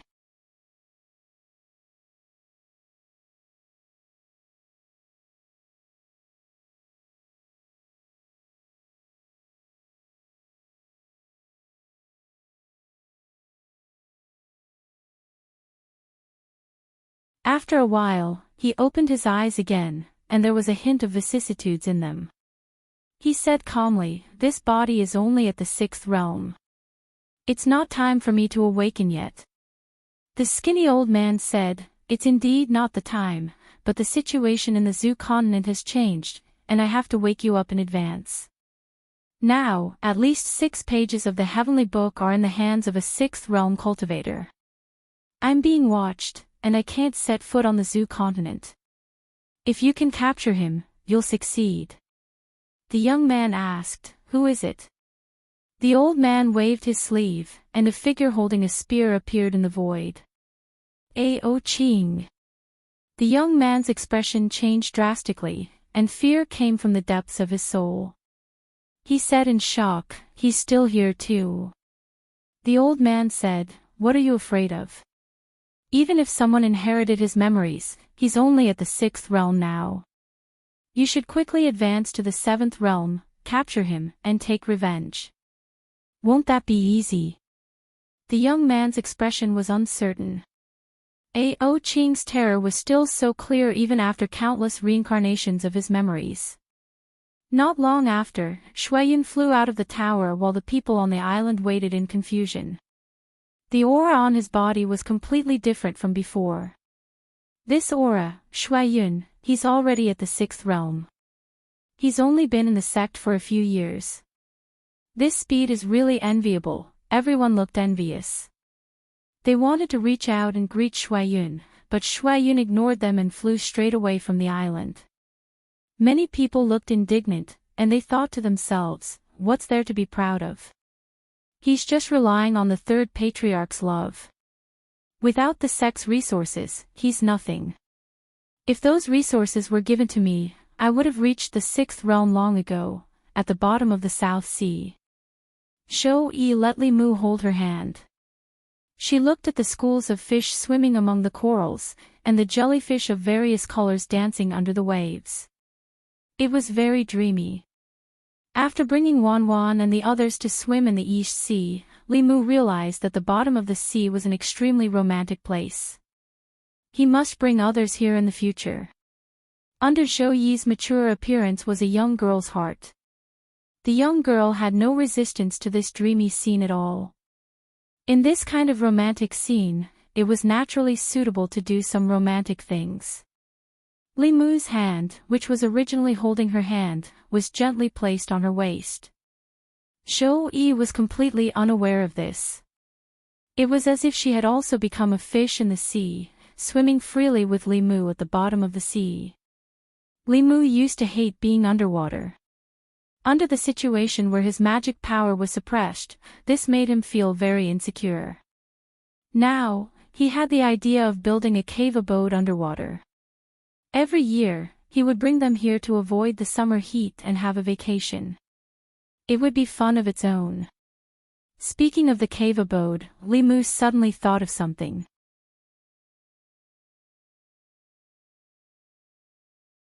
He held the Empress's soft and slender waist with one hand, and a jade slip appeared in his other hand. This was a treasure map he got from Sanggu. The location was in the South Sea, but it was in the deeper parts of the sea. Li Mu didn't have the ability to explore in the past. This time, it was a good opportunity to check it out. The two of them traveled all the way to the deep sea. The sea was full of danger, mainly from the water tribe and some sea beasts. The water tribe was the overlords of the water. It was not difficult for them to kill humans in the water. In comparison, the sea beasts were more difficult to deal with. They were some primitive beasts. Their intelligence was not high, but they were very strong. They would attack all creatures that invaded their territory. Even if they were facing beings that were much stronger than them, they would still dare to take the initiative to attack. Li Mu and the Empress swam all the way here, and they saw a giant tortoise that was as large as a mountain, a strange fish with 3 heads, and a cuttlefish that was over 300 meters long. If Li Mu hadn't received Ao Qing's inheritance, with his cultivation level of level 6, it would have been difficult for him to deal with these things. For ordinary human cultivators, the deeper the sea, the greater the suppression on their cultivation. But for these sea beasts, the deep sea was their home ground. With Sanggu's cultivation, he could still swim freely in the shallow sea. But once he went deep into the sea, there was a high possibility that he would not be able to return. Boom! Li Mu once again raised his spear and repelled a huge squid. That sea beast also knew that the human in front of it was not to be trifled with. After spitting out a mouthful of ink, it fled. Li Mu propped up a water screen beside the Empress and himself. When the ink dissipated, what appeared in front of them was an undulating underwater mountain range. The location recorded on the treasure map was here. Li Mu could tell at a glance that there was a formation set up in this mountain range. The formation was mainly for protection. Generally speaking, cultivators would set up such a protective formation in their cave abodes or sections. In other words, Sangu's treasure map pointed to a cave abode at the bottom of the sea. Humans would not build caverns at the bottom of the sea. The caverns here should belong to the Water Clan or the Dragon Clan. The formations in the mountains were not very powerful. Most of the formations would run out of spiritual chi in a short period of time without the maintenance of cultivators. This formation was no exception. Even if it cleverly used the mountain range as its foundation, the spirit chi contained in the mountain range would dissipate with the passage of time. Even if Li Mu did not do anything, this formation would completely lose its effect in 100 years. Li Mu easily broke the formation that was on the verge of losing its effect.